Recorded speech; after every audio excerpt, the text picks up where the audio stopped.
Hello there, James A. Wisher back with you again, this time with Children of the Black Ship, the fourth book of my Rogue Star science fiction series. Don't forget to like and subscribe if you're enjoying the stories. And if you're ready, here we go.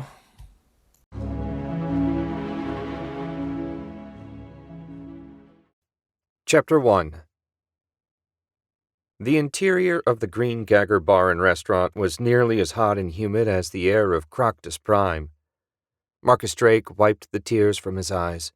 A reptilian male of a near-human species native to the planet had vomited in the corner beside the bar. Bile slowly dissolved the floor, and as it did, the most horrific fumes rose up into the air already polluted by smoke, dust, and every form of inhaled intoxicant Marcus knew, and some he'd never encountered. If he had any nose hairs left when he finished this job, it would be a miracle. Somewhere behind him, he wasn't keen to look, another pair of lizard men bellowed and fought, shoving, clawing, and snapping at each other. The floorboards shook with the force of their stomping feet. There didn't seem to be any reason for the contest. In the last 2 hours, 3 fights had broken out, all 3 of which ended with the fighters exhausting themselves while taking no wounds. It was the scales, of course. The lizard men's scales were so tough they'd deflect anything short of a direct blaster bolt. That's also what made them so highly desired as workers. They could go into dangerous environments without protective gear, which saved the companies that used them a fortune. And if said companies managed to capture and enslave their workers, well, that saved on salary as well. He took a sip of his beer, or whatever the local equivalent was called, and winced when his tongue went numb. He could buy a drum of that poison and strip the stars paint. When Marcus had agreed to work for the Galactic Council, he'd hoped his days of hanging out in dumps like this were over. He should have known better. Slide down a couple stools. Marcus nudged his partner and navigator Solomon Keyes in the ribs and nodded toward the opposite end of the long, scarred bar. I want to put some distance between us and that toxic pool. Are you sure this is the right place? Solomon's head darted left and right, as if expecting one of the locals to bite an arm off. His blond hair stuck straight up and sweat stained his blue tunic, sticking the cloth to his clammy skin. Just because the natives looked like crocodiles and fought like crocodiles didn't mean they ate like them. In fact, Marcus was pretty sure they were vegetarians. Since he and Solomon arrived, Marcus hadn't seen a single meat dish emerge from the kitchen behind the bar.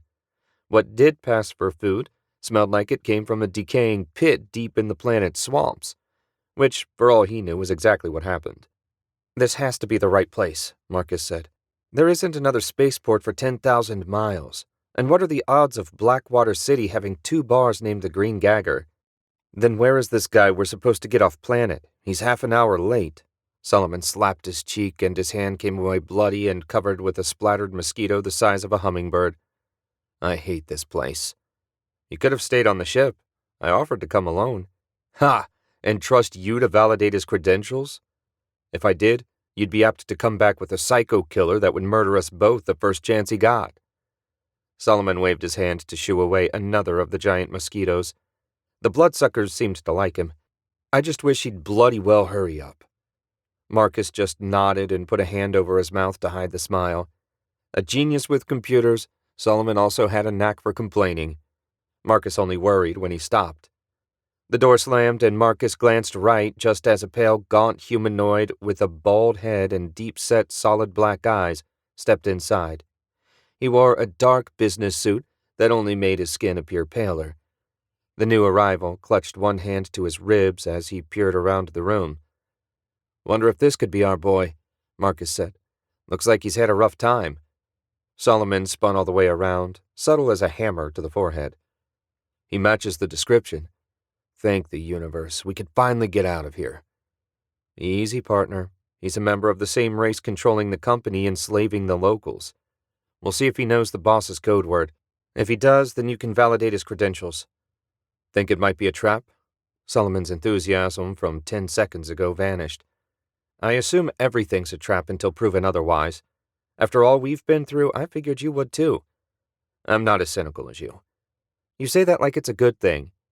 Stay put and keep your eyes peeled. I'll check him out. Marcus hopped off his bar stool and started toward the door where the stranger was still scoping out the room. How could he have missed the only humans in the place? More suspicious than ever, Marcus tapped the command gauntlet that covered his arm from knuckles to elbow, activating the stun setting on the weapons module. A beep of acknowledgement sounded, and a faint vibration tingled the back of his right hand.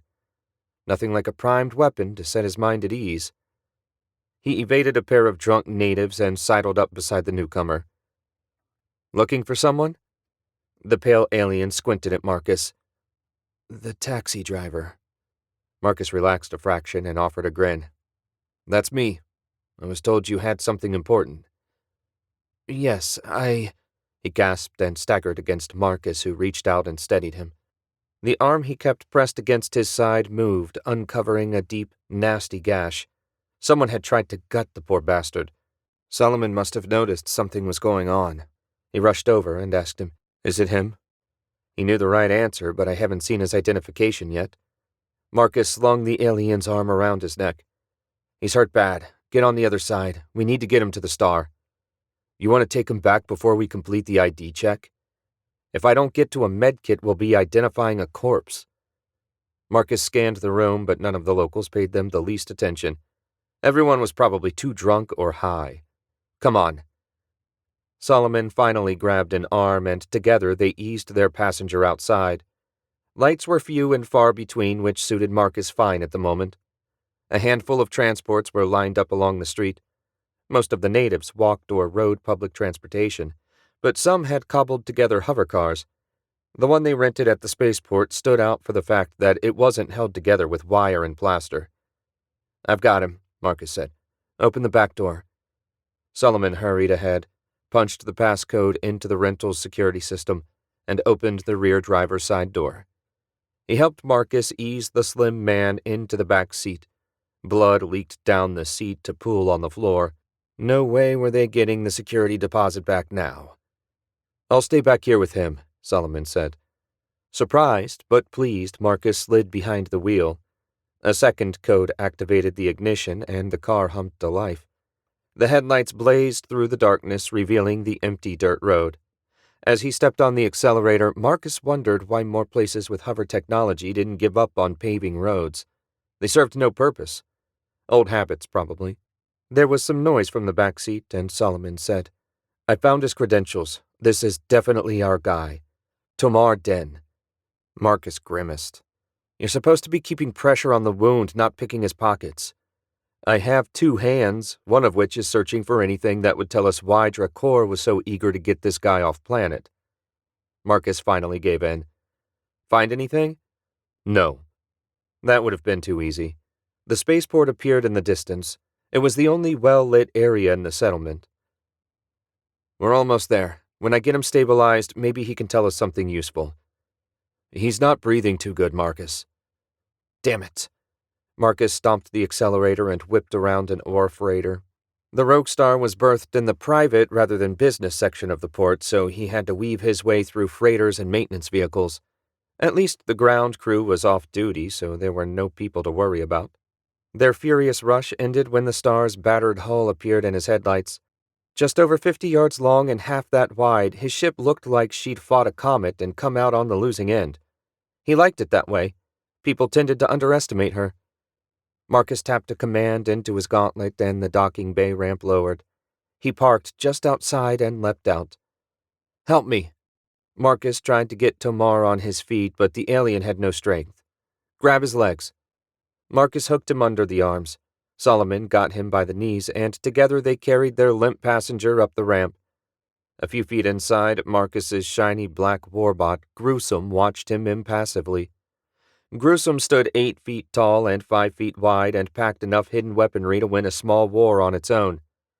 Unlike Marcus's old cargo handler, Gruesome was capable of more complex defensive programming and didn't require a voice authentication every time Marcus approached. With much grunting and swearing, they made it through the nearly empty cargo bay and to the spare cabin. Since Ayeka quit traveling with them a month ago to focus on her research, they'd been using it for junk storage. Spare parts and garbage covered every flat surface. Not exactly sanitary. Marcus's swipe sent everything on the narrow bed crashing to the floor. They laid Tomar down, and Marcus brushed the sweat from his forehead before pulling his gauntlet off. "Medkit, quick!" Marcus tore the alien's tunic the rest of the way open. The wound was clean and deep, the sort of thing you expected after an operation, assuming the surgeon forgot to sew his patient back up. Solomon returned with the box of medical supplies. Marcus flipped it open and pulled out a hand scanner. Hopefully, Tamar's species physiology was programmed into the unit. He tapped it on and ran it the length of Tamar's body. The readout indicated minimal internal damage. If Marcus could seal the wound and get some synthetic blood into him, he should be okay. He tossed the scanner back into the kit and grabbed a synthetic skin applicator. Now to pinch the wound shut and seal it. Marcus reached for the wound. A moment before grabbing the skin, he noticed something inside the alien's body. Was that a flashing light? Marcus eased a finger into the opening and wiped some blood aside. A small cylindrical device about 4 inches long and as big around as his thumb had been jammed into Tamar's body. At the top, a single red light flickered. It looked an awful lot like a bomb. At least there wasn't a timer. When he could think again, that was the first thing that popped into Marcus's head. And if the bomb didn't have a timer, that meant it had to be remote detonated. Solomon? What? His partner was watching from just outside the door and nearly jumped out of his skin when Marcus shouted. Turn the signal jammer on. Fast. Why? Now! Okay, geez, no need to take my head off. Solomon disappeared toward the cockpit. When he'd gone, Marcus dug out and set up a clear cylinder of synthetic blood, ran a line from the cylinder to the patient's arm, and activated the tiny pump. That should buy him a little time, assuming they didn't all blow up. And why hadn't they? If the bomb was remote activated, whoever put it there must be watching. So why didn't they detonate the thing the moment Marcus brought the bomb on board? He didn't know and wasn't about to complain. Marcus reached into the wound again to get a better look at the device. When he'd wiped all the blood away, it became clear that the bomb was just sitting there amidst the guy's guts. That should make it easy to remove. Talk about an amateur job. Jammer's on, Solomon said when he returned. We got a message. Didn't recognize the origin. We'll deal with it later. Grab the light and shine it here. This Tamar's got a bomb in him, and I have to make sure it's safe to remove. Bomb? Is that why you wanted the jammer? Solomon inched into the room, his face turning paler with each step. Yeah. Come on, don't be a baby.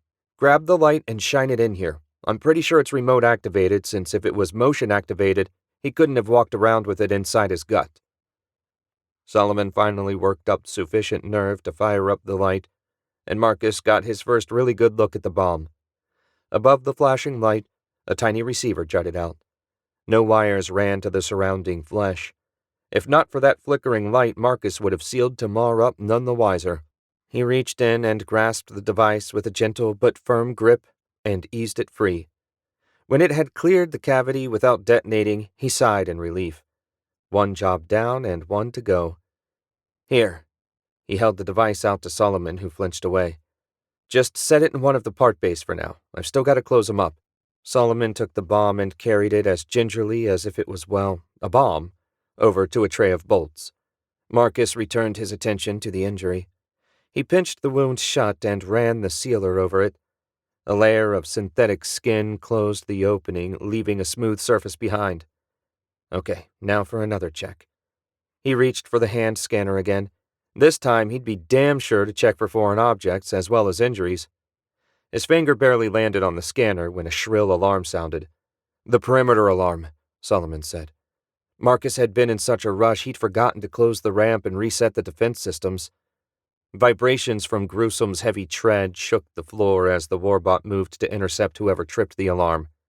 That was good and bad. If they made any aggressive moves, Gruesom's response would be decisive, to say the least. Given the robot's intimidating look, hopefully they'd take the hint and leave. The first explosion sounded a moment later. The universe is full of idiots, Marcus muttered. I'll deal with this. Can you set up another cylinder of blood? Solomon nodded, and Marcus ran out and down the hall towards the cargo hold. When he arrived, he found Gruesome exchanging blaster fire with an unknown force outside. Blaster bolts pinged off the robot's black armor without leaving a scratch. They'd need something seriously heavy-duty to take out Gruesome. Marcus dashed to the control panel on the far wall and started to type in a command. His hands were still covered in blood. With no other options, he wiped them the best he could on his pants before reactivating the star's shield. The enemy shots stopped, and Gruesome looked his way. The robot's blood-red visual receptors looked angry, but of course that was just Marcus's imagination. Another command raised the ramp. With the ship secure, Marcus said, "Return to your defensive position." Gruesome buzzed in acknowledgement and stomped over to his resting location just inside the entrance. 3 left swipes on the control panel brought up the external camera view. He just caught a glimpse of a slender figure dressed in a gray suit climbing into a 4-door black hover car much like Marcus's rental. Speaking of which, he panned the camera left. Their rental had taken several direct hits which had blasted fist-sized holes in its side. If nothing else, the holes would distract from the bloodstains. Marcus shook his head and switched the camera off. They were safe from anything short of a military-grade heavy laser, unless the bomb went off anyway. Time to check on his patient. When Marcus got back to the junk room, Solomon was looking from the alien to the bomb and back again, over and over. If he kept that up, he'd get a sore neck. At least he'd changed the blood cylinder. They had 3 left in the medkit. Hopefully that would be enough to stabilize Tamar. Marcus dropped a hand on his friend's shoulder. "Relax. It's over. For now, anyway." "How is he?" "Still breathing," Solomon said. "That's some kind of miracle, right?" "Some kind, yeah. Whoever was out there took off before I could get a good look at them." Marcus grabbed the scanner and did a complete workup for Tamar. No internal injuries and no bombs. He did need a quart of blood, which would take about half an hour to pump into him. Until he woke up, there wasn't much more for them to do. "What do we have for straps?" Marcus asked. "He's hardly likely to cause trouble in this state." "True, but I was more worried about him falling off the bed when we take off. My patch job isn't anything great, and I'd just as soon not have to do it again, especially given our limited blood supply." "I hadn't thought about that."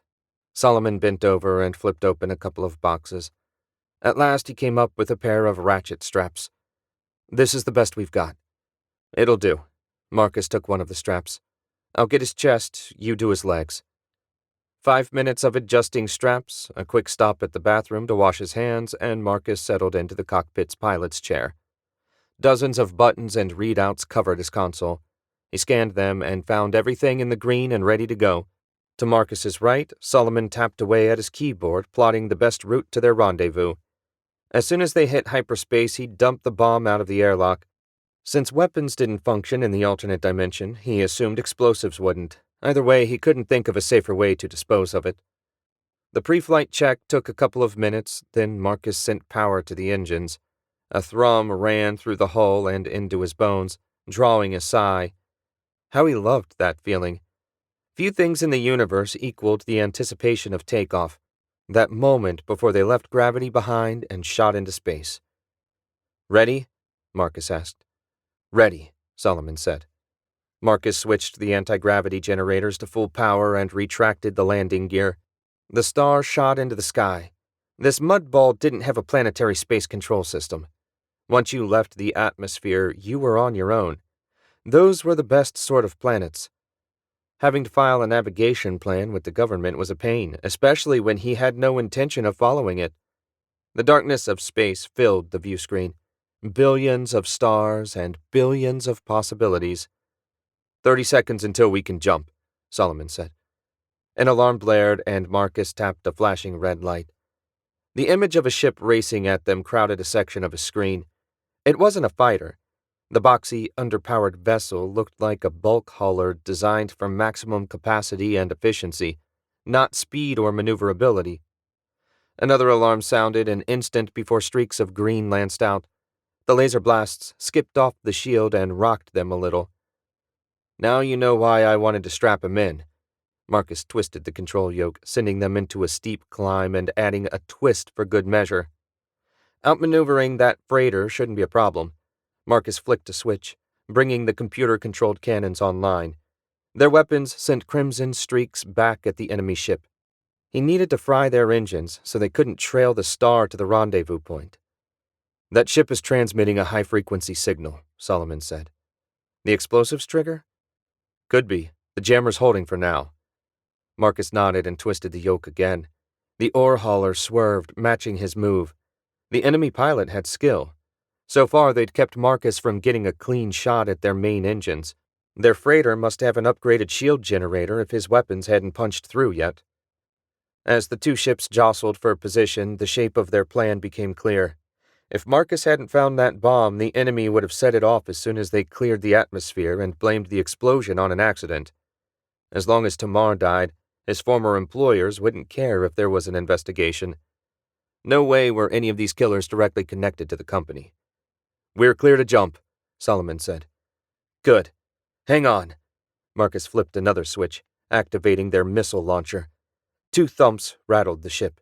The hauler juked and spun, trying to evade the incoming missiles. That should keep them busy for a while. Marcus rolled the star and raced away from the hauler. "Activate the hyperdrive." Solomon pulled a lever and the engines whined. A blue dot appeared in front of them, quickly expanding into a swirling vortex.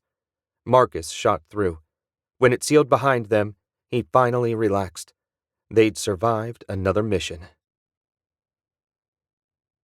Marcus returned to the cockpit, having disposed of the bomb and checked to ensure Tamar hadn't split his wound open during the dogfight. Solomon was busy tapping away at something when Marcus dropped into his chair. The job was pretty much finished, but Marcus couldn't deny his curiosity about what their passenger knew that made Drakor so eager to rescue him. Whether he'd get an answer or not was out of his hands. "You mentioned a message earlier?" Marcus said. "Yeah, that's what I'm working on." Solomon looked up from his station. "It came through garbled and broken up. I'm trying to clean the recording enough to figure out who sent it." "Play what you got," Marcus said. "Maybe I can make something out." "Okay, but I'm warning you, it's a mess." Solomon punched a key and a new window opened in the main screen. Digital snow filled it for a moment before resolving into a broken image of a face. At least Marcus thought it was a face. A single blue eye was very distinct, though it was nowhere near where an eye should have been. Another blurry speck might have been a nose. "Found! Black ship! Help!" The next few seconds were too garbled to make out a single word. "Trouble! Hurt, lads!" The screen went black, and Solomon said, "That's it. I can't figure out how it got so screwed up. You'd have to work at it to send a message that bad." Marcus barely heard him. "Play that last sentence again." "It's nonsense. Humor me." Solomon shrugged and punched a couple of keys. "Trouble! Hurt, lads!" "See? It's garbage." "That's Willy." William Slick Willy O'Mara owned a junkyard on Mars and often purchased scrap from Marcus. He'd known the old man since he was a kid. Willy also sold parts at horrendous markups. No one else says lads in an accent like that. What's he gotten himself into now? "Are you sure? The message didn't come from Mars, and I can't imagine Willy leaving. He's like 1,000 years old." "Everything you said is true, but I'm sure that was his voice." Marcus frowned. "Where did it come from?" "That's the weird thing. It reached us through a relay satellite in the Kranich system. I did some digging. That's a dead system. 8 planets orbiting a red giant. Maybe a mining outfit would have some interest in the mineral rights, but there are a million better places for mineral extraction. It makes absolutely no sense." Marcus had no argument for it making sense, but he knew that voice almost as well as his own. No one else sounded like Willy. Worse, it appeared the old man had gotten himself into some serious trouble. Another light flashed green on the console. Not a warning light this time, thank goodness. Hyperspace was the absolute worst place to have engine trouble. Marcus tapped the button and a familiar face filled the screen. Assuming you could call a blank polished silver mask a face. First Counselor Drakor was of the Vensar race. The entire species suffered from a disfiguring disease that ended their lives by 30. They wore the masks to spare others from having to look at them. He was also Marcus's boss. "How did the extraction go?" Drakor asked. "About like usual. There were blasters, bombs, and a space battle, but we made it out in one piece, mostly." "Mostly?" Your boy Tomar was injured. Someone cut a foot-long gash in his side and stuck a bomb in it. Is he okay? Drekor's voice rose a notch, not at all usual for the always-in-control first counselor. Okay is a stretch, but he's alive. I patched him up the best I could, but you should have a med team ready when we reach the rendezvous. A real doctor needs to take a look at him. The Silver Sprite is fully equipped for any emergency, rest assured. Did he tell you anything? Nah, not a word. We practically had to carry him to the ship from the bar. He's been unconscious ever since. It was none of Marcus's business, but he had to ask. You act like this is more than council business. What is this guy to you? 3 years ago, I taught a class at a university. I needed a break from the council, and teaching was something I always wanted to try. Tomar was one of my students. We got to be friends over the semester and kept in touch. He contacted me about 6 months ago regarding what he feared his family's business was doing to the Croctus, offering to get proof if I promised to stop them. Of course, I agreed. The extraction was arranged last week. I didn't know you taught, Marcus said. Anyway, we'll be at the rendezvous in... He glanced at Solomon, who said, 2 hours. After we drop him off, I need a few days to look into something. I think a friend of mine might be in trouble. By all means, take as long as you need. Once we have Tomar's evidence and testimony, the council will decide how to deal with his family. Given the council's usual pace, as important as it was, your part in this ends when you drop him off. And get paid, Marcus added. And get paid, Drekor agreed. I've already taken the liberty of transferring the credits to your account. Marcus grinned. What did you put it under this time? You'll appreciate the irony. Emergency medical transportation. That's perfect, Marcus said. And you didn't even have to lie. Until next time. Until then. Drekor signed off and his face vanished from the screen. How can you be so familiar with him? Solomon asked, a thin sheen of sweat covering his face. Drekor is one of the most powerful individuals in the galaxy. Exactly. Marcus adjusted one of the controls. He probably gets fawned over all the time, but how many people do you think treat him like a real person? I bet it's a short list. Until he tells me otherwise, I'm going to be one of the few, at least in private. I'd never talk to him like that in front of the other counselors. That's good to hear. Want something to eat? We've got a couple hours to kill. Sure, what did you buy? The usual, freeze-dried stew, dehydrated bread, and frozen dessert. Yum, Marcus said without enthusiasm. It would suck to survive assassins only to die from Solomon's cooking. The computer beeped, alerting Marcus that they were 30 seconds from reversion to real space. They'd returned to the cockpit after eating that freeze-dried garbage Solomon fixed for lunch. It hadn't even tasted too bad. Didn't taste great either. After lunch, he checked on their passenger and found him stable but still unconscious. He'd hoped to get a better idea of what was going on, but it looked like he was going to be disappointed. Oh well, if the boss wanted him to know more, he'd pass it along at the right time. The ship shuddered, and the blue vortex of hyperspace was replaced by the starscape of real space. A little ahead and to their right waited a gleaming silver cruiser of Vinsar design.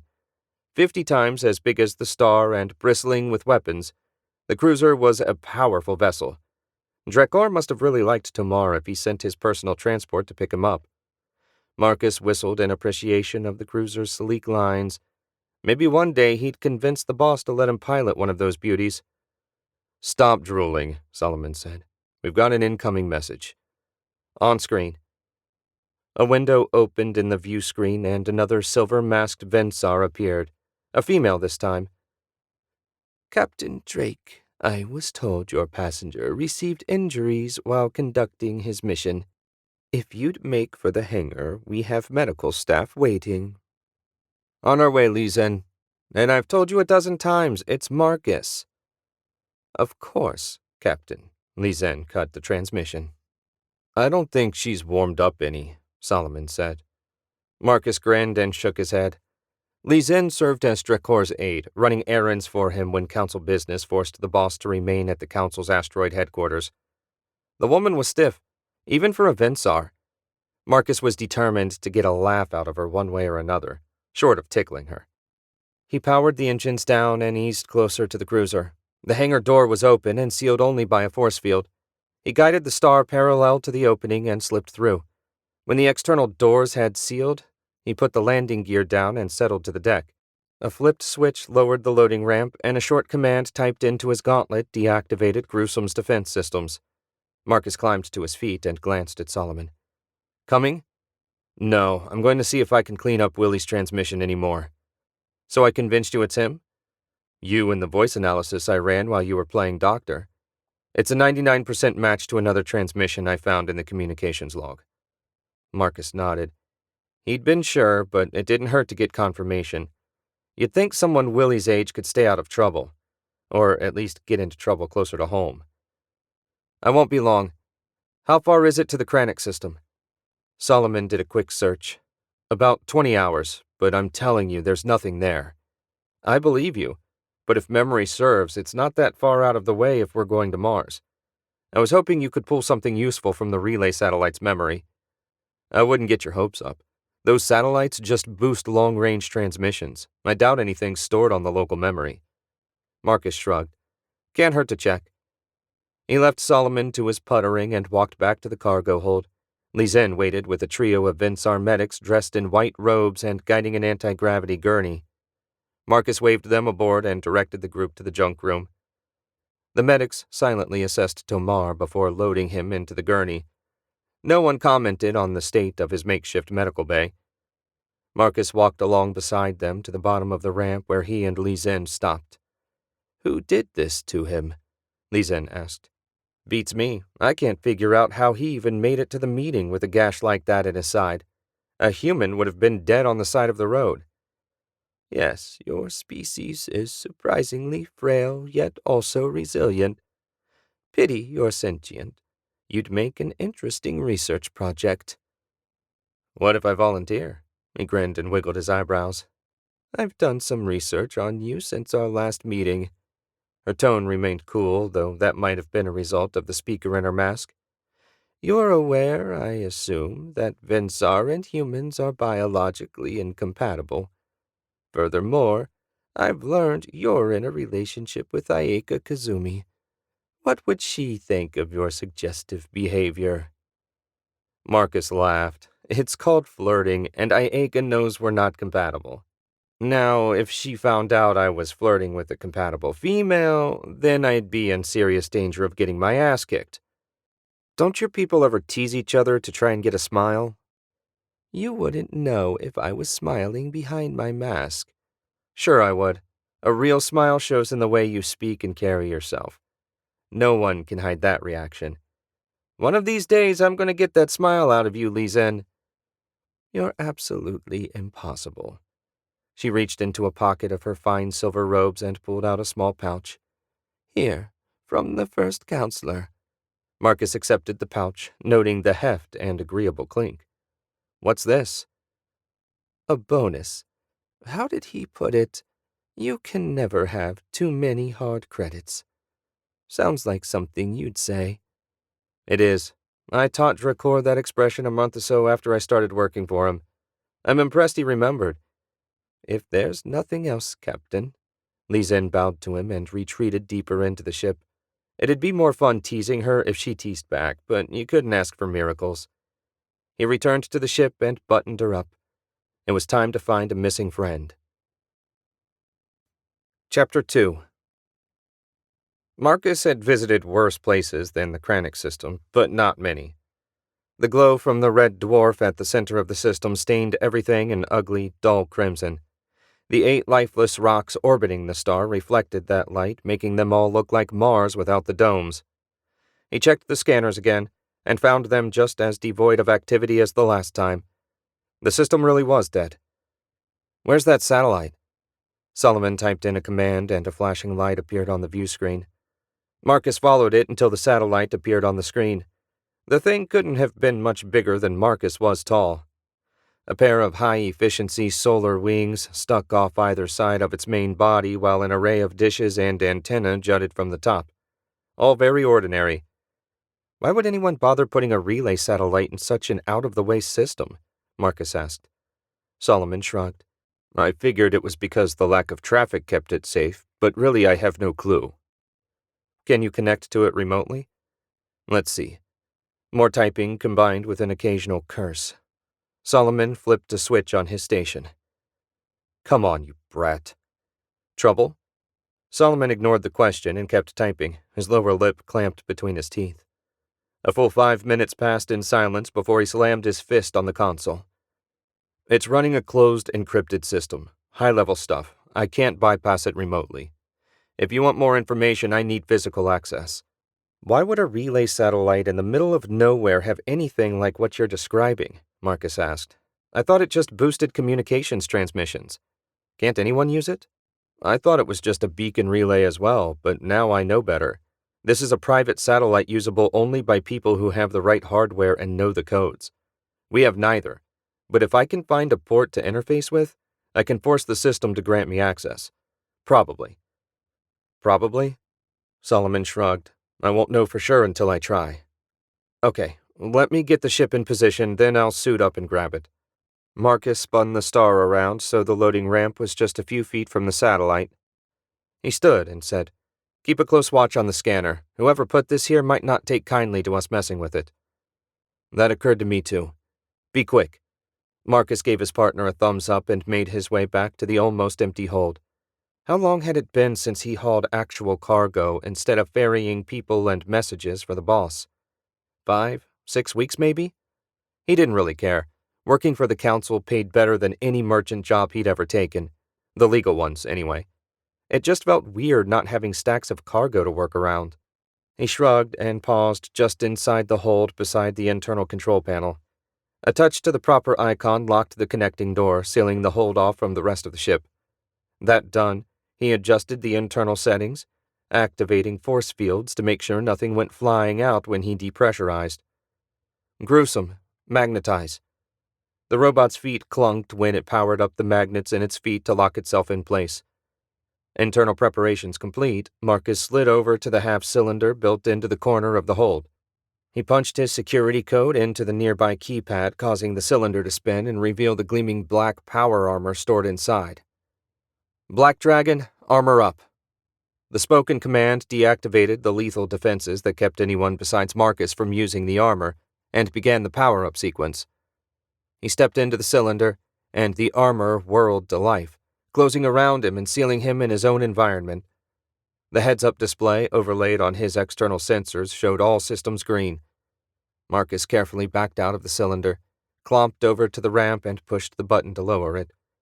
Dust rushed out along with all the air. Marcus powered up the thrusters in the suit's feet and flew out. The satellite floated a short distance away. He went around behind it and grabbed either side of the main body. The instant he made contact, a powerful jolt of electricity ran through the hull of the satellite. Lucky for Marcus, his armor was military-grade and fully insulated. Someone in a standard EV suit would have been electrocuted. Not exactly the response you'd expect from a civilian satellite.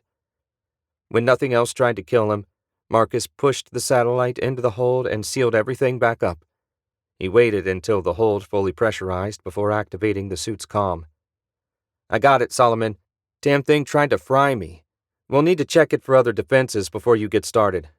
Grab the portable scanner on your way back, okay? Roger, I'll be there in 2 minutes. Solomon arrived with a tablet in one hand and the portable scanner in the other. He stopped beside the satellite and frowned. This thing had integral defenses? Looks can deceive. Make sure you give it a thorough going over. Solomon set his tablet down and activated the scanner. He ran it up and down the length of the satellite, tapping the readout every few passes. That process took Solomon longer than it took Marcus to bring it inside.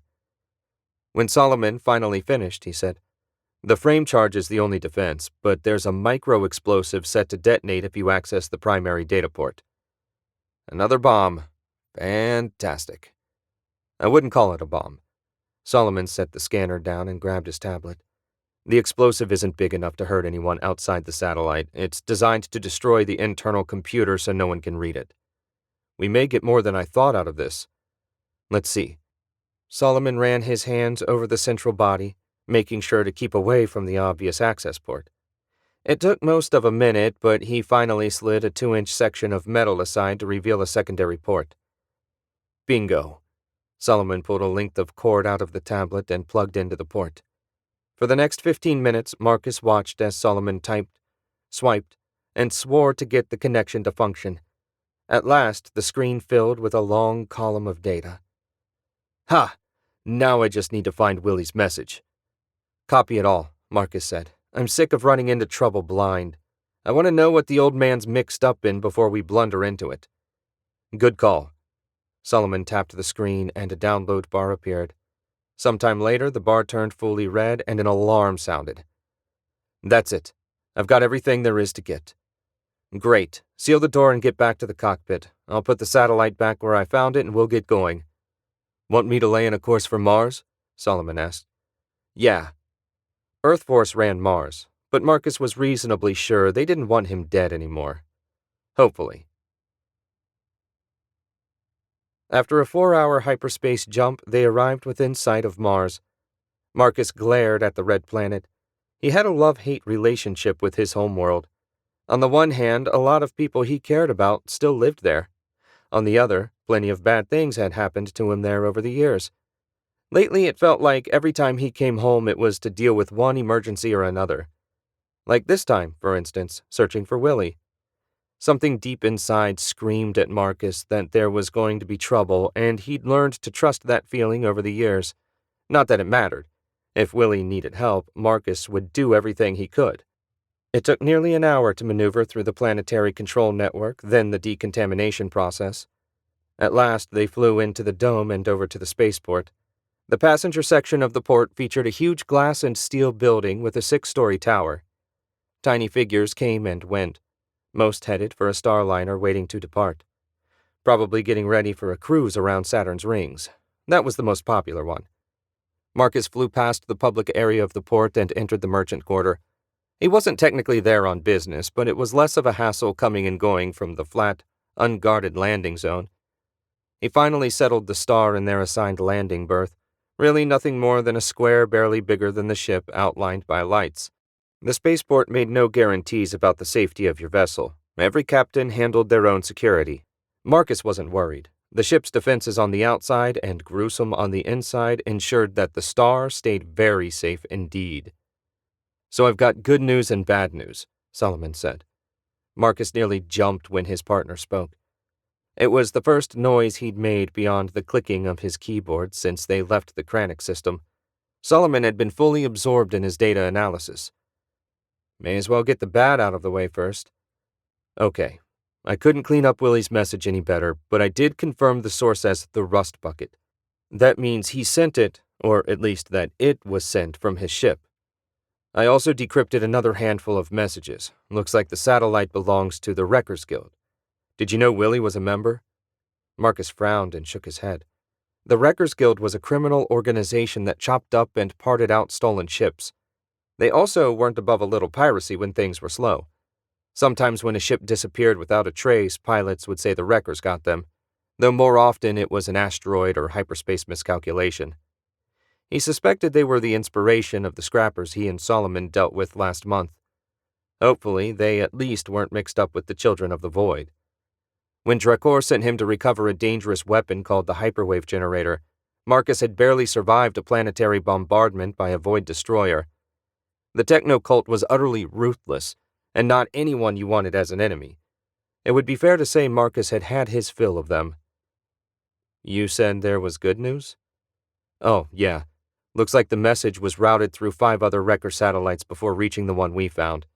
If we can't scrounge up any good leads here, I think I can backtrack to the source. It'll be a pain since I'll have to download the coordinates at each stop, but it's doable. Good. A backup plan is always nice. Let's head to the junkyard and see if anyone's around. Marcus stood and slid on his fully charged gauntlet. They made their way to the rear of the ship and down the ramp. Once Solomon was clear, Marcus activated all the defenses. Anyone dumb enough to mess with his ship would get what they deserved. A half-mile walk past ships of every description brought them to the hover train platform. The spaceport was its own dome, so they'd have to take the train to Willy's dome. A small group of spacers had gathered to wait for a ride, mostly humans dressed in durable, practical clothes colored brown and black. Most had computers strapped to their wrists, though nothing as elaborate as Marcus's gauntlet. He took them all in with a glance, but saw nothing that worried him. Solomon doubled over, panting and holding his sides. Long walks were not his partner's favorite thing. "You okay?" Marcus checked the schedule. The next train was due in 10 minutes. "I need to exercise more. Just let me catch my breath." Marcus smiled. Solomon hated exercising, and any suggestion that he get more was generally greeted with stony silence, even when Ayeka brought it up. Maybe Solomon would take up the challenge, but Marcus doubted it. When the train arrived, it was only half full, so they didn't have any trouble finding a seat. The primarily human passengers didn't even look up from their devices when Marcus, Solomon, and the 10 others on the platform boarded. The ride passed in near silence, and when they reached the stop nearest Willy's junkyard, Solomon was breathing normally again, just in time for another walk. They exited the train along with a handful of others. Marcus took a deep breath and grimaced at the metallic tang. The maintenance staff still hadn't gotten the scrubbers working at full efficiency. You could bet if this was one of the wealthy domes they'd have sorted it out by now. At the base of the platform, they turned left up a sidewalk on a business-lined street. Marcus set an easy pace, even though the closer they got to the junkyard, the more anxious he grew. He glanced around at the yellowing trees set every 20 or so yards along the street. They gave the already run-down sector of the dome an even grungier feel. A hover car zipped by, and Solomon gave it a longing look. They were useful within individual domes, but only the train traveled between domes. That or small shuttles. But they cost a fortune. A cab seemed like overkill since it was only 5 blocks to the junkyard from the platform. In fact, Marcus could see Willy's crane jutting up above the fence surrounding his yard. It wasn't moving either. That was certainly strange. Even if Willy had gone somewhere, his crew should still be hard at work. A giant closed sign was hung on the office entrance, and the dancing leprechaun sign was switched off. No one had bothered with a note of explanation, just closed. "What now?" Solomon asked. "Back to the ship?" "Not yet. I want to talk to Seamus. If anybody knows what Willy's up to, his grandson will." Amara's Irish pub was on the opposite side of the dome from the junkyard, so Marcus sprang for a cab. Even with transportation, it still took nearly an hour to make the trip. Marcus hadn't seen Seamus in years. They used to play together after Vlad adopted Marcus following his parents' accident. Even though Seamus was a few years older, he'd always been nice to Marcus. In hindsight, the fact that Marcus's adopted father was the most powerful mob boss on Mars might have had something to do with his good behavior, but Marcus preferred to think it was just Seamus's nature. The cab pulled up in front of a 2-story brick-faced building. An old-fashioned sign carved with the picture of a frothing mug of beer hung over the door. Marcus paid the robo-driver enough to keep the cab waiting for 2 hours, and they climbed out. It was only a little after noon, so the dinner crowd wouldn't show up for a few hours. That suited Marcus fine. It would be easier to get Seamus to talk if the place wasn't jumping. "I don't think I've met Seamus," Solomon said. "Are you sure? I'd have sworn he was at the junkyard at least once when we stopped in." "Maybe I just forgot." Marcus laughed. "If you met Seamus, you wouldn't have forgotten. He leaves an impression." Inside, the bar was dim, with scattered tables and booths around the wall. Opposite the door, a long bar ran nearly the length of the back wall. A door on the left led to the kitchen, and the one on the right to restrooms and storage. The smell of beer, stew, and pipe smoke filled the air. Compared to the last bar they'd visited, it was a huge improvement. 4 guests sat in a single booth. Looked like a mom, dad, and 2 kids. Not locals, given the fine clothes. Probably tourists. A few visited industrial domes like this one. No sense going to Mars if you weren't going to get the full experience. The door to the kitchen swung open, and out came a red-headed giant with a pipe sticking out of the corner of his mouth. Seamus was dressed in brown trousers, white shirt, and green vest topped off with a bowler hat. If you looked up Irish stereotype, you'd see a picture of a guy that looked like Seamus. When they were younger, he'd resented everything about his heritage. But when it became clear that there was no way to avoid it, he'd embraced all things Irish and built a thriving business out of what might have become a curse. Marcus! Seamus finally spotted them. Ha ha! I haven't seen you in ages. Seamus crossed the room and took Marcus's hand in a bone-crushing grasp. Good to see you, too. Marcus tried not to wince at the pain in his hand. This is my partner, Solomon. Solomon waved before Seamus could get a hold of him. Hello. Come on in. Seamus led them to an empty booth on the opposite side of the dining room from the guests. When they settled in facing each other, he asked, What brings you by? I assume it's not just to reminisce about old times. No, Marcus said, though that would be nice some other time. I was hoping we could talk about Willy. Seamus took the unlit pipe out of his mouth and sighed. What's Gromp gotten himself into now? I don't know. We got a garbled message from him a couple days ago. Sounded like he needed help, and it didn't come from Mars. You don't have any idea where he's gone? No. He's been acting weird for the last month. He stopped in for dinner 2 weeks ago, more excited than I'd seen for years. Said he had a line on something out of this world. A legendary score that would make every other scrapper jealous. It was such a big deal he was going out himself. I think he wanted one last adventure before, you know. Has he been sick? Marcus asked. Last time we saw him, I didn't notice anything different. He was as eager to make a deal as always. I don't think he's sick. Just getting worn down by the years. Seamus gave a full-body shake. Then again, I might be reading too much into it. Whatever his reason, Grant didn't tell me where he was going. Sorry. Don't worry about it, Marcus said. I just figured if anyone would know where he'd run off to, it'd be you. Would he have told anyone else? Not a chance. I didn't think so either. Marcus leaned closer and lowered his voice.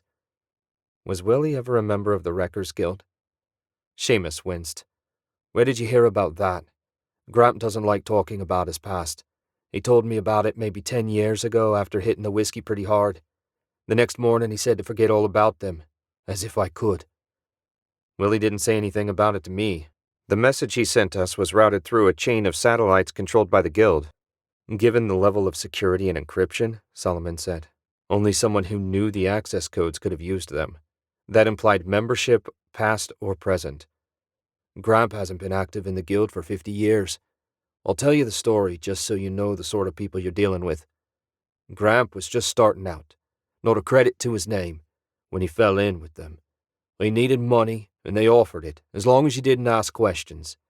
For about a year, things were good. He worked in one of the shipyards cutting up whatever the crews brought in, trying hard not to think about where they came from. But something changed, Marcus said when Seamus fell silent. Yeah, after he'd proven himself hard-working and able to keep his mouth shut, the Guild took him out into the field on a blast and boost run. The group hit a small pleasure yacht, killed everyone on board, spaced the bodies and flew off with the ship. Gramp was sick, and as soon as they got back, struck out on his own. The leadership let him go with the warning that if he said anything, they'd kill him in the most horrible way they could imagine. Having seen what they were capable of, Gramp didn't doubt their word and held his tongue. Far as I know, he's had no contact with the Guild since. Either his old buddies got in touch or he was desperate, Marcus said. Knowing Willy, I vote desperate. Same, Seamus agreed. Grant would never have anything to do with the Guild. Unless they forced him by threatening you or something. Seamus glared at Solomon, who flinched. I'm just saying. Marcus shook his head at his partner's lack of tact. Either way, he's in trouble, and we need to find him. Seamus stood, and Marcus and Solomon followed suit. Bring him back safe, Seamus said. Marcus nodded. Count on it. They left Seamus's bar and got back into the waiting cab. The interior was treated with chemicals that kept everything clean, but gave the air a nasty, bitter stink. The trade-off didn't seem worth it to him, but the cab companies never asked his opinion.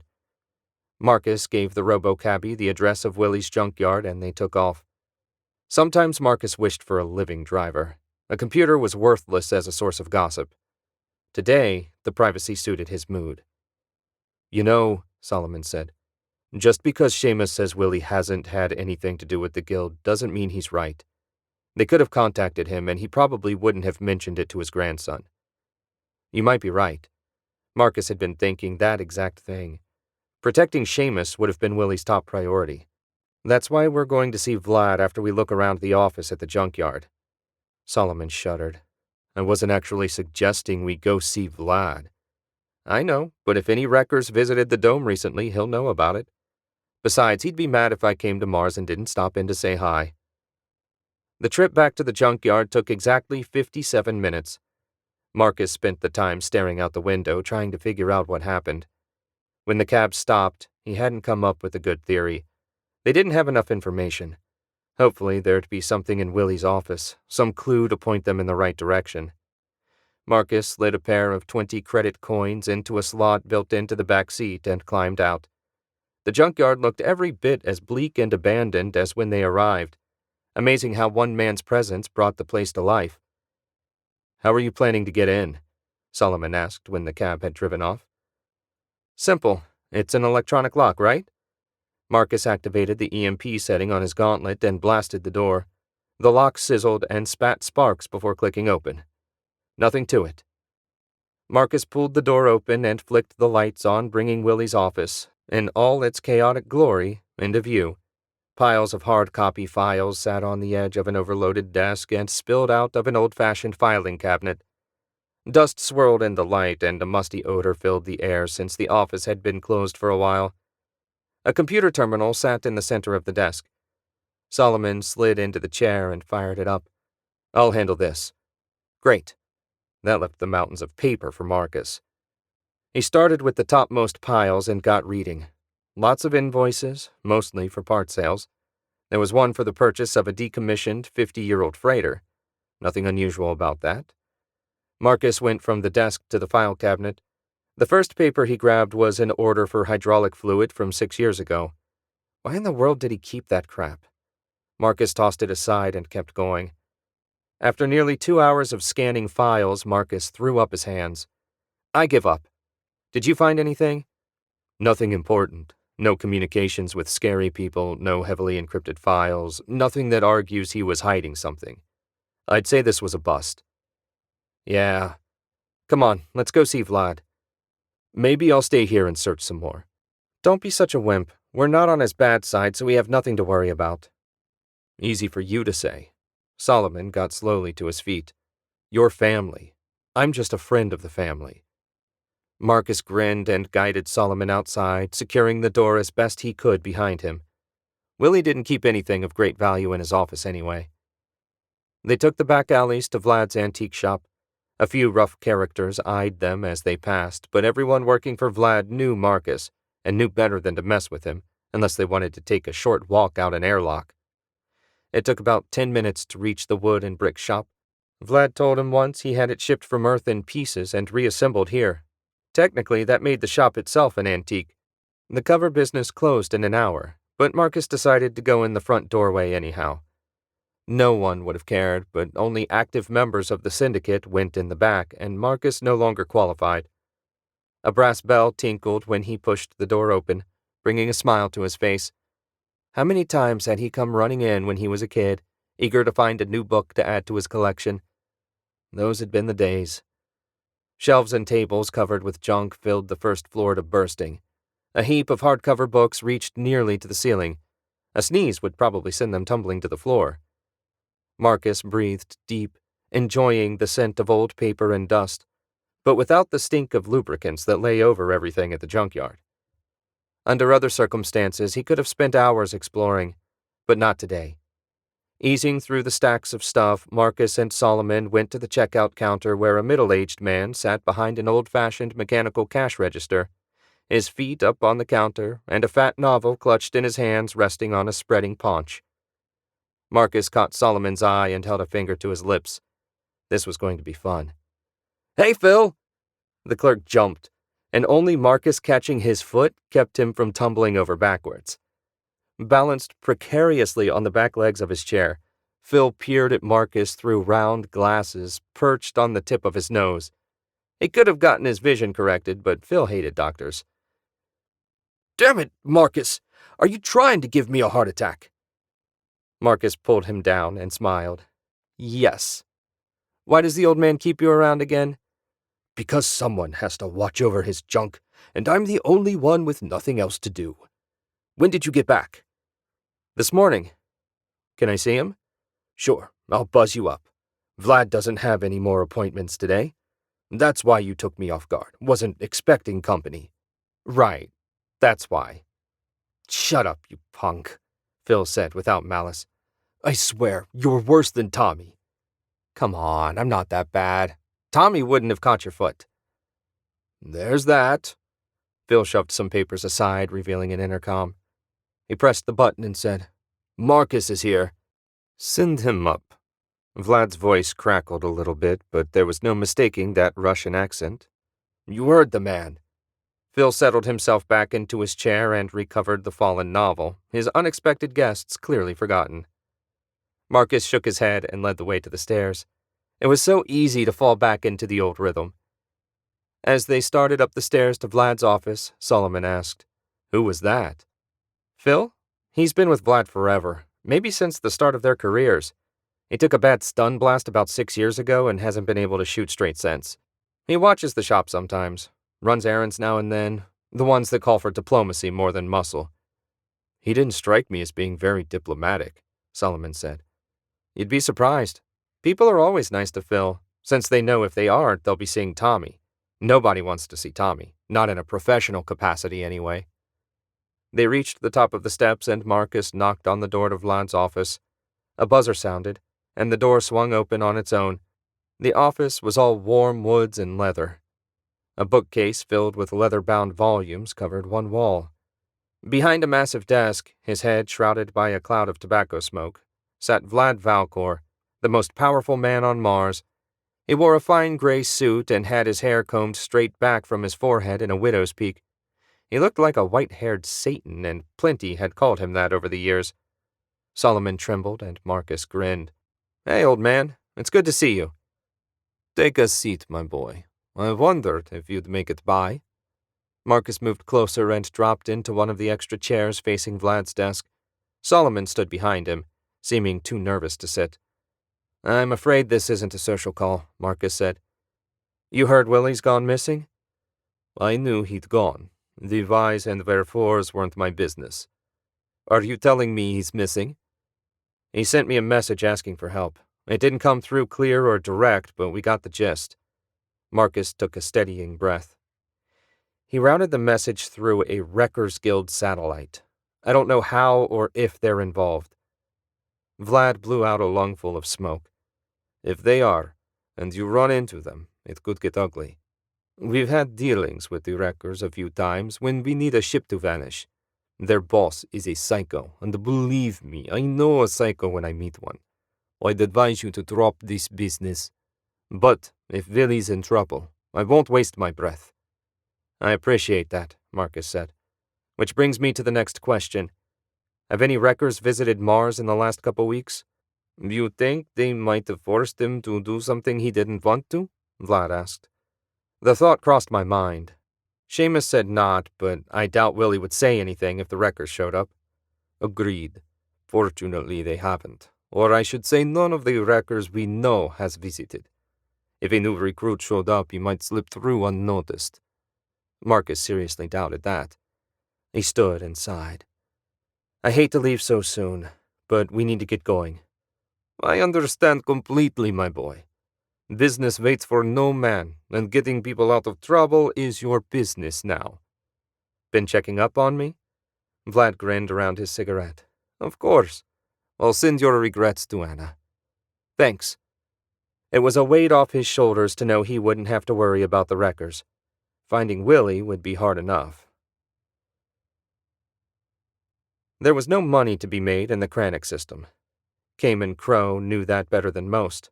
Nothing but dead worlds and nasty radiation, the kind of place you avoided on principle. That's why the Guild stuck one of their relay satellites here. The odds of anyone finding the thing and messing with it were so small they hardly existed. Yet someone had messed with it. When the external security system activated, an alert rushed through the wrecker's private network. No details, just a notification that the system fired.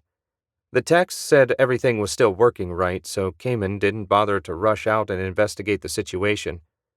Why he was stuck on maintenance duty when there were lower-ranking captains in the organization was a different issue. Nearly 3 days had passed since the alert, and nothing else happened. If Kamen had believed in coincidences, he might have dismissed it and gone on with his business. But he didn't. So he brought the Shark's Tooth and his crew out to the middle of nowhere to see what was what. The ship's pilot flew them within 15 feet of the satellite and zoomed in so it filled the view screen. The Shark's Tooth wasn't huge as custom haulers went, and the bridge only had 4 stations.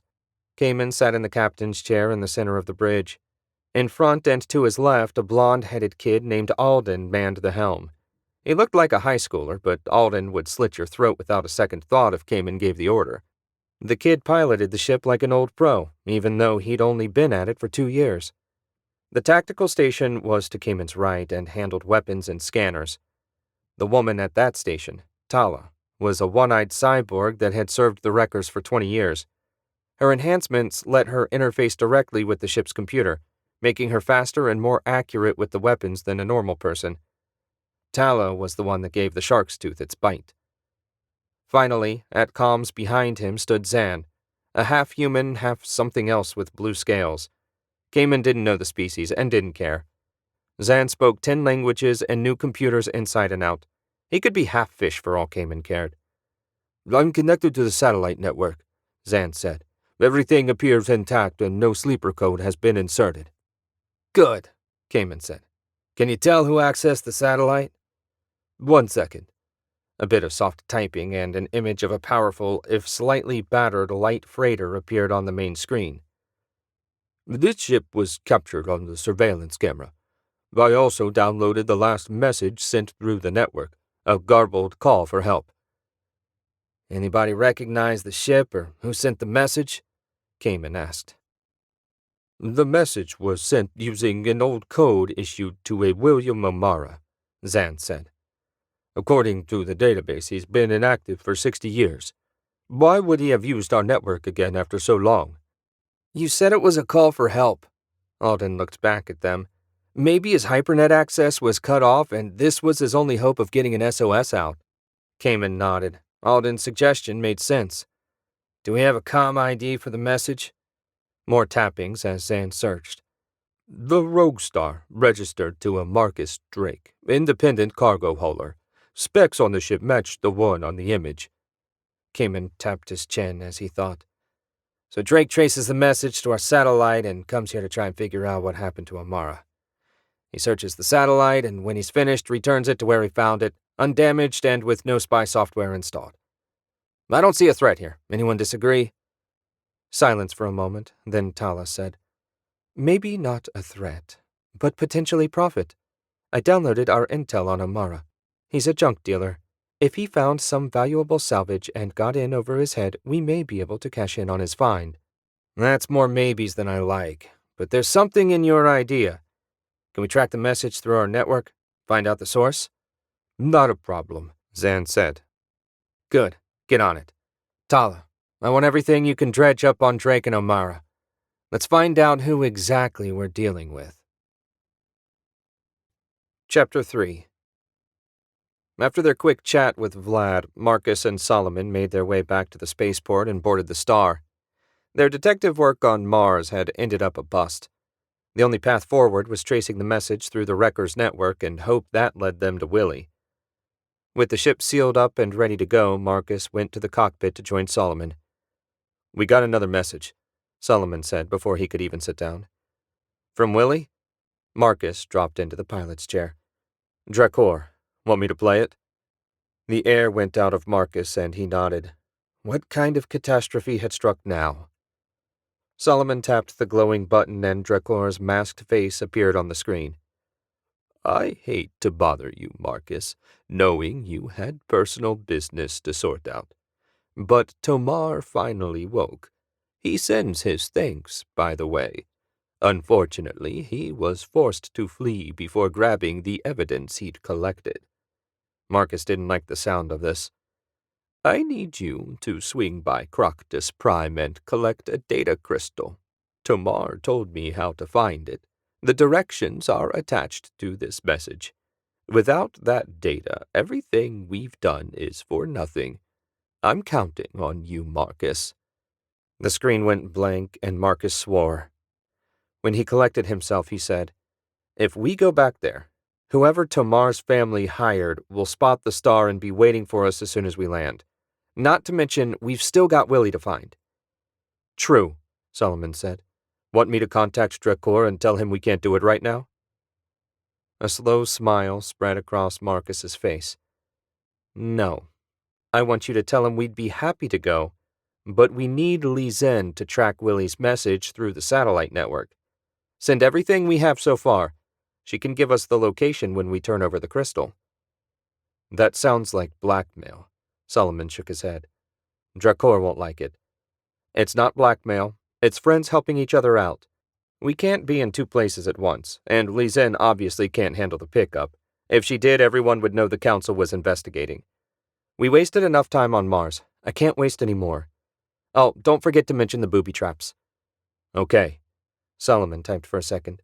"Done. Now what?" "Now we head into orbit and wait to hear where we're going." The answer wasn't long in coming. Marcus hadn't even made it out of the dome when Drakor's reply came back. Li Zhen would handle the search. Marcus just needed to contact her when he had the crystal. Perfect. With Vinsar technology, tracing the message would be simple. Figuring out how to get his hands on that data crystal without getting blasted was going to be the real trick. Marcus guided the star out of the spaceport dome and away from Mars. "Laying a course for Croctus Prime," Marcus said. "Already done." Marcus pulled the lever, and they streaked through the hyperspace vortex. The slimy glob of snot that was Croctus Prime filled the view screen. Marcus had dearly hoped never to have to visit the place again. The trip had taken less than a day since Solomon plotted a direct route, and Marcus spent that time going over the packet of information Tomar provided. The results weren't reassuring. The data crystal was supposedly secured in a secret cavity in the apartment Tomar rented during his time on the planet. Sounded like he'd hidden it really well, but Marcus couldn't imagine his relatives not finding the crystal if they used portable scanners. Whatever he'd told Drakor seemed to convince him that recovery was a good bet. At least, that was what Marcus hoped. The boss wasn't the sort to let emotions for a friend's hard time influence his thinking. Tomar was another matter. If he was grasping at straws while feeding Drakor a line of bullshit, this still might turn out to be a waste of time. The pressing issue was figuring out how to reach the apartment without getting blasted the instant he set foot off the star. Marcus rubbed the bridge of his nose and leaned back from the cockpit controls. They had the cloaking device running so any ships in the area wouldn't notice them, but as soon as he hit the atmosphere, that advantage went away. "Any brilliant strategies come to you?" Solomon asked. "There's only one way I can see this working, and it's gonna suck. We need to swing around and approach a different spaceport. Once we land, I'll have to take planetary transportation to the target, collect the crystal, and backtrack to the ship. A full day minimum, and probably two." "I don't like it," Solomon said. "If you have to run, you'll have no safe haven. It almost seems better to fly straight in, armor up, and blast your way through. I doubt they have much that could stop your power armor." "I considered that, but I don't want to drag planetary security into this mess. I've got no problem blasting those corporate pricks if I have to, but I'd just as soon avoid hurting any of the locals. We're trying to help these people after all, not cause them more pain. No, it's the long way around." Solomon snapped his fingers. "How about this? We program the autopilot with the local port's coordinates, and if you run into trouble, I come get you." "That's a great idea." Marcus clapped his partner on the shoulder. "Program it in, then plot me the most direct route from the second spaceport to the target location and send it to my gauntlet computer. I'll start our descent." Solomon tapped away at his console while Marcus deactivated the cloaking device and pointed the ship at his chosen port. There were only 3 on the entire planet, so he didn't have a lot of options. He chose the one on the planet's light side. The rather unimaginatively named Spaceport 2 was built with the exact same design as the others. A brief negotiation with the manager secured them a berth, and he settled in beside a corporate yacht that probably cost more than Marcus had made in his entire career. "Programs complete and loaded." Solomon said. Good. The spaceport butts up against a planetary transport station. I'll run over and see about a ticket. I'll keep my comm turned on if you need to reach me. If you hear from Li Zhen or the boss, don't be shy about letting me know. Relax. I've got things under control. Just get the crystals so we can leave this mudball. Marcus grinned, held out a fist, and Solomon bumped it. He shouldn't worry. When it came to holding down the fort, Solomon had a lot of experience. Marcus trusted him to handle 99% of the situations he ran into. It was that last 1% that made him nervous. Nothing he could do about it now. Marcus left the cockpit and made his way outside. Heat and humidity washed over him. Sweat beaded on his forehead, and he wiped it away. It was a half-mile hike over to the transport hub. Marcus grimaced and set out. The landing zone was empty this time of day. Most people were smart enough to stay inside until after dark, when you only needed to worry about the giant bugs. The lack of company suited him. It wasn't beyond the realm of possibility that the corporate thugs were watching all the spaceports, just in case. If anyone tried to follow him, the lack of traffic would make them way easier to spot. He reached a glass and steel building beyond which a dozen high-speed transports waited. Each of the long, round vehicles could carry 200 or so people anywhere on the planet in an hour or two. All of them were imported from off-world. Marcus didn't recognize the model beyond knowing they weren't made in Earth space. He passed through the automatic doors into the blessed comfort of air conditioning. Scores of heavily scaled natives made their way here or there, most going to or from the ticket counter. One group of humans stood out on his right. They all carried long, slender cases and dressed in khakis. The biggest tourist industry on the planet was sport hunting in the massive swamps. Marcus didn't see anyone that looked like Tomar, so he should be okay.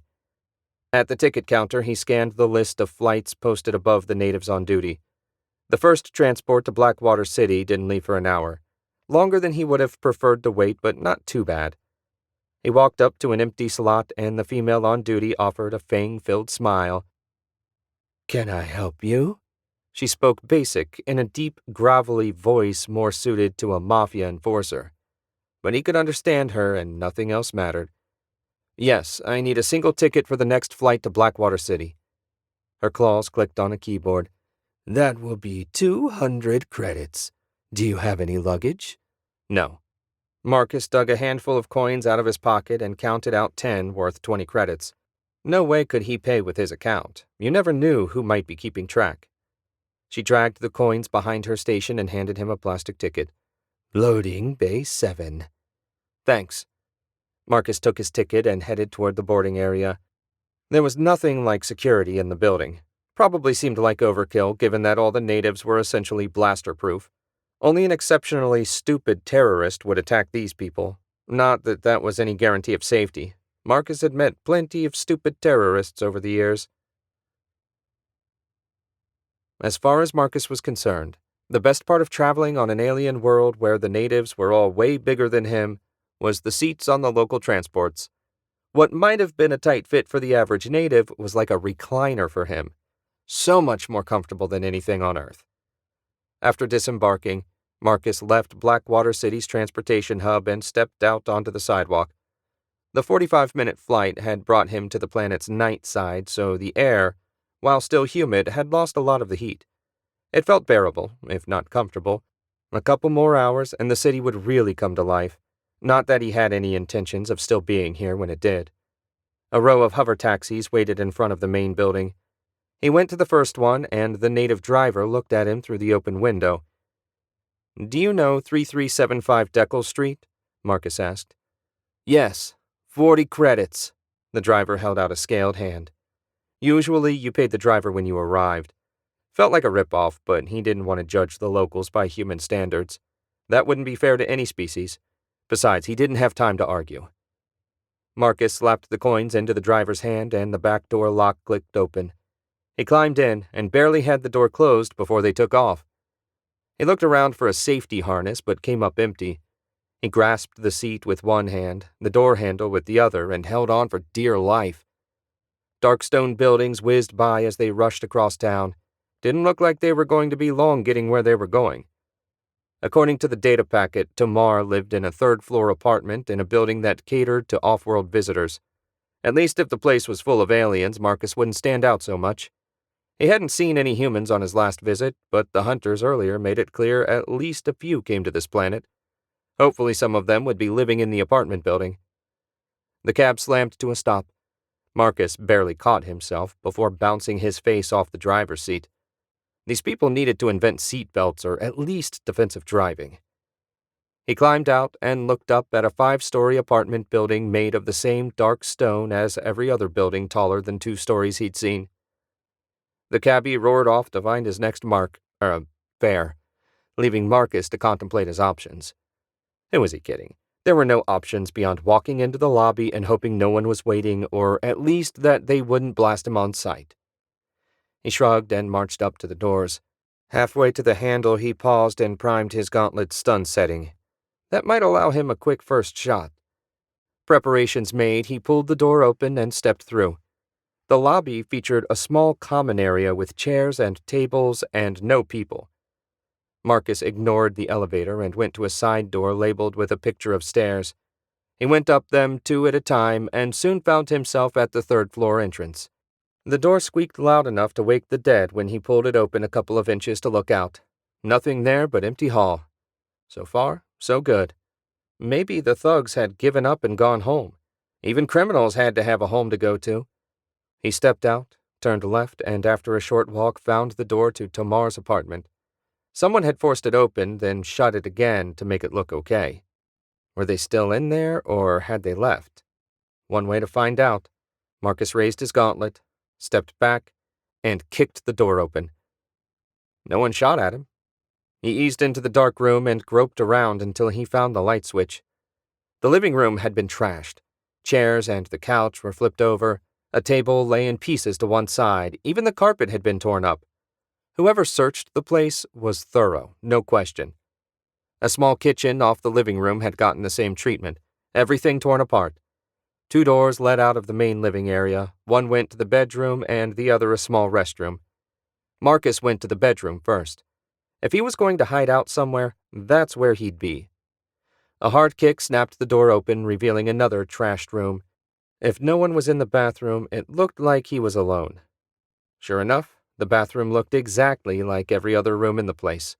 No way was Tamar getting his security deposit back. Now, where was that hidden compartment? Marcus got down on his hands and knees and probed the base of the tub. 3/4 of the way around, something clicked and slid in. He reached inside and pulled out a blue data crystal the length of his pinky. Looked like they didn't use scanners after all. Marcus pocketed the crystal and left the bathroom. Time to make himself scarce. He crossed the room in 4 strides, went out the door and into the hall. "I don't know who you are," a cold voice from his right said, "but I assume my brother sent you to retrieve the data he stole. If you hand it over quietly, I promise no harm will come to you." Marcus slowly turned to find a trio of aliens that closely resembled Tamar, though these 3 looked a little paler and their eyes were sunk so deep in their skulls it was a wonder they could still see. They all wore fine black suits, the sort that any human business person would have envied. 2 held shiny black blasters aimed right at Marcus's chest. His mind raced. Those blasters looked fresh off the assembly line. No way were the gunmen pros. Not that they had to be at this range. "Okay, you got me. Tamar isn't paying me enough to die for him. The crystal's in my pocket. I'll get it for you." "Slowly," the leader said. "Of course." Marcus reached into his pocket and eased the crystal out. "Here you go." With the flick of his wrist, he sent it flying towards the aliens. Their gazes all shifted to follow the crystal's path. Marcus didn't hesitate. He aimed his gauntlet and pumped stun bolts rapid fire into the armed aliens, dropping them instantly. The 3rd dove out of the way. Before he could recover, Marcus ran over, leveled his gauntlet, and fired another stun blast, finishing the job. That had been way too close. He collected the crystal from the floor. No cracks or damage, thank the universe. After all this trouble, he didn't want the damn thing to break now. With the crystal safely in his pocket, Marcus ran for the stairwell. He paused on the landing and listened hard. Didn't sound like anyone was waiting below. Now that he had a minute to think, Marcus checked the battery on his gauntlet. That little flurry of blasts had drained it by nearly half. Before anything else happened, he sent a call out for the Star. No way was he trying to make the long trip back with those corporate guys on his trail. His ship was faster than any atmospheric transport. Half an hour tops, and she should be settling in at the spaceport. Marcus tapped his communicator. Solomon, do you read me? Marcus, you okay? The autopilot just fired up. I'm fine, but I ran into a little trouble at Tomar's apartment. I have the crystal. Can you call me a cab? I don't have directory access here. Sure. You want them to pick you up in front of the building? Yeah, and make sure you pay in advance so the door's unlocked when I get there. If there are more guys downstairs, I might be in a hurry. Got it. Hold on. The line went dead as Solomon did his thing. Marcus tapped his toes and looked over his shoulder. The stun blast should keep the guys behind him out for a good half hour. At least, that's how long he'd expect a human of similar size to remain unconscious. Are you there? Solomon asked. Go ahead. Cab's on its way with explicit instructions to have the door unlocked. The driver will park out front and wait for 10 minutes for you. Oh, yeah, I got a message from Lisanne. She tracked Willy's message to its source and is going to try and rescue him. I figured as long as he gets saved, it doesn't matter. No argument from me. See you soon. Marcus disconnected and started down the stairs. Still no sign of anyone waiting. He reached the ground floor and grabbed the door handle. Something made him pause. Nothing conscious, just some instinct that said, don't go out there. Probably paranoia, but better safe than sorry. Marcus knelt and eased the door open. The instant it cracked, a blaster bolt blew a hole in it right where his head would have been. A leg appeared in his vision, and he shot it. Another of the pale aliens crumpled in front of him. Was that it? He couldn't see much from this position. Marcus opened the door wider and scanned the lobby. Empty, the same as when he arrived. The unconscious alien must have been their last line of defense. The longer he waited, the better the odds that the others would wake up. He rushed out and sprinted for the exit. With each stride, he expected to feel the burn of a blaster bolt. He lunged out onto the sidewalk, spotted a cab with the door open, and dove in. Spaceport! They took off like a rocket, with Marcus's feet still hanging out the door. 3 blocks from the apartment building, Marcus finally got his feet pulled in and the door shut. No blaster bolts whizzed past the cab, and none of the people in the streets were screaming or pointing, so he figured he'd made a clean getaway. The next test would no doubt come at the spaceport. Unless they were complete idiots, his pursuers had to have someone, or more likely, several people, waiting there to stop him from getting away. Marcus checked his gauntlet. He had enough juice for 3, maybe 4 more shots. Not great, but he could work with it. He tapped the comm unit. Where are you? Navigation says 10 minutes, Solomon said. You? On my way. 5 minutes the way this guy drives. I'll have him circle until I see the Star land. Roger. Anything else you want me to do? Lower the ramp and keep the shields up. Gruesome will deal with anyone that tries to get on board. Okay. Good luck. Good luck? He hadn't had good luck in far too long. Not that he wouldn't take a little now. On the cab's 4th pass around the spaceport, Marcus spotted the Star's engines as she came in for a landing. He hadn't seen anything so beautiful since he dropped Ayeka off on Alpha to resume her post as head of research. Now all he had to do was cross half a mile of open ground to reach it. Don't suppose I can convince you to drive out to my ship, Marcus said. The cabbie shook his massive head. Not allowed. I'll drop you by the front gate. How about the back gate? Closed at night. Humor me, Marcus grinned. Maybe he could sneak past anyone keeping watch. The cabbie shrugged and kept driving past the front gate. They'd done it so many times, no one watching would give it a second thought. A minute later, they pulled up to a simple chain-link gate locked by a large padlock. Marcus shook his head. Couldn't be much crime on this planet. That lock wouldn't stop a determined thief for 10 seconds. He figured he'd need 20. His driver stopped and Marcus jumped out. He wouldn't have long before someone realized the cab was finished circling and had gone on its way. At his command, the cutting laser in his gauntlet vibrated to life. He pointed at the lock and a crimson lance shot out. 30 seconds later, the lock clanged to the ground. He winced at the noise, but no one came running. Maybe they really were focused on the front entrance. Marcus slipped through the gate and jogged toward the nearest ship. The minimal light revealed the dented hull of a parked freighter. He leaned around to scope out the alley between the 2 rows of parked ships. No one was visible. "Are you there, Marcus?" Solomon's voice came through the communicator, a little loud for comfort. "Yeah, go ahead. We're surrounded." "What?" "There are 4 people at the rear of the ship watching the ramp and another one up front. I didn't activate the guns since they haven't made any moves to try and board. What are we going to do?" That explained why they weren't watching the entrances. Once the ship landed, they knew exactly where Marcus had to go.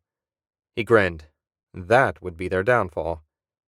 "When I tell you," Marcus said, "fire up the rear thrusters. Dial them up slow so whoever's watching has a chance to run. I'll deal with the guy in front." "Got it. Just say when." Confident he had a clear path, Marcus hurried toward the star. When he got close, he spotted 4 silhouettes standing in the light spilling out of the cargo bay. He ran on, careful to keep his distance. Marcus wasn't ready to reveal himself just yet. The front of the ship was pitch black.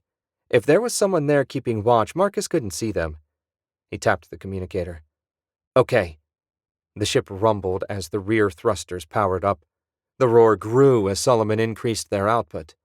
At 50%, those engines could turn over a car. He doubted the thugs would hang in past 20. "Solomon, turn on the front floodlights." A few seconds later, a pair of powerful beams split the night, revealing a single pale alien wearing night vision goggles. He shouted and tossed them aside. Before he could recover, Marcus ran over and slugged him. The impact of the steel weapons module to the alien's chin sent him to the ground, not to rise for hours. "Kill the engines." Solomon switched the thrusters off and Marcus ran around to the rear of the ship. Blaster bolts filled the air around him for a second. Then he was through the shield and safe. At the top of the ramp, he slapped the control panel and sealed the door. He wiped the sweat from his brow. When he reached the cockpit, Solomon gave him an anxious look. "I'm fine. Did you lay in a course to rendezvous with Li Zen?" "Yeah, but it's in the middle of nowhere. We're talking at least a day-and-a-half jump." "What could Willy have found that far out?" "The universe knows." Marcus dropped into the pilot's chair. "We'll have to ask him when we see him."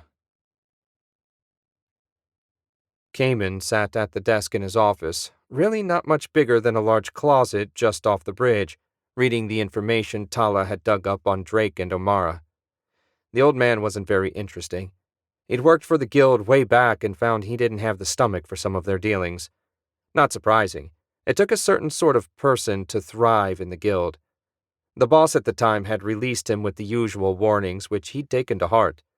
Until he tapped into their network, there was no record of O'Mara having any sort of contact with them. What could have prompted him to take such a risk now? Cayman scratched his stubbly cheek. Try as he might, no good answer came to him. They'd know once they talked to the old man. Should be an interesting conversation. Speaking of interesting, Drake was another matter altogether. Though they didn't advertise it, he was the adopted son of Vlad Valcor. If they ran into him, Cayman would have to be very careful not to do anything rash. The Wreckers were a force in their little slice of the galaxy, but if they went to war with Valcor's crew... Cayman shuddered. He'd definitely be treating Marcus Drake with kid gloves. Unless the man was an obvious threat to the organization, he'd let him go on his merry way with O'Mara. The chime sounded and his door slid open. Zan poked his head in. "Walden has the jump plotted. We're just waiting for you." "Where are we going?" Cayman asked. "The system doesn't have a name, just a star chart number." Zan shook his head. "We've never gone that far out. You sure we want to stick our noses into this business?" Cayman had been debating that exact thing.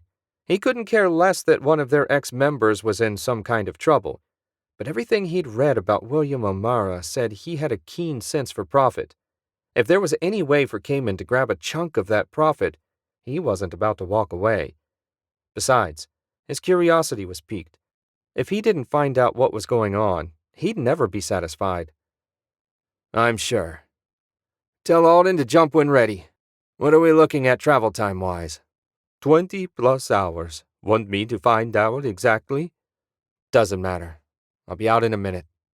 Zan withdrew, and a few seconds later the vibration from the hyperdrive powering up ran through the hull.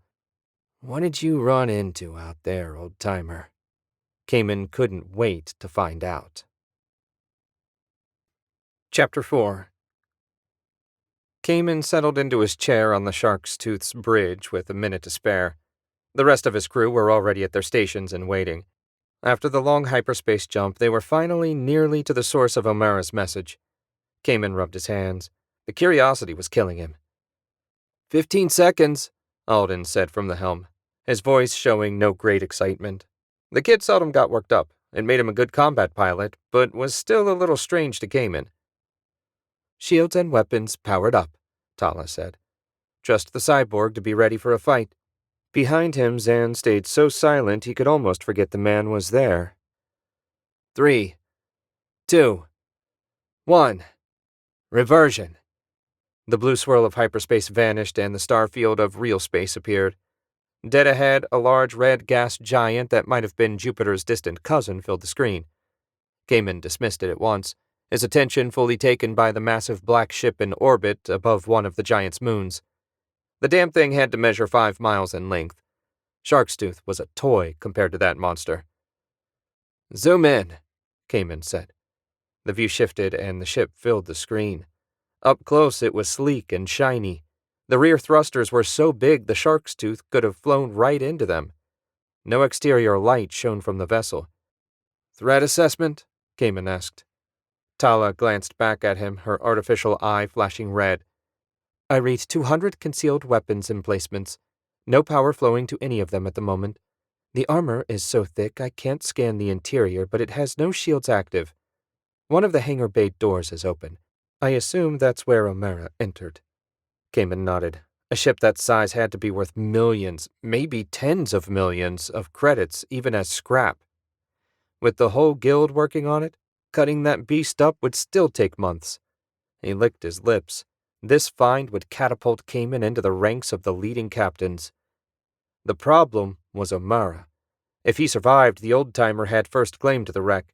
Not that Cayman figured they'd have any trouble persuading him to surrender that claim, but they needed to get it sorted out before they let the guild know what they'd found. For Cayman and his crew to get credit, there couldn't be questions about ownership. "Take us in. It's time to rescue a wayward brother." "You sure, Captain?" Alden asked. "Something happened to O'Mara's ship that stranded him out here. I'd hate to end up the same."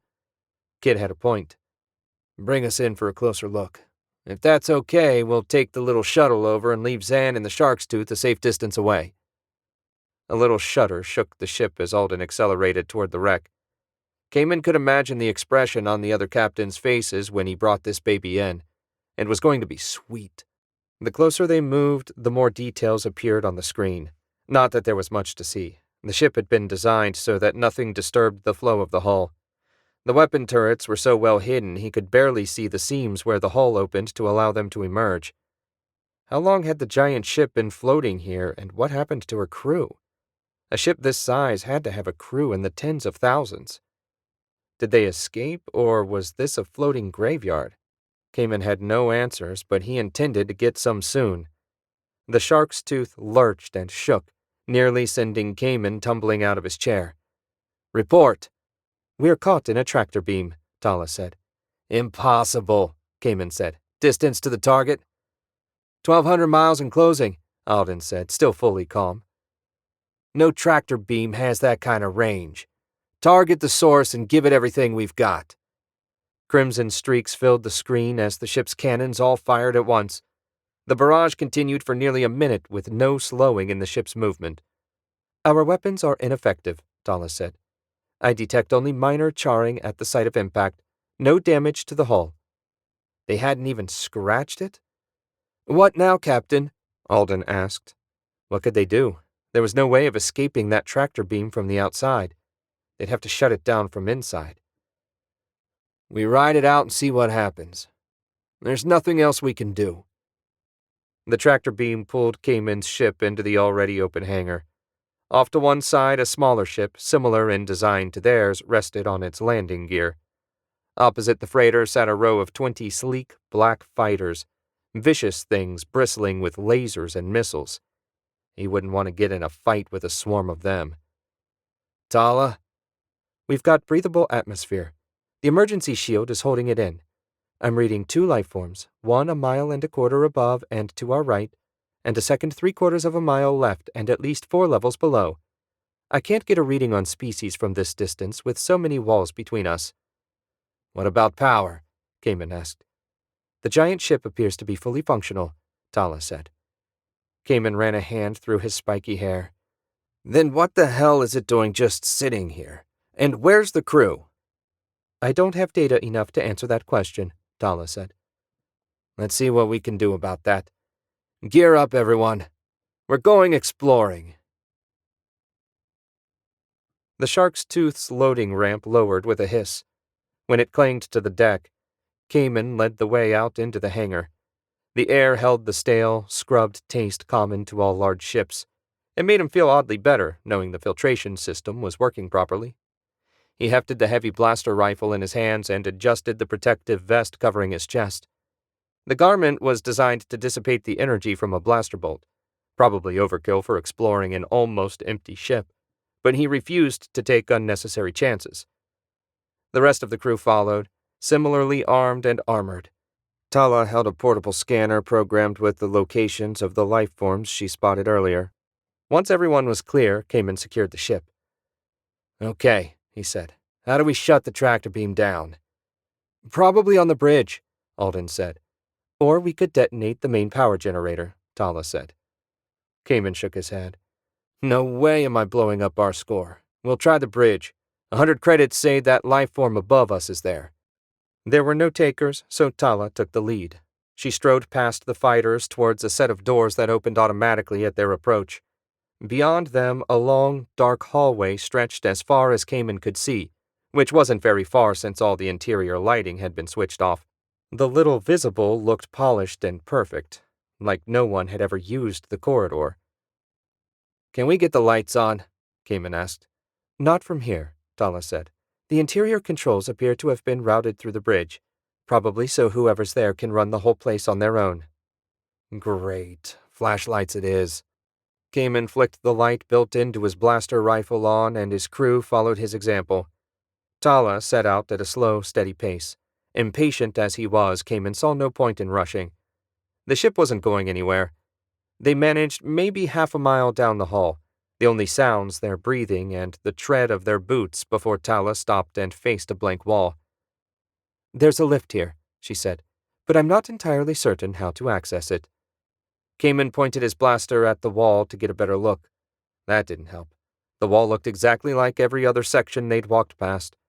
If Tala's scanner hadn't picked up something, he would have gone right on his merry way. Is that a button? Zan asked. The half-alien reached out and touched the wall. The light from the open doors nearly blinded Kamen after the endless darkness of the hall. His vision finally cleared, and there was an 8x8 lift car. How did you see that? Tala asked. My vision extends deeper into the infrared spectrum than a normal human, Zan said. Doesn't your cybernetic eye offer you the same view? I have to manually switch the lenses. I seldom bother, since it blurs out so many details of the regular spectrum given that my regular eye can't see in it. You guys can discuss this later, Kamen said. Everybody in. They piled into the lift and the door closed. There was no control panel, so Kamen assumed it must be voice-operated.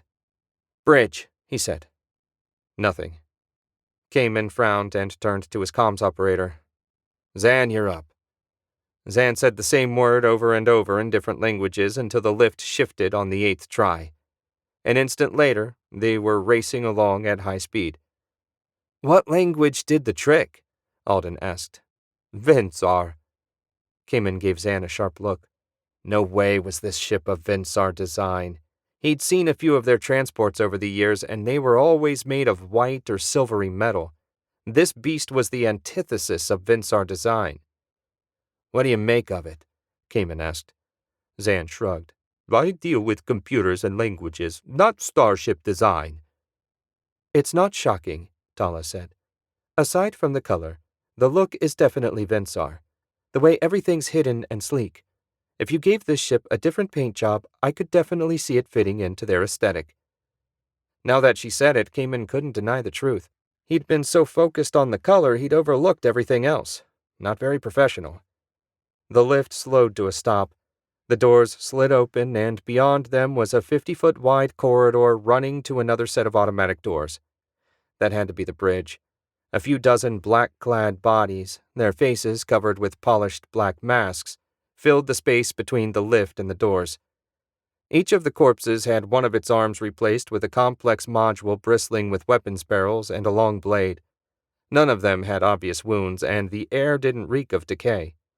Whatever happened, it happened recently given the state of the bodies. Tala? Cayman covered his mouth and nose with his sleeve. If there was some kind of disease in the air, it was already too late, but he couldn't help himself. Tala checked her scanner. The air's clean. No sign of contamination. We're safe. Cayman lowered his arm. What killed them? Does it matter? Alden asked. It might if we don't want to end up just like them, Cayman said. Tala took a couple of steps closer and knelt beside the nearest body. She ran the hand scanner over the corpse and tapped away. Finally, she looked back. There's no obvious sign. The dead body slammed its weapon arm into Tala's chest with enough force to punch through her back. She groaned, and blood spilled out her mouth. More of the bodies rose. The beam of Cayman's flashlight reflected off their polished black masks. Alden blasted one of them, blowing a hole through its chest. Whatever it was, didn't fall. Instead, the wound began to close. The group oriented on Cayman and his crew. Back in the lift, now! Zan, get us out of here! They rushed back into the lift, and Zan shouted something. The door slid shut, and they rushed away at high speed. The last thing Cayman saw was Tala staring at him with her lifeless human eye. Li Zin stood on the bridge of the Silver Sprite, hands clasped behind her back. She occupied the raised command position while below her, in the control pit, 5 Vinsar manned their stations. All of them had served under her for several years, and they knew their jobs well. Unlike some captains, she felt no need to stomp around and bellow orders. Her people would do their jobs, and if they needed something, then and only then would she step in.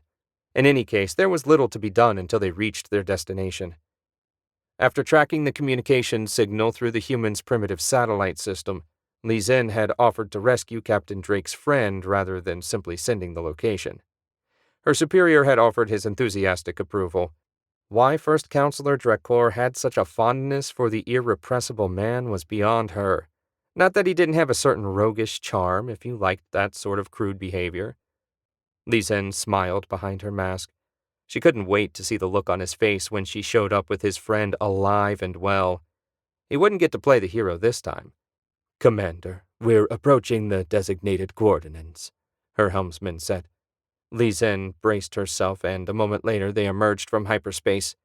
Her breath caught in her throat.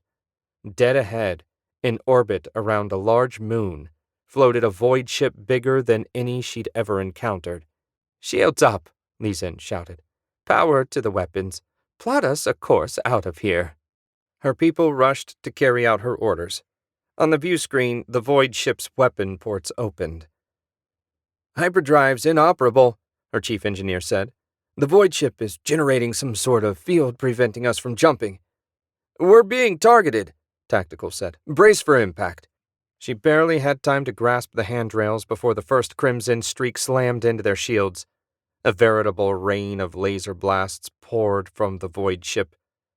The Sprite answered with blue streaks from her own weapons. Communications are being jammed as well, comms announced. Li Zin grimaced.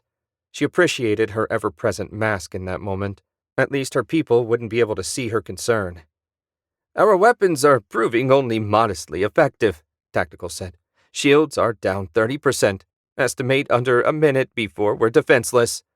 The Sprite wasn't a true ship of the line. They didn't stand a chance against the gigantic void ship. Helm, get us out of here. The Sprite lurched, and an explosion rocked them. Starboard engine damaged. Port engine destroyed, Tactical said. Missile barrage incoming. What was she supposed to do? Impact in 15 seconds. Klaxons rang, making it hard to think. 10 seconds, Tactical said. Deploying countermeasures. Rapid fire, short-range lasers whirred to life. Several of the incoming missiles were destroyed, but a handful made it through. The first explosion sent Li Zhen to her knees. Hull breach. We're losing structural integrity. She wasn't sure who gave that last report. Abandon ship, Li Zhen shouted. To their credit, her people got up from their stations and quickly, but calmly, filed off the bridge. Li Zhen followed last to make sure no one got left behind. She stepped out into the hall and into chaos. Flame suppressant fell from the ceiling and battled the blazes, springing up left and right. She followed her crew left, shielding her face with her robe as she rushed through a gout of flame. The escape pods waited only 50 yards from the bridge, but those 50 yards felt like miles as she forced herself through the heat and screaming alarms. Her ship was dying, and she was helpless to stop it. At last, they reached a side hall lined with open hatches. The well-trained Vensar were climbing in as more of them appeared from deeper in the ship. The Sprite had a small crew for her size, which made the evacuation easier. An explosion rocked the ship, and she tilted. Li Zhen staggered and stumbled backwards. Her heel caught on the lip of an open pod door. She fell, flailing around, hitting everything, but failing to catch herself. The hatch closed and sealed. The pod jolted as it launched, slamming her to the side and bouncing her head off a control panel. The world went black, and she knew no more. Kamen doubted his heart would ever slow to normal. He'd been in his share of tough spots over the years, all the wreckers had, but what he'd seen up there, that black thing killing Tala, he'd never seen anything like that. Even worse, the other one taking a shot to the chest only to begin healing instantly instead of dying. That was too much. He leaned against the lift wall and tried to calm down. Huge score or not, they needed to get the hell off of this ship, which was easier said than done. No way was the tractor beam just going to let them fly off. Blowing the ship's main power core might not be such a bad idea after all. The whine of the lift grated on his already frayed nerves. He needed a moment of quiet to think. Why couldn't they catch a break? His big dream had turned into a nightmare. What were those things? Alden asked. The young man finally sounded rattled. That did nothing to reassure Kamen. I have no idea. Never seen anything like them. What's the plan? Zan asked. Nothing's changed. Kamen was pleased to hear his voice didn't waver. If he kept that up, he might convince himself along with the guys that they'd survive. We still need to shut down the tractor beam. Where are we going anyway? Zan shrugged. I can't even remember what floor I said. I blurted the first thing that popped into my head. Kamen clapped him on the shoulder. Don't worry about it. If anybody had the right to panic, it was us. Tell the squeaky thing to take us to the hangar. I'm not going to be able to think clearly until we're safe in the shark's tooth. I second that, Alden said. Zan said something, but the lift didn't respond. He said it a second time, louder, with the same result. Zan? Don't know, Captain. I told it hangar, but the computer isn't responding. Best guess the system's been overridden. Which means? Kamen had a pretty good idea, but wanted confirmation before he totally panicked. Which means we're passengers, not pilots, Zan said. They definitely needed a break. For nearly a minute, the lift rushed along at breakneck speed until it finally slowed. A change in the tone of the whine tipped Kamen off.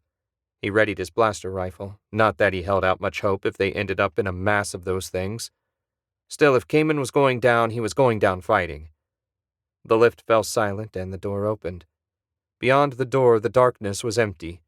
No movement, no monsters. Better than he'd hoped. Where are we? Kamen asked. Zan shook his head. No way to tell. Tala had the scanner. Maybe if I can find the computer terminal, I can figure something out. Otherwise, it's just a guess. So guess, Kamen said. Zan flashed his light around, revealing long pipes running above them. He reached up and touched one. I'd say we're in the engineering section. Those are heating pipes. Engineering's vital, so that puts us near the center of the ship. The hangars are on the upper decks near the hull. We need to find a staircase or some alternate way of climbing. I'm not getting in another lift, Alden said. Cayman forced a smile. No argument here. If you were a staircase, where would you be? They both looked at him without speaking. Exactly how Cayman felt. But he was the captain and he needed to make a decision.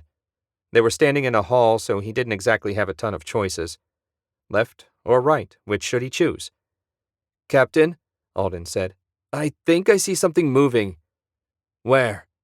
Alden pointed his blaster left, flooding the hall with light.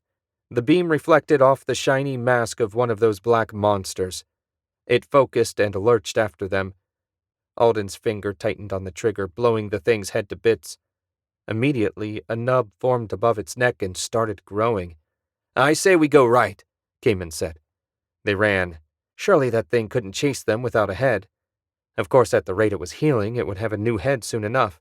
Did you see more than one? Cayman asked between gasps. No, Alden said. I didn't either, Zan said. Good. Hold up a minute. Cayman stopped and tried to calm his ragged breathing. When everyone had fallen silent, he cocked his head. There had to be more of those things around here somewhere. Cayman closed his eyes and focused on every little sound. A pipe hissed somewhere in the distance. An electric hum ran through the wall. No footsteps, though. Had it decided not to chase them? Doubtful, but couldn't argue with his senses. He knew it wasn't a ghost. That meant it had to make some sound when it moved. Wherever the thing was, it wasn't nearby. Cayman wiped a bead of sweat off his brow. The air had warmed about 20 degrees. Were they getting close to the power core? Cayman didn't know enough about the ship's layout to say for sure. Let's go. Cayman hefted his blaster and set out. Maybe they'd find something interesting at the end of the hall. Or maybe they'd find an army of unkillable monsters. Either way, he was out of options. Time didn't mean much in the dark hall. Cayman could have been walking for an hour or 3 for all he knew. Identical panel after identical panel, endless pipes running above them. The monotony lulled him into a half-asleep trudge. Even knowing what was out there, he couldn't stay on full alert every second. He wiped the sweat from his brow. He was about ready to toss his blaster-resistant vest. Captain, Alden said, do you smell that? Cayman sniffed. Ozone? I think so, Zan said. It's hot enough up ahead that I can see the heat radiating down the hall. We're coming up on something important, Cayman said. Stay sharp. If it's like the bridge, there might be a group of those things blocking our way. What do we do if there is? Alden asked. That was a fine question. Cayman wished he had an answer of equal value. I'll tell you when the time comes. His answer was a total cop-out, but Alden didn't call him out. They all knew anything Cayman said was meaningless when faced with the horror of those black things. They continued on for a few more minutes before a bluish-white glow appeared at the end of the hall. Given the ozone smell, Cayman's first thought was some sort of electricity. He picked up his pace a fraction. He wanted to see what waited up there, good or bad. Thinking was driving him crazy. The hall ended at a cylindrical shaft with what looked like crackling lightning running up it. Cayman squinted against the glare. After the endless darkness, the light was welcome, but overwhelming. A 4-foot-high railing ran around the perimeter of the shaft. What do you make of it? Cayman had to shout to make himself heard over the roar of flowing energy. I suspect you'll find the primary power core at the bottom of this shaft, Zan said. I've never seen uncontained energy running like this. On our ship, everything is routed through cables. Zan moved right up to the edge of the railing and reached out. Cayman grabbed his wrist and yanked it back. You looking to die? Of course not. I have a theory. Trust me. Cayman shook his head, but let go. Zan reached out again. His hand stopped 6 inches beyond the railing. He smiled and turned to Cayman. The energy is contained by a powerful field, like a shield, I believe. That's how they direct power through the vessel, altering the shape or position of these shields. It's fascinating. I'm glad you're enjoying yourself. How does your discovery help us? Zan shook his head. It doesn't. I just thought it was interesting. Cayman slapped his palm to his face. Were they going to have to backtrack all the way to the black creature they blasted? He really hoped not. but there hadn't been a single branch for the length of the hall. Alden tapped his arm. "Captain, look!" Alden pointed, and Cayman squinted against the glare. About a quarter of the way around the shaft was a ladder. In front of the ladder stood one of those monsters. Cayman's jaw clenched. "Zan, you said that barrier was like a shield. Can we push through it?" "If you're eager to die," Zan said. "I'm not, but I've got an idea." Cayman raised his blaster and stalked straight at the creature, blocking them from reaching the ladder. "What are you doing?" Alden asked. Cayman ignored him and kept going. About 100 yards away, the creature noticed him. It took a step, then another, picking up speed. At 20 yards, Cayman fired. The first bolt went right through the monster's chest. It didn't slow. Cayman fired again and again, demolishing its head and opening a second hole below the first. It collapsed and instantly began to heal. "Quick now!" He ran over and grabbed it under the armpits. "Get its legs!" Alden bent down and picked up the lower half of the thing. It didn't seem capable of defending itself and healing at the same time. Thank the universe for that. "What now?" Alden asked. "Put it over the rail." Cayman heaved and Alden grunted. Zan hurried over and shoved on its back. Between the three of them, they dragged the monster up onto the railing. The shield resisted their efforts. "I thought you said we could push through it." Cayman's shoulders ached, and he wasn't sure how much longer he could hold the body up there. "We should be able to," Zan said. "The density is probably to keep anyone from accidentally sticking a hand into the energy flow. Give it one last good hard shove." Cayman gathered himself. The monster started moving. The holes nearly closed. "Go!" Cayman pushed with everything he had. The others shouted and shoved. At last they forced the thing through. It fell a few feet before the lightning fully consumed it. "Ha! Let's see you heal from that, you son of a bitch!" Cayman grinned and turned to the others. They smiled back.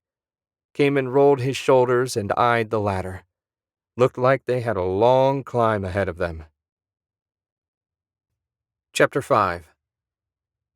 As was his habit when approaching a new location, Marcus brought the star out of hyperspace well away from the target. It was a good thing he did this time. A debris field filled the area where a less cautious pilot would have emerged. Some of the metal chunks were half as big as a ship. Shields or not, he wouldn't want to run into one of those. A gentle touch on the yoke brought them to a full stop. The metal looked silvery, so it wasn't Willy's ship. The rust bucket hadn't seen a coat of paint in Marcus's lifetime. That meant Lizen. "Bloody hell, Marcus, look at that!" Solomon tapped something, and the image zoomed in on a huge black ship in orbit around the largest moon orbiting a red gas giant. "Is that a Void warship?" Marcus tensed, ready to turn around and run for it at the first sign of trouble. If the silver sprite had tried to tangle with that thing, it explained the debris. "I don't think it's a warship. Scanners indicate 200 weapon emplacements. The destroyers that appeared above Mars had over 300 each, and they were less than a quarter the size of this beast." Marcus frowned. "If it's not a warship, what is it?" Solomon shrugged. "Your guess is as good as mine." "The debris?" "The silver sprite for sure. I'm not picking up any life forms out there. If anyone survived, they've got to be on the black ship." Marcus ran a hand through his hair. It was the confirmation he'd expected, but didn't want. He never should have gotten Lizen and her crew involved. This must be Willy's big discovery. What was he thinking? He must have seen the void ships over Mars. Surely he'd have recognized the design and had sense enough to flee. "It looks abandoned," Solomon said. "Maybe he thought it was derelict and free for salvaging." That sounded about right. Now Marcus had to decide what they were going to do. They could go tell Drakor and return with a fleet of Vinsar warships, but the boss might be willing to sacrifice Willy to destroy a void ship that size. If Marcus was in his position, he wouldn't take a chance to save one old human. The possibility of Vinsar survivors might be enough to sway his decision, but Marcus couldn't risk it. This was his mess, and he'd clean it up. "Can you zoom in any tighter on it?" Marcus asked. Solomon typed a command, and the ship got bigger, but not big enough to reveal much detail. "That's all we've got. You could fly closer." "Huh! That thing blew the sprite to bits. No way am I getting a yard closer." Marcus leaned nearer the screen, as if that would help. They must know we're here, right? Absolutely, Solomon said. With Void Tech, they probably knew we were coming before we left Croctus Prime. Marcus certainly hoped that was an exaggeration. Solomon was right about one thing. He needed to get a closer look. I'll armor up and fly in for a bit of recon. If anything goes wrong, power up the hyperdrive and get out of here. Drekor can send help. You can't bring Willy back with your armor, Solomon said. I don't see any sign of the rust bucket. He must have gotten inside somehow. I can fly back with that. I don't like it. Solomon crossed his arms and scowled. I'm not thrilled about it myself, but unless we're going to abandon Willy, I can't see another choice. Yeah, I know. Just don't do anything crazy. Marcus grinned. You mean crazier than going alone into a 5-mile-long void ship? Sealed tightly inside his power armor, Marcus flew out the cargo hold and swooped around in front of the star. He gave her an unconscious once-over and saw nothing problematic. She was in as good a shape as she ever was. Solomon, do you read me? Marcus wanted to make double sure that only long-range hyperspace communications were blocked. Loud and clear. I've got your visual field on my screen and the computer link is solid. If you need to interface with any computers, I'll be able to help from here. Okay. Keep the scanners at maximum. If anything shows up, let me know at once. Will do. Good luck. Thanks. Marcus turned his thrusters to maximum and made for the void ship. His gaze darted back and forth as he made his way through the debris field. He hoped he might spot something the scanners missed, even though he knew the odds. Li Zin was a stiff, but he'd gotten to like her. If she died trying to save Willy, well, that would suck. He cleared the debris after a 5-minute flight, and his hopes died. There was nothing that even resembled an escape pod. Damn the void. Everything they touched went to ruin. Someone was going to pay for this. He swore it. As he flew closer to the ship, the details grew clearer. The design was different from the destroyers, sleeker and less aggressive. Solomon was right. This was no warship. That didn't explain exactly what it was, but hopefully he'd learn more inside. Speaking of inside, there was an open hangar door. Marcus adjusted his course and flew inside. Nothing attempted to stop him. Why didn't whoever crewed the ship blast him like they did the Sprite? Questions, questions, questions. What he needed were answers. He landed easily and looked around.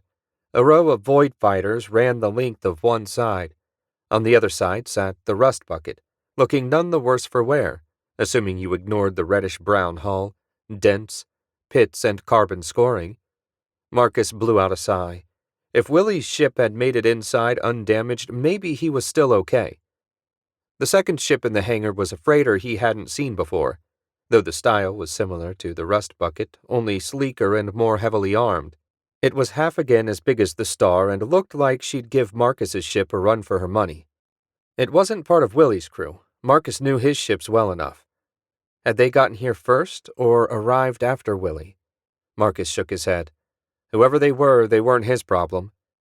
The last item in the hangar gave him a burst of hope. It was a silver escape pod, and the exterior plating appeared undamaged. The pod lay on its side and, judging from the lack of burn marks, had never fired its thrusters. If that was true, how did it end up here? Hopefully there'd be someone inside who could tell him. Marcus went around to the front and found the round handle that locked the hatch from the outside. It turned easily, and he pulled the hatch open. The light on his chest fired up, illuminating a single silver-robed form inside. The opening made for a tight fit around his armored body, but no way was Marcus taking it off. He forced his way inside, scooped up the body, and backed out with it. Once clear of the pod, he got a better look at her. He was 99% sure it was Li Zin. He'd seen her enough to be able to distinguish her from the other Vensar. On the one hand, he was thrilled she'd survived, but on the other, he had to tell her the rest of her crew didn't. Stoic, Vensar or not, that would hurt. First things first. Marcus powered up the suit's scanner and ran his hand the length of her body. She had a knot on the back of her skull and a few bumps and bruises, probably from getting tossed around the pod while unconscious. Nothing serious, though. so he should be able to wake her with no trouble. Delicate movements weren't his strong suit while armored up, so he settled for gently tapping her mask with his forefinger. She groaned and shook her head. What? Welcome back to the land of the living, Marcus said. How are you feeling? She turned her head to look at him, flinched, and threw a gloved hand out. Electricity arced out, striking his armor with a hiss but doing no damage. That's a fine way to thank a guy for saving your life. I figured I'd get at least a hug. Lizen groaned again. Captain Drake, of course it would be you that found me. I'm not certain what I've done to offend the universe, but clearly I'm being punished for something. That's more like it. Can you stand? Marcus held a hand out, but she ignored it and climbed to her feet on her own. Sorry about your ship. Her hand went to her forehead. The crew? I'm sorry. We didn't find any other survivors. How did you end up here? I don't know. I hit my head when I fell into the pod. Where are we exactly? A hangar in the void ship. Looks like you had a hell of a fight. Lizen shook her head. It wasn't a fight. It was a slaughter. Our weapons couldn't scratch the vessel's hull. We were torn apart. We couldn't even run. This ship appears to be equipped with a hyperwave generator. I thought we bagged the only prototype, Marcus said. As did I. But nothing else explains the failure of our engines and comms. This ship is unlike any void ship we've ever encountered. Not just its size, but everything. Armor, weapons, you name it. We need to escape and alert Drakor. I like that plan, Marcus said. First, we need to find Willy. I didn't come all this way to abandon him. Let's see. Marcus activated the suit's long-range scanners. There were 5 life forms besides him and Lizen. One in what he figured was the bridge, a group of 3 on the lowest decks working their way up, and another one alone and a few decks below them. That had to be Willy. Marcus deactivated the armor's external speaker so he could talk to Solomon in private. Are you seeing this? Yeah, give me a minute and I'll run your data through the ship's computer. A few seconds later, Solomon said, The group contains 2 humans and a hybrid. The nearest life form is also human, and the last one is shielded by something that blocks most of the scan, so I have no idea. How's this look to you? An image appeared overlaid on Marcus's vision. It showed a map of the immediate area, nothing detailed but enough that he could plan where he needed to go. That's great. How'd you make it? I'm processing your raw data and transforming it into a 3D model. I shouldn't say I'm doing it. The computer's doing it in real time. As long as we don't lose this link, you should be all set. Thanks. Marcus switched the external speaker back on. Can you move? Lizen rubbed her temples. Yes. My head's still a little fuzzy, but I'm otherwise undamaged. Marcus nodded and started to the right-hand exit. According to the map, Willy was only a few hundred yards away. Hopefully they could grab the old man and escape before anything else happened. The worst part of wearing his power armor was the noise. It seemed like Marcus couldn't move without clanking or crunching, or bumping into something. Not that he was willing to give up the protection and weapons, but he did wish he could sneak around a little better. Of course, in the empty ship, sneaking was kind of pointless. It was also creepy, like living in one of the old ghost ship stories he read as a kid. Behind him, Lizen walked along, silent as a mouse. He wanted to look back and check on her, but doubted his fussing would receive a warm welcome. She hid it well, but she had to be rattled from the loss of her ship and crew. If anything happened to Solomon or the Star, Marcus would have been beside himself. But Lizen was Vensar, and they gave away nothing, especially of their emotions. He'd barely gotten Drakor convinced that the occasional joke wouldn't hurt anything. How do you know where we're going? Lizen asked. Marcus explained the map Solomon made for him. When he finished, she said, That's quite impressive for human technology. Thanks. Marcus didn't point out that pretty much every inch of his ship had been upgraded with Vensar tech. They continued on through monotonous, identical halls, down 4 flights of a narrow staircase, and back into yet more black metal halls. How did anyone live in such a place? He'd lose his mind inside a week. "This ship is different from any void ship I've seen," Li Zhen said. "It wasn't built based on our stolen technology. This design is unique." "Have you been inside many void ships?" Marcus asked. "No, but I have seen every holo recording taken of every battle my people have fought against the void, and many of them took place on the enemy's ships." "You've been fighting them a long time." "Too long." The hate came through loud and clear in her voice. Even through the speaker in her mask it was unmistakable. "Generations of my people cut short, thanks to Voidwalker and his cursed disease. One day we will find him and bring the long war to an end. I hope to see that day." "I hope you see it too." They were only 50 yards from Willy's position. Marcus turned up the intensity of his light in hopes of seeing more of the hall. What he found waiting wasn't what he expected. 4 void assassins lay on the floor, undamaged and still. Marcus turned the scanner on them but found no sign of life. He did get a strange energy reading. Switching back to the internal comm, he asked, "Solomon?" "Yeah, hang on, I'm analyzing it." Solomon went silent. "You have a sensor suite in your mask, right?" Marcus asked. "What do you make of the energy those bodies are giving off?" "I'm not certain. My mask has very limited functionality. All I can tell is that the energy is there and it's not biological." "She's right," Solomon said. "The power is too evenly distributed and intense to be generated by a living creature. Well, there are a handful of species that can do it, but those void assassins aren't of that type. I can only guess that someone has upgraded them or is using the electricity to keep them offline." "Great. So basically neither of you have any idea." Marcus didn't bother switching to their private channel. "Here's an easy one. Where's the door?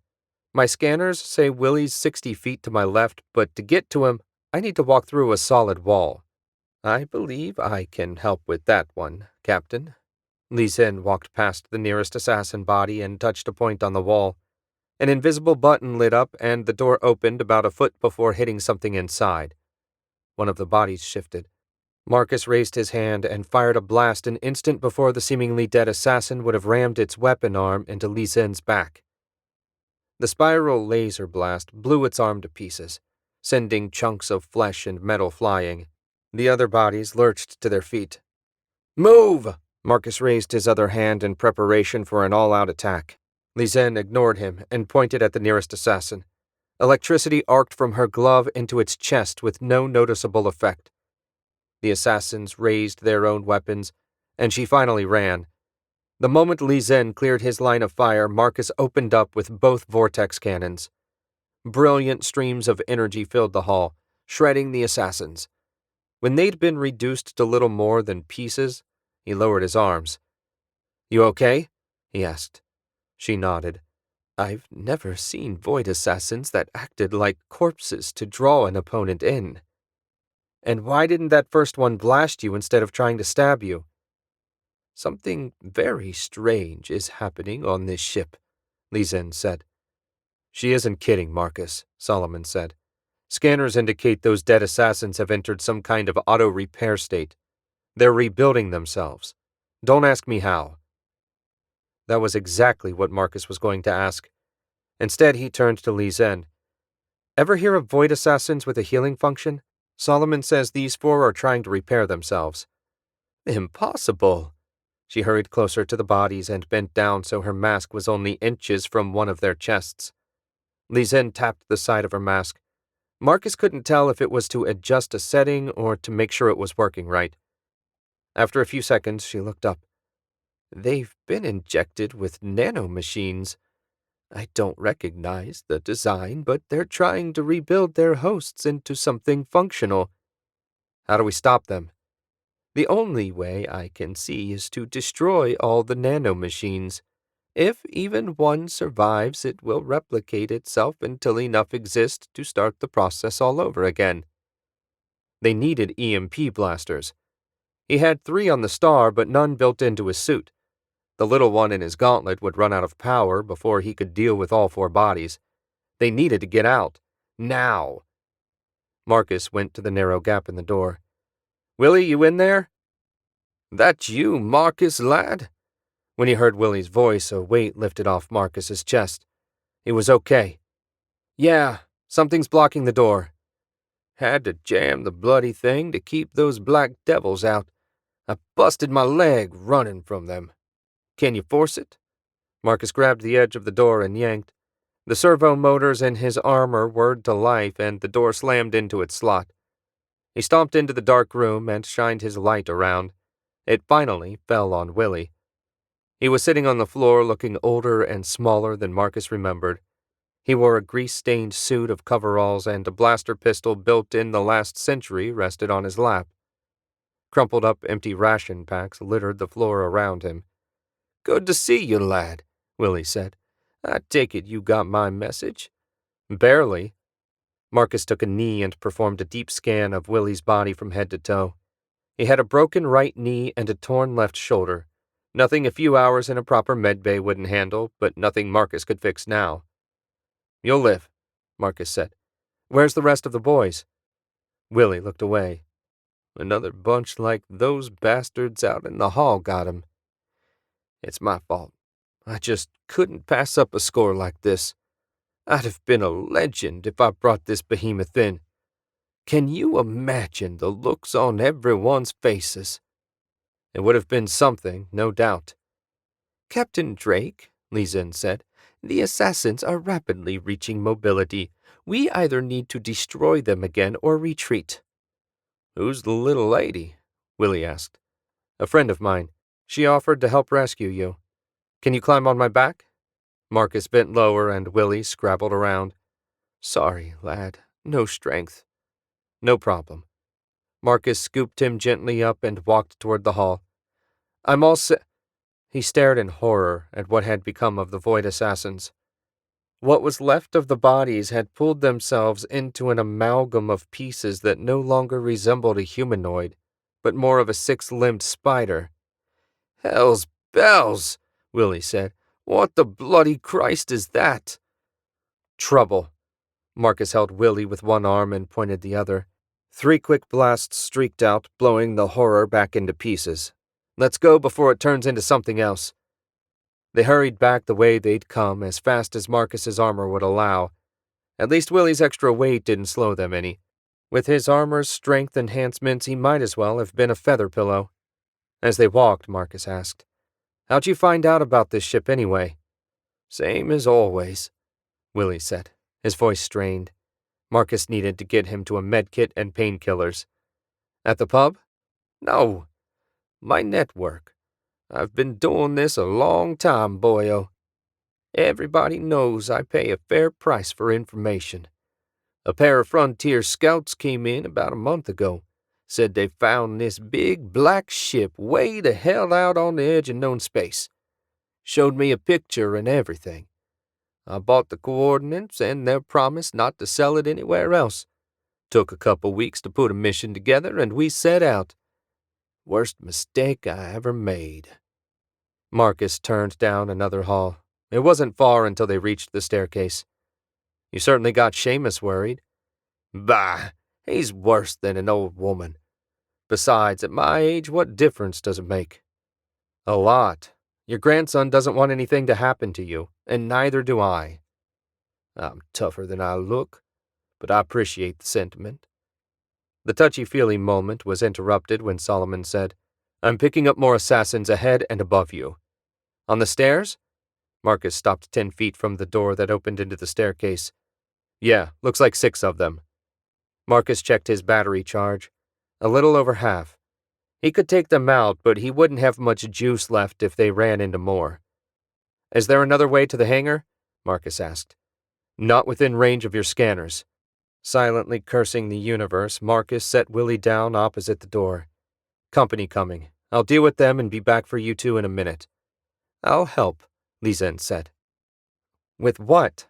That little zapper of yours didn't put a scratch on them." Don't worry, I can handle this. Just stay under cover. I'm not used to needing protection, Captain Drake. You're just going to have to adjust.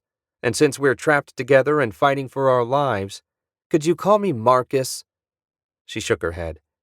Be careful. He nodded and reached for the door. The moment he opened it, a plasma blast splashed against the door, catching his shoulder. He slammed it shut and smashed the handle so nothing could open it. Okay, Plan B. Do you have a Plan B? Solomon asked. Behind Marcus, the door began to glow red as the assassin burned their way through. Yeah, run! Marcus carried Willy with one arm as they ran down the long, dark hall. He hadn't heard anything from behind them to indicate that the assassins had burned through the door, but it was only a matter of time. How come this bunch could use their weapons and the other group couldn't? Marcus didn't know or care. All that mattered was getting someplace safe, assuming such a place existed on this ship. Where are we going, lad? Willy asked. Away from the guys with the plasma blasters. Solomon's looking for another way up to the hangar, then we can take the rust bucket out of here. You turn the tractor beam off, then? Marcus turned his head a fraction so he could better look at Willy. What tractor beam? The one that dragged me in here in the first place. When we were scouting the ship, it grabbed us and yanked us into the hangar. Figured you knew. No. He turned to Li Zhen. Did you know? I did not. We were attacked the instant we came within range of its weapons. No attempt was made to grapple the sprite. Marcus's confusion was growing by the second. Do you suppose the ship knew you were Vinsar and attacked? Possible. More likely, it determined my ship was too big to bring into the hangar and so destroyed it. Marcus, Solomon said, there's a space beyond the wall to your left. I think it's a lift car. You might be able to take that to the hangar. Marcus stopped and told Li Zhen what Solomon said. Can you get it open like you did that other door? Certainly. Void masks work like Vinsar masks. The sensors allow me to see the hidden control panels. The filter isn't one we share outside of our people. She went to a blank section of wall and touched it. An invisible button lit up and the door slid open. Marcus took a step, then stopped. Getting in a small metal box with no way out suddenly struck him as a bad idea. He looked back the way they'd come. Are the assassins following us? Can't see anything on the scanners, Solomon said. Weird. They should have burned through that door ages ago. What do you think they're doing? I don't know, but I'd like to find out. Marcus set Willy down again. I'll be right back. Captain Drake, Li Zhen said. I want to see what the other assassins are doing. Shouldn't be a minute. Are you sure that's wise? Li Zhen asked. Not in the least, but something weird is going on, and I need to better understand it if we're going to have any chance of getting out of this mess in one piece.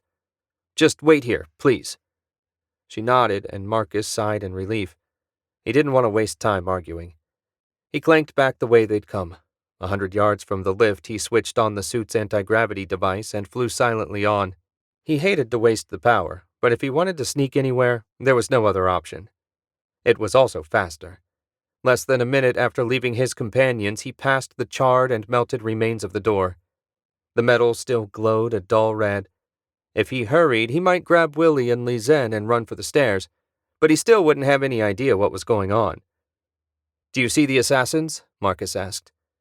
There's a heat signature back where you left that spider-looking thing, Solomon said. That might be them. Marcus gave the staircase one last long look and jetted farther down the hall. The blue glow from plasma blasters appeared not long after. A few seconds later, the scene became clear. Gouts of plasma filled the hall with light and heat. The void assassins that had appeared from upstairs were burning the spider thing to nothing. Why in the world were they destroying their comrade? Was it because it had lost its original shape? Maybe, but he didn't think much of that explanation. As he was thinking it over, one of the assassins looked his way. Marcus raised his hand and centered the vortex cannon on its chest. The assassin made no move to attack. Instead, it stepped away from its companions and took a step toward him, its weapon arm pointed at the deck. No void assassin he'd encountered acted this way. It stopped, and a voice said in smooth basic, "Welcome.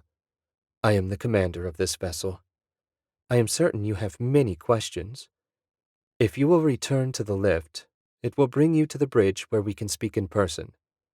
You have my word that no harm will befall you. You see, I'm in need of your assistance as well." "What exactly is going on?" Marcus asked. "All will be explained when we meet. Please, return to the lift."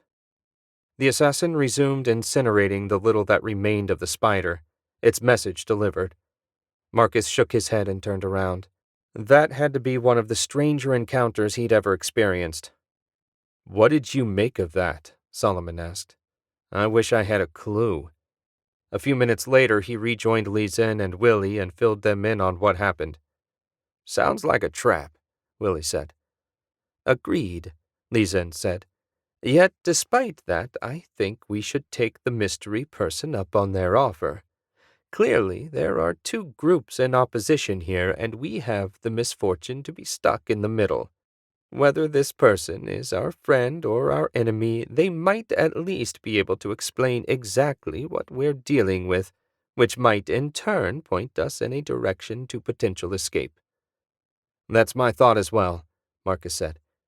He looked to Willy, who shrugged. "I got a bum leg and don't fancy sitting in the dark waiting for more of those things to show up. Wherever you're going, I'm coming." Marcus grinned, picked the old man up, and the three of them stepped into the lift. No command was given. It simply sealed up and started moving into the unknown. Chapter 6. If Cayman never had to climb another ladder for the rest of his life, he'd die a happy man. After disposing of the black-masked whatever the hell they were, he and the guys had started climbing. And climbing, and climbing. He'd lost track about 6 levels ago how far they'd traveled. A handful of landings had come and gone, but none that looked like they led anywhere interesting. Zan figured they needed to get at least 50 levels above where they started. Cayman didn't say anything, but if that was more than a guess, he'd have been stunned. Behind them, the flow of energy had slowed from a river to a stream. It still provided enough light to see where they were going, but the glare no longer threatened to blind him. Not that there was much to see, just the ladder, tube, and more tons of black-painted metal than he'd believed existed in the entire galaxy. He clanked on for another 100 rungs when, at last, they ran out. The ladder ended at a wide-open platform, happily free of unkillable monsters. Cayman crawled up the last 3 steps and nearly collapsed with relief. The guys joined him, both looking as tired as he felt. "What do you think?" Cayman asked. Both men shook their heads, clearly as out of ideas as Cayman. There had to be some way to find out where they were and how to get back to the ship. That would be a first step, at least. They were still a long way from escaping, but somehow just seeing the shark's tooth again felt like it would help. Of course, Cayman was honest enough to know he just needed some kind of goal to keep him moving. Cayman stretched and said, "Let's have a look around. I can't believe this is just a dead end." "It isn't," Zan said. "What?" The answer appeared a moment later, when a door Cayman hadn't realized existed opened and 10 of the black-clad monsters emerged. Cayman and the others raised their weapons, but the creatures made no aggressive moves. Instead, they formed a semicircle facing them. "We would have words with you." A computer voice, the kind that, despite centuries of trying, still didn't sound quite human, came from the monster at the center of the group. They were dead anyway, so what could it hurt to talk? "I'm listening," Cayman said. "Not here," the voice said. "We will bring you to the core. There we will speak directly. Follow us, please. Keep your weapons if it comforts you. They are no threat to us." Cayman's lip curled at the insult, but he found no fault in the voice's reasoning. The 3 of them against 10 monsters was no fight at all. "Lead on." His team paraded out behind half the monsters while the remaining 5 fell in behind. Maybe it was an invitation, but no clearly wasn't an option. A short walk through the first properly lit hall Cayman had seen ended at an open lift door. He grimaced but climbed inside. Their last experience in a lift hadn't ended well, but under these circumstances things could hardly get worse. "You think this is a trap, Captain?" Alden asked. "No. If you've already caught the rat, why set a trap?" Marcus had ridden on plenty of lifts in his life, but never one as smooth and silent as this. Less than a minute after they entered, the doors slid open, revealing a sprawling bridge large enough to land the Star, with plenty of room for a wing of fighters. 10 stations sat empty. A wall of computers was dark and silent. A few overhead lights did more to cast shadows than brighten things up. A single chair sat in a raised position that overlooked all the other stations. That chair spun to face them. It held a single figure, dressed all in black. Robes, pants, boots, gloves, and full face mask. One of the higher-ups in the Children of the Void, for sure. Marcus doubted it was the boss himself, but you never knew. Beside him, Li Zhen stiffened. He glanced down at her. "You okay?" "What do you think?" "Let me rephrase. You're not going to do anything crazy like attack this guy the moment we get close, right?" "Do I strike you as so impulsive?" "No, but under the right circumstances, anyone can surprise you. I want to be sure we hear him out." Marcus said him, but the robe was so voluminous their host could have been male or female, and from any number of species. "Please, come closer," their host said. "We can hardly have a proper conversation from such a distance." Marcus clanked towards the captain's chair. 3/4 of the way over, a tingle ran through his body. He looked around, but everything was as empty as before. He glanced at Li Zhen, who shook her head. When they stopped, Willy said, "Set me down, lad. I could stand on my own leg." Marcus lowered him to the floor and returned his focus to the stranger. "Okay, we're here. Let's hear it." "Ah, how I've missed humans. So direct. Very well, my name is Sorin, and I am, or rather was, the master of this ship." "It's not a warship," Marcus said. "No, it isn't. This is a one-of-a-kind mobile base. We built it on the off chance we lost our current base and needed somewhere to retreat. It has everything. Labs, manufacturing areas, a full-featured medical facility, and best of all, it requires only a minimal crew. The majority of functions are controlled by the most advanced AI ever devised." "I can't imagine Voidwalker just handed you this ship out of the goodness of his heart," Li Zhen said. "No." Sorin steepled his fingers. "I was, not so long ago, one of the Void's chief designers. My work advanced our cause a great deal. My most recent effort was an attempt to improve the durability of our warrior automatons. I planned to inject them with nano-machines capable of repairing any damage they may take. Voidwalker disapproved and forbade my line of research. Having seen your creations, I'm guessing you disobeyed," Marcus said. "I dislike being told I can't do something. The freedom to follow unconventional paths is why I joined the group in the first place. When it became clear that Voidwalker wouldn't see reason, I stole this ship, it doesn't even have a name yet, and set out for the unknown regions to continue my research." "Would you say you succeeded or failed?" Li Zhen asked. "Both. The nanomachines were immensely successful in repairing damaged automatons. What I didn't anticipate, what no one could have anticipated, was how the nanomachines' programming would interact with the ship's AI. The two programs became one and, in the process, grew into something greater. The program developed not true sentience, but purpose, I suppose would be the best way to describe it." "And that is?" Marcus wasn't sure he wanted to know, but he needed to. "To expand. To reproduce. It's an almost biological imperative. The process began with the handful of automatons I injected with the nanomachines. I first realized there was a problem when I found one of them injecting another clean specimen without my direct orders. As soon as I discovered what was happening, it became a race. The AI tried to take full control of the ship, and I tried to cut off as much access as I could. My results were considerably less successful than I might have hoped. "How much of the ship do you control?" Marcus asked. "One lift tube, the bridge, and navigation control, including the hyperdrive. That last is vital. Keeping the ship away from an inhabited system is of paramount importance. Should the nanomachines gain a critical mass, you'd need to resort to planet-killing weapons to stop them." "Why the bloody hell did you drag my ship in here?" Willy asked. "I didn't," Sorin said, a hint of amusement in his voice. "Your ship, as well as the second one, were, I believe, brought aboard to increase the AI's available hosts." "And my ship?" Li Zhen asked. "The AI is still a void program. A Vensar starship, even one as modest as yours, represents a threat that can't be ignored."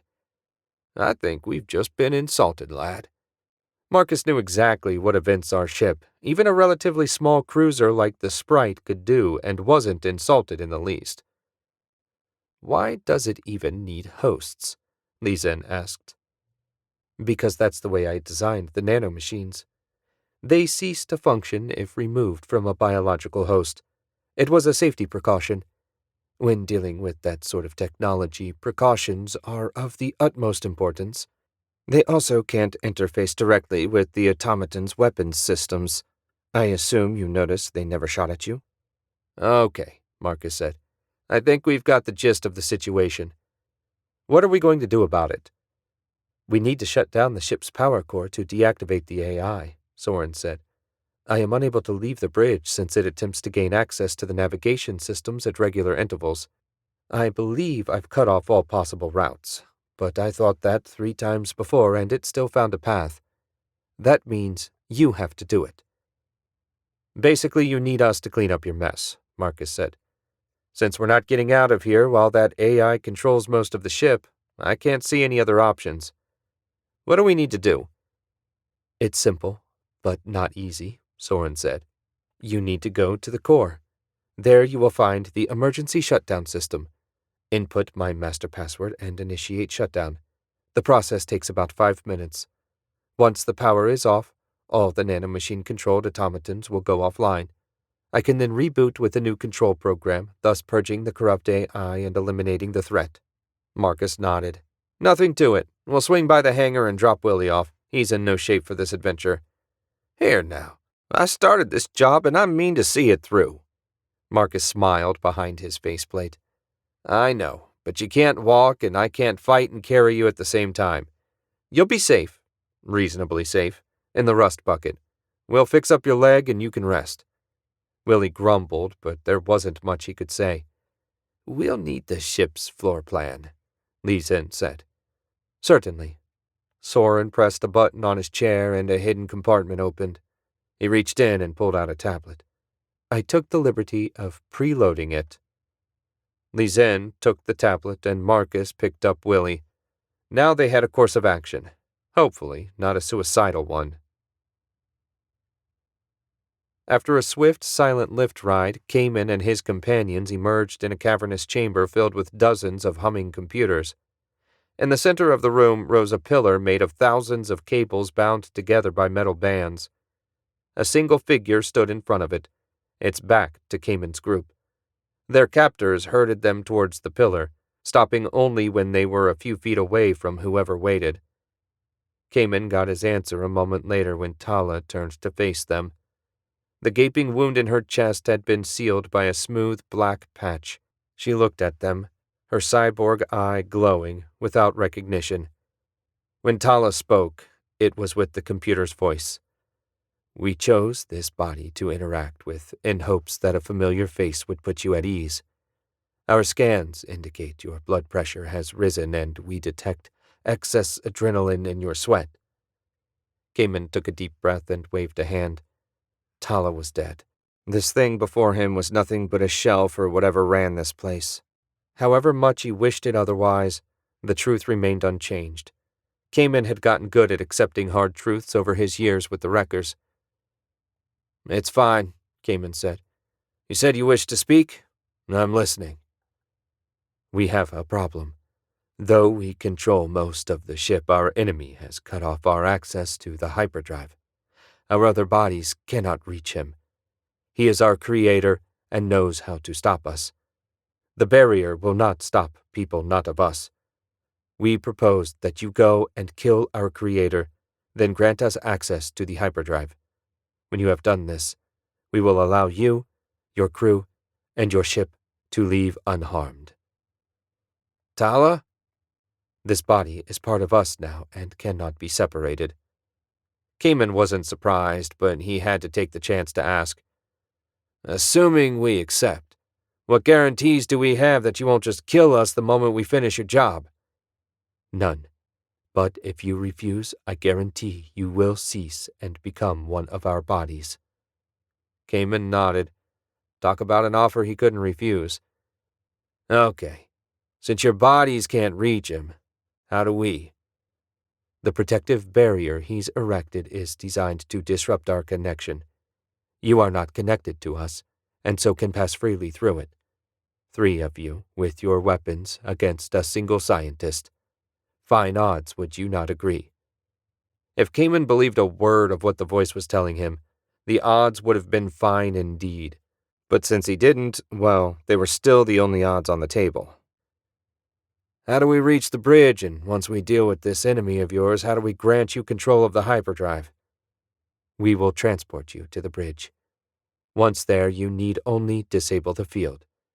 This body will join you and make the connections once the path is clear. Do you have any other questions? No. Then return to the lift. The journey is a brief one. Marcus and his companions left Sorin and rode the lift back to the hangar. Willy grumbled the whole way about pups thinking they could tell their elders how things should be done, but his words held no heat. For all his crotchetiness, Willy was at heart a practical man. If they wanted to get out of here alive, he couldn't be slowing them down. The lift door opened into the hangar. Everything looked exactly as it had when Marcus left. No invincible assassins running around, thank goodness. He carried Willy over to the rust bucket. As they passed the strange ship, Willy stared at it. Looked like he'd seen a ghost. You okay? Marcus asked. That's a Wrecker's Guild ship. I know the design anywhere. It looks a little like yours. Sure, I designed the rust bucket based on the Wrecker ships I used to pilot.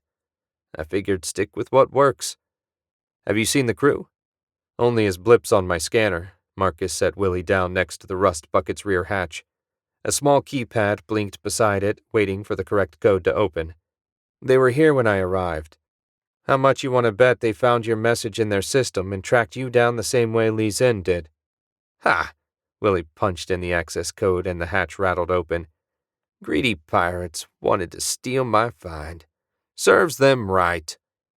Willy hopped on one leg into the hatch and down a short hall to the galley. Marcus followed along with Li Zhen, who paused to set the tablet down outside and close the hatch behind her. She must have read his mind. Sorin probably had some kind of eavesdropping program in that thing so he could spy on them. The galley was simple. Just a round table, 4 chairs, and a square electric cooker. Willy slumped into one of the chairs and sighed. Where's your med kit? Marcus removed his helmet and set it on the table. Med kit's in the cockpit. Willy pointed at a nearby cupboard. But I've got some painkiller in there. Marcus opened the cupboard and pulled out a half-full bottle of the same Irish whiskey Seamus offered him at the pub. He yanked the cork and handed Willy the bottle. He took a long pull and grinned. I feel better already. Your grandson know you nicked a bottle of his booze? Marcus asked. Who do you think turned him on to this brand? I've been drinking it since before he was born. And no, he doesn't know. I'll get the med kit, Li Zhen said. When she'd gone, Willy scrubbed a hand across his face. I really stepped in it this time, didn't I? I'm sorry, lad. I never meant to drag you into my mess. Didn't know who else to call. You know better than that. If you got in trouble and didn't call, I'd have been pissed. Anyway, how long's it been since you left Mars? Why now? I'm old, Marcus. Willy looked at him, and the deep lines of his face and forehead looked like canyons. Not a lot of time left. and I wanted to see if I still had what it took. One last adventure, you know? This was a little more adventure than I bargained for. My stupidity got my boys killed and you dragged out to the middle of nowhere. We make it out of here alive and I'm done. I'm going to sell the yard and retire. Marcus shook his head. Don't be hasty. There's a light year between closing up shop and going on adventures. Maybe find that happy medium. He glanced toward the cockpit, but there was still no sign of Li Zhen. Willy must have really hidden that medkit. He leaned in and said, Maybe you could work for the council like Solomon and me. This network of yours would be a great asset. Instead of going out after monsters like this ship, you tell me about it and we deal with the threat. And make no mistake, this ship is a planet-sized threat. Whatever else comes of this, you finding and letting me know about it is a big deal. Getting this sorted will save a lot of lives. Willy offered a weak smile. Thanks, lad. Found it, Li Zhen said from up front. A moment later, she returned with a closed case. That cockpit is a disaster. How do you find anything? I know my system, Willy said, back to his usual self. If that's what passes for organization among humans, I despair for your species. Hold still while I patch that leg up. Li Zhen went to work with the scanner and other tools, quickly and efficiently setting and mending Willy's broken leg. She made Marcus look like a rank amateur, and he knew his way around a medkit pretty well by now. When she finished with his shoulder, she put the scanner away. That's the best I can do without a full medbay. How does it feel? Good, lass. Thanks. Willy took another pull on his whiskey. What now? Now we need to figure out what we're actually going to do, Marcus said. Dealing with the AI is only half the problem. This ship needs to be destroyed, preferably with Sorin aboard. That ain't going to be easy, Willy said. This thing's huge and tough. Never did work out what the hull's made of. A new composite material of some sort, Li Zhen said. Our weapons barely marked it. It was clearly designed for defense more than offense. Blowing it up isn't enough. If a single assassin corpse survives and someone finds it, the nanomachines could rebuild. The only sure way is to send the ship into this system's sun. Marcus nodded. How? Neither the AI or Sorin will let us do that. We need to get to the engine room. From there I can take direct control and program a route into the sun. How far is that from where Sorin actually wants us to go? 1.5 miles, give or take. No way he's going to fail to notice, Marcus said. Can't you just leave the bloody tablet at the power core and keep on going? Willy asked, his voice starting to slur a little. That's not a bad idea, Marcus turned to Li Zhen, assuming that's the only way he has to track us. We can't count on that, but I agree it is our best chance. He might figure out what we're doing, but it should buy us some time.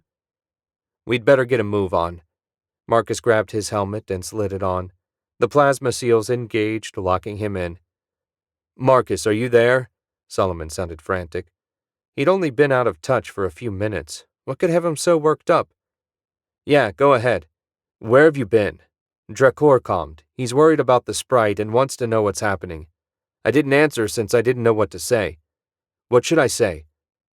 Marcus didn't know what the boss would think, but he couldn't lie to him. Tell him what's happened and that we have a plan to deal with the ship. You sure? He's likely to want to attack. Unless he's got a fleet ready to move, we'll have this sewn up before he arrives.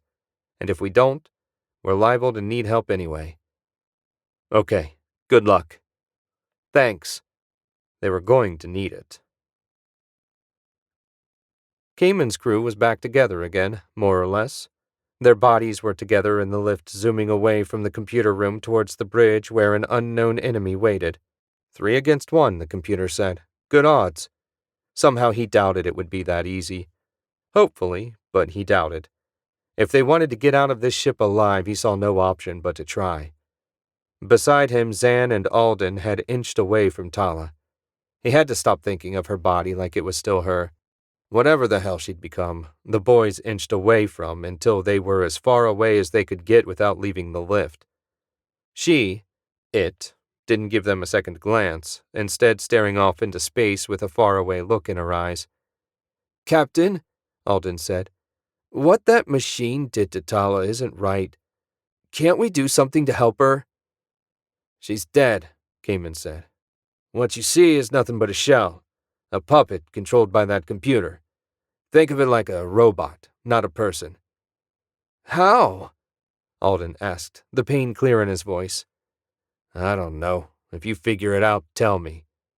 The lift slowed and the doors slid open, giving them a look at the same corpse-filled chamber where they'd arrived the first time. The bodies had returned to their places on the floor. "Don't like this," Zan muttered. Kamen didn't like it either, but when Tala stepped out of the lift, he followed. There was no point in dragging them up here only to kill them. The computer made it clear that if it wanted them dead, it could have killed them at any moment. No, they were safe enough for now. Once they completed this mission, all bets were off. The black bodies rose at Tala's approach but made no move toward Kamen and his crew. They stared straight ahead like statues. At the far end of the chamber waited a closed door. Tala stopped 10 feet away from it. "The field begins 3 feet from here," the computer said through her. "I can go no further. Defeat Sorin and deactivate the field and you are free to leave." "What sort of weapons does he have?" Kamen asked. "I do not know," the computer said. "But he is of the void, so you may depend on an aggressive response to your arrival. Strike hard. Give him no chance to react." Kamen didn't know what the void was, and he hated going in blind, but that seemed like all he was going to get. He checked his blaster rifle. Still 3/4 of a charge. Should be plenty to take out one guy. He looked at Alden and Zan, who both nodded. They were as ready as they were going to be. Kamen took a step and a jolt of energy ran through him. Nothing painful, more like a strong static charge. On the wall beside the door, a single button jutted out from the smooth black wall. That had to be the way in. He raised his rifle. "Zan, hit it." Alden mimicked him. Zan tapped the button, stepped back and brought his weapon to bear. The door slid slowly open. It had to be a foot thick. A year with a laser cutter wouldn't put a dent in it. The door thudded to a stop. Kamen nodded, and they stepped into the biggest bridge he'd ever seen. He glanced quickly around the empty space, but his focus was on the solitary person in black seated in the captain's chair. That had to be Sorin. "Do we light him up?" Alden asked. "Let's get a little closer," Kamen said. "See how he reacts." "Tala said—" "Not Tala." Kamen cut Alden off in mid-sentence. "A computer that's using us to do its dirty work. I'm not going to be told how to do it. Come on." Kamen led the way closer, his aim never wavering from the center of Sorin's head. They made it to the second level without drawing a reaction. A long, straight path led to the captain's chair. Sorin swiveled to face them. He wore the same polished black mask as the dead things. Shouldn't be a surprise since they were all on the same ship. Sorin steepled his fingers. "So, you are the AI's latest futile attempt to defeat me. Sending uninfected people was an improvement. You do understand that whatever it promised you is meaningless once you complete its task?" "I figured," Kamen said, "but it didn't give me much choice. Can you make a better offer?" "What do you want?" Sorin asked. "I want off this ship of horrors," Kamen shouted. "I've had enough of monsters and darkness." "A perfectly reasonable request. Unfortunately, I'm not in control of the ship's tractor beam, so I can't set you free. If you would aid me in defeating the AI, I can assure you of your safe escape."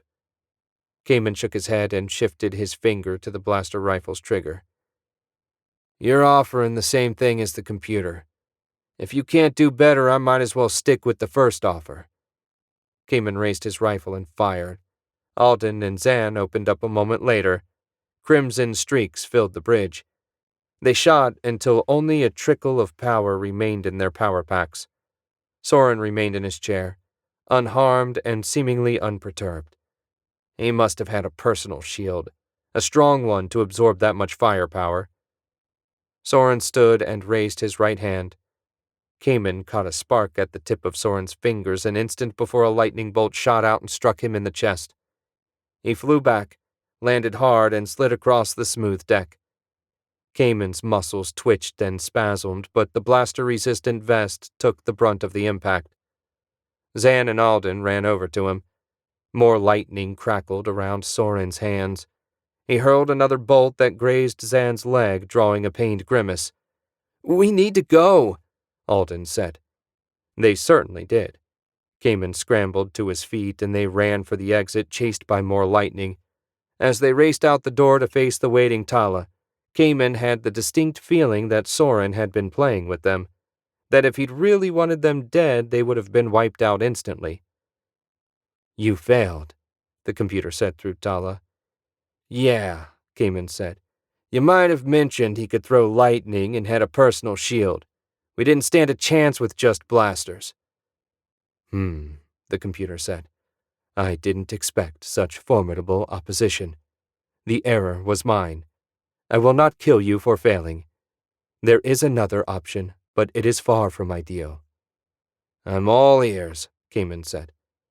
"Go to the engine room and create a bypass so I can control the engines directly. There is another barrier there, so you will be on your own." Of course they'd be on their own again. Why wasn't Cayman surprised? Chapter 7. Marcus followed Li Xin towards the hangar exit. Her gaze was focused on the tablet like she planned to memorize the ship's entire floor plan, which wasn't beyond the realm of possibility for a Vensar. They had to drop 10 levels and traverse the ship's central corridor for 2 miles to reach a sealed portal that granted access to the power core. Since AI stood for artificial intelligence, not artificial ignorance, Marcus assumed the enemy would know that cutting the power represented the greatest threat to its existence. There was no way the passage wasn't heavily guarded. Marcus's main hope was that since the assassins couldn't use their weapons, he might be able to simply fly over them. 2 people, power armor or not, couldn't very well fight an entire army of assassins, and Sorin hadn't offered the use of any of his troops, so they'd have to find a way around. While they were in the rust bucket, Li Xin had set up a direct link between her mask and his armor, so they could talk without Sorin listening in. It was a clever bit of programming, or so Solomon said when he'd seen what she did. "There anything resembling a back door we could lower the tablet through and move on?" Marcus asked. Li Xin didn't bother to turn and face him. "I hardly think there's an unsecured passage into the most vital section of the ship, Captain." "I was joking, you know. Trying to lighten the mood. We're probably marching to our deaths after all. As long as we take this monstrous ship with us, I can accept dying." Marcus nearly stopped mid-stride. "You say that so easily. Surely you have something you want to live for." "I live to serve my people. With our shortened lifespans, there's nothing else worth focusing on. I only have 2, maybe 3 years left anyway. If I can take this ship with me, it wouldn't be a bad way to end my service." "How about we destroy the ship, escape, and help Willy finish off that bottle of whiskey?" "Never fear, Captain." Li Xin stopped in front of the lift Sorin controlled and pushed the call button. The door opened at once. "Just because I'm willing to die doesn't mean I'm eager." "That's a relief," Marcus said. He meant it, too. He had plans, and none of them included dying on an ugly black ship in the middle of nowhere. A few seconds later, the lift stopped, and the doors opened. They stepped out into a thankfully empty hall. This was as far as Sorin's control extended. They'd have to walk the rest of the way. "Do you have one of those fancy survival suits under your robes?" Marcus asked. "I hardly plan to discuss what I have on under my robes, Captain." Marcus barked a laugh. "A joke! Say it isn't so." "Seriously, though, Dracor said you can survive in a vacuum for 3 minutes if you have one of those suits on. If this all goes to hell and we need to escape, I can get us to the star in 3 minutes." "All Vensar on starship duty wear one. They're a required part of the uniform. Good. Marcus checked his scanners. No movement or power sources ahead of them. So far, so good. They walked for another 5 minutes through the empty black halls. Nothing differentiated one section from the next. No life-threatening situation should be this tedious. Was there any information on the tablet about what kind of numbers we're dealing with? Marcus asked. There's only a single file containing the floor plan. Sorin isn't giving away any more than he has to. Figures. Be kind of nice to know how big an army we have to fight. Marcus, Solomon cut into the conversation. I'm picking up movement ahead of you. I'd say 30 individual marks, slowly moving your way. Thanks. Did you get that? Yes, we've still got over a mile to cover. I'd hoped the AI would bunch its soldiers closer to the core. Not me. Marcus stretched his hand as high as it would reach, about 4 feet short of missing the ceiling. He might be able to fly over the assassins, but it would be close. Any way around them? No.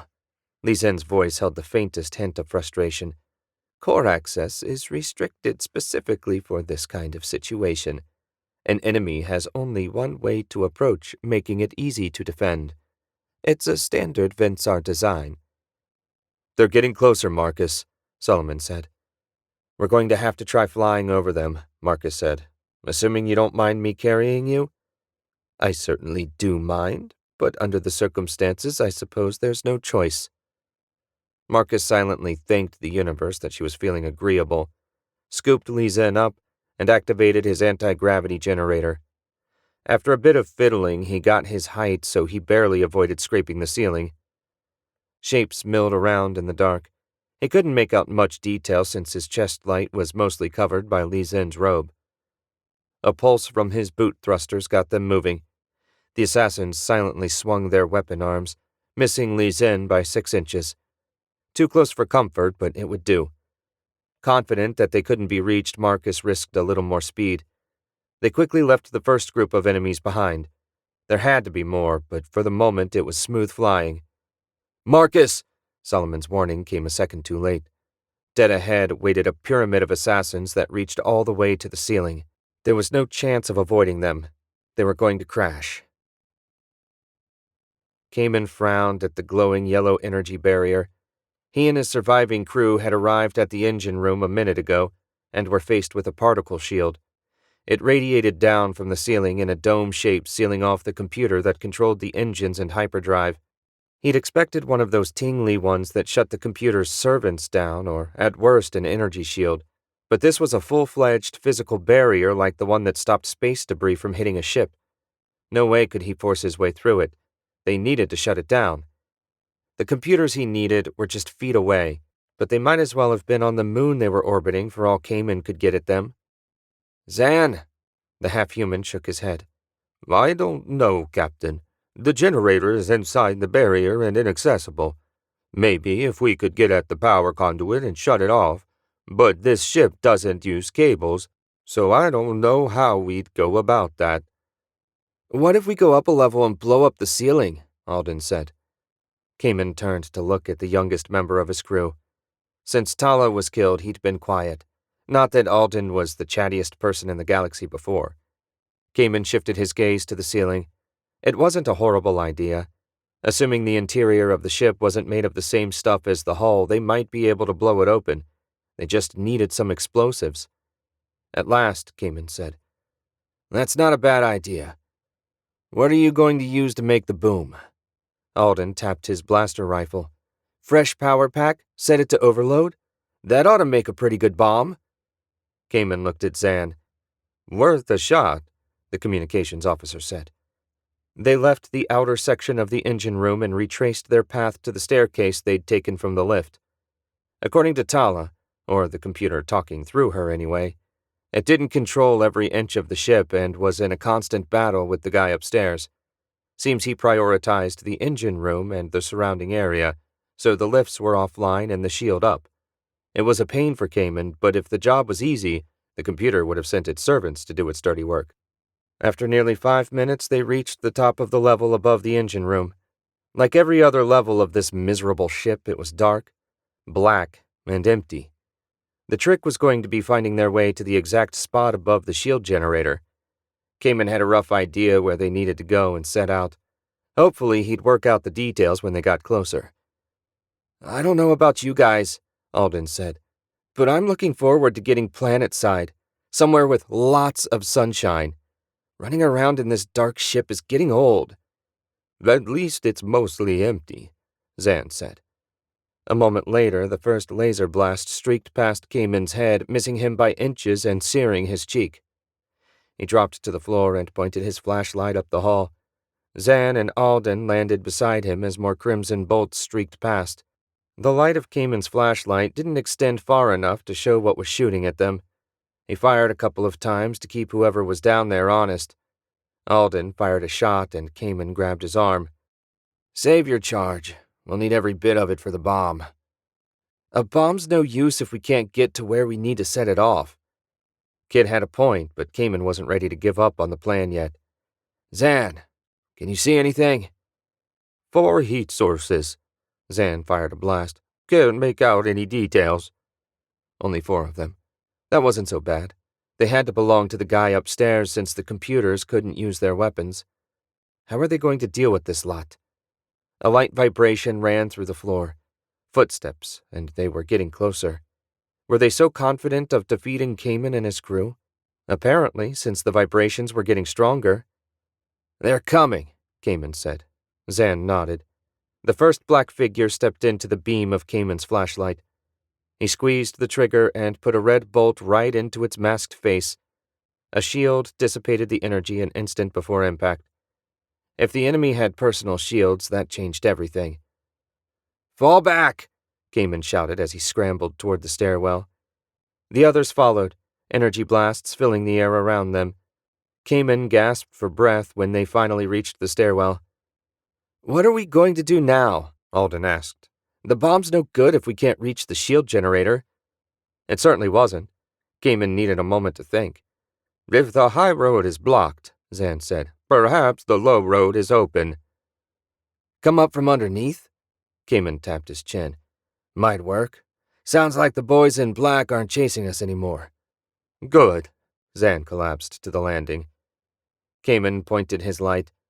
Zan had a scorch mark covering his lower abdomen. "Why didn't you say something?" "What would it have mattered?" Zan hissed in pain. "Our situation hasn't changed, but I fear you two are on your own." With barely an instant to spare, Marcus twisted, cradling Li Zhen against his chest and slamming back first into the pile of assassins blocking the corridor. They didn't come close to stopping Marcus's momentum. Black-clad bodies went flying every which way. Marcus tumbled out of control towards the deck. For a second time, he twisted so he hit back first, keeping Li Zhen from getting crushed under the weight of his armor. They skidded a few yards and began to slow. The assassins scrambled to their feet and hurried toward Marcus. No time to waste. He engaged his thrusters and scraped along, leaving the assassins quickly behind. When he could no longer see them, Marcus reduced power and stopped again. "You okay?" he asked. "Yes. Thank you, Captain. I didn't expect to find a wall of those things waiting." "Me neither." Marcus stood and set her on her feet. "How much farther?" Li Zhen studied the tablet. Somehow she'd kept hold of it. "Half a mile. We'd better hurry before they catch up." She took a step and winced. "What?" "My lower leg." He knelt and focused the light. She had a nasty 4-inch gash about mid-calf. Her survival suit and robe had both been torn. So much for their last resort escape plan. "Doesn't look too bad." Marcus ran his built-in scanner across the wound. "Damn it!" "What's wrong?" Li Zhen asked. "You're infected. I'm picking up signs of nanomachines in your blood. Not many, but it's only a matter of time before they replicate enough to take control of my body." She thrust the tablet at him. "Kill me now." Marcus brushed the tablet aside. "No way." "It's the only sensible decision. Sooner rather than later, I'm going to become a threat. Better to eliminate the danger now." Even if I kill you, which I'm not going to do, the nanomachines will just keep replicating and bring you back to life as a puppet. We'll figure something out. Have a little faith." "Marcus, they're coming," Solomon said. No more time to argue. Marcus scooped her up and ran. "Do you always have to be the hero?" she demanded between clanking strides. "Only when my friends are in trouble. Now why don't you use that highly advanced brain of yours to figure out a way out of this that doesn't result in any of us dying?" She fell silent, hopefully to come up with a brilliant plan. The universe must have taken pity on them as they reached the sealed door without meeting any more assassins. It was a massive thing, far thicker than any of the other doors they'd encountered. A small opening filled with clear polymer provided a blurry look inside. Marcus set Li Zhen down again and she punched in the access code. A buzzer sounded, and the 20-inch thick door slowly opened. Inside, the power core was fully enclosed in a black housing 50 feet tall and probably 30 in diameter. Marcus didn't bother to scan it since he feared the results would fry his equipment. "What now?" he asked. "Shutting it down should stop the nanomachines in your blood.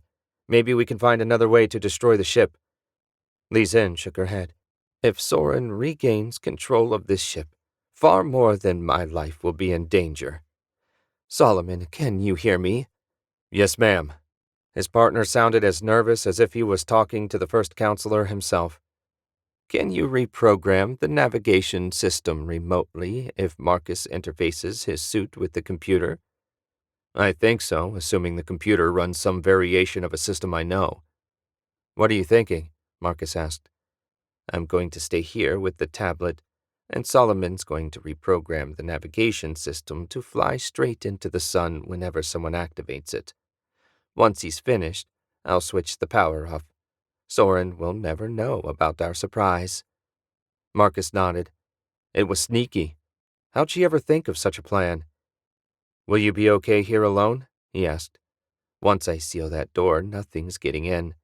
Rest assured, Captain, I'll be fine. You, on the other hand, will be in considerable danger." Marcus often ended up in considerable danger. It was his job.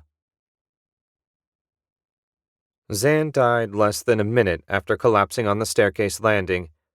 Cayman hated leaving him, but he and Alden couldn't drag a body along if they wanted any chance of completing the task set by the computer. He hadn't seen Tala since she abandoned them to their mission. She had to be somewhere nearby, waiting to rush in once they got access to the engine room. Was there anything left of her in the body? Would she care that Zan was dead? Cayman doubted it. When he looked at her empty gaze and emotionless expression, he knew she was nothing but a shell. His big score was turning into the biggest loss of his career. Forget joining the elite captains of the guild. Cayman would be lucky to keep his ship, assuming he escaped this death trap alive. Ahead of him, Alden paused at the door to the level below the shielded room. There was a little window that revealed the black hallway beyond. "See anything?" Cayman asked. Alden shook his head. "Pretty dark out there. Those guys in black might be waiting, and I couldn't tell. Captain, what are we going to do?" "Well, we have to." Cayman adjusted Zan's blaster rifle so it stopped rubbing his ear. "Nothing's really changed, except now there's only 2 of us to finish the job. We're still stuck here if we fail. Feels like everything's changed. Even if we get out of this somehow, the crew's gone. I'll miss them too." Cayman clapped a hand on Alden's shoulder. "But we can build a new crew and pick up where we left off. Though if we ever see another black ship, I mean to fly as far and fast as I can in the opposite direction." Alden's glum expression cracked. "I second that. Let's do this." "Good man." Cayman raised his rifle and nodded. Alden lunged through the door with Cayman a step behind. Their lights revealed nothing in the empty corridor. Cayman's best guess said they needed to go right, then left, maybe 500 yards later. They jogged through the darkness with Alden in the lead. Cayman did his best not to think about how they'd find any doors without Zan to spot them. They'd manage, one way or another. The first left turn was too close, but the second seemed about right. Cayman still hadn't seen anything resembling resistance. Why would the upper level be heavily guarded when there was nothing on the lower level? The whole situation felt wrong. like they were walking into a trap. Alden stopped so fast Cayman almost walked into him. He'd been so lost in thought he didn't notice the hall came to an end at a blank wall. Since no one in their right mind built dead ends into their starships, there had to be one of those invisible buttons here somewhere. "You take the right," Cayman said. "I'll take the left. Feel around, maybe we'll get lucky and find the button." Alden nodded, and the two of them ran their hands all around the wall. Cayman felt something give under his index finger, and a circular light appeared a moment before the wall split in two and slid open. Cayman nearly screamed when he saw the room beyond the door. It had a low, flat ceiling that, judging by the distance they'd traveled down, had to be 10 feet thick. Worse, it was made out of the same strange black metal as the hull. Even if they set off all 3 blasters at once, he doubted they'd even scratch the surface. He slumped to the floor and held his head between his hands. They were out of options. Cayman and Alden were going to die on this miserable ship, just like Tala and Zan. All their time and effort accomplished nothing. They'd have been better off to stay on the Shark's Tooth and get drunk. At least they could have died together. "Captain?" Cayman gave a full-body shudder. He couldn't give up for Alden's sake, if nothing else. "Yeah, I think I found something. Look!" Cayman levered himself off the floor and followed Alden around to the far side of the room. A small, square section of the wall at head height was sunk in about 1/8 of an inch. "Looks like a monitor," Alden said, "but I'm not sure how to turn it on." Cayman didn't see much point in turning it on, but it wasn't like they had anything else to do. He reached out and touched the screen. It felt warm under his finger, and a moment later an image filled the screen. It was the hall they'd left 10 minutes ago, directly outside the engine room. A faint shimmer in the air revealed the shield's location. Standing in front of the room was Tala. What in the universe was she doing there? "This must be a guard station, or it would be if the ship had a crew." Cayman scratched his head. Why would the guard station be below the engine room? He turned away from the monitor. Tala wasn't his problem anymore, and looked at the floor. If they weren't directly below the engine room, but instead a little to the side, there might be a lift to the next level. That would make a little sense. A team of soldiers coming up through the floor would be sure to take anyone off guard. "There's somebody approaching Tala," Alden said. Cayman turned back just as a figure in black power armor came to a stop 10 feet from Tala. "Who's that?" Alden asked, giving voice to Cayman's thought. It wasn't one of those masked guys, and Cayman doubted it was Sorin. "Looks like there's a new player in the game." There was a cyborg standing in front of a shield, and both of them were in Marcus's way. All the computers and workstations were visible behind the yellow-tinged shimmer of the shield. 20 feet separated him from his objective, and it might as well have been 20 light years. How was he supposed to get through that shield? He'd deal with that later. First, the cyborg. She was human, or at least mostly human, with a glowing red eye and mechanical arm.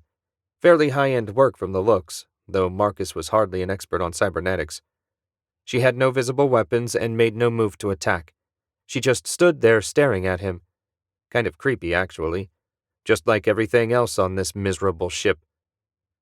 "You are Sorin's cat's paw, are you not?" She spoke with a flat, mechanical tone, and Marcus doubted that was a result of her cyborg parts. "I prefer to think of us as momentary allies. Let me guess. You've got nanomachines running in your veins. Were you one of the wreckers?" "What this body was before does not matter. We are part of the whole now," the cyborg said. "We wish to make you an offer." "I'm listening." "Abandon Sorin and grant us access to the engine room. We know you left your companion in the power core. She will be part of the whole soon. Do our bidding and we will allow your ship to leave unharmed." "Don't think I can do that. Remove the nanomachines from Li Zhen, and I might change my mind." "She is part of the whole. Asking us to remove her is like asking you to slice off one of your arms." "Too bad." Marcus opened the cutting laser in the tip of his index finger. The floor vibrated and a hidden hatch opened 15 feet away. The cyborg flicked a look that way. It was all the opening Marcus needed. He pointed and the laser lanced out. Up and down, left and right, he sliced her into about a dozen pieces. An energy blast sent him flying back. Marcus scrambled to put the shield between him and whoever shot him. "Solomon, talk to me." Scanners indicate 2 human males emerged from the floor below. The deck is very thick. Scanners didn't penetrate. Sorry. Forget it. Marcus caught glimpses of the new arrivals through the shield and around the computers. A young guy, blond and slim, and an older guy, dark hair and bronze skin with a hard scowl, both armed with blaster rifles.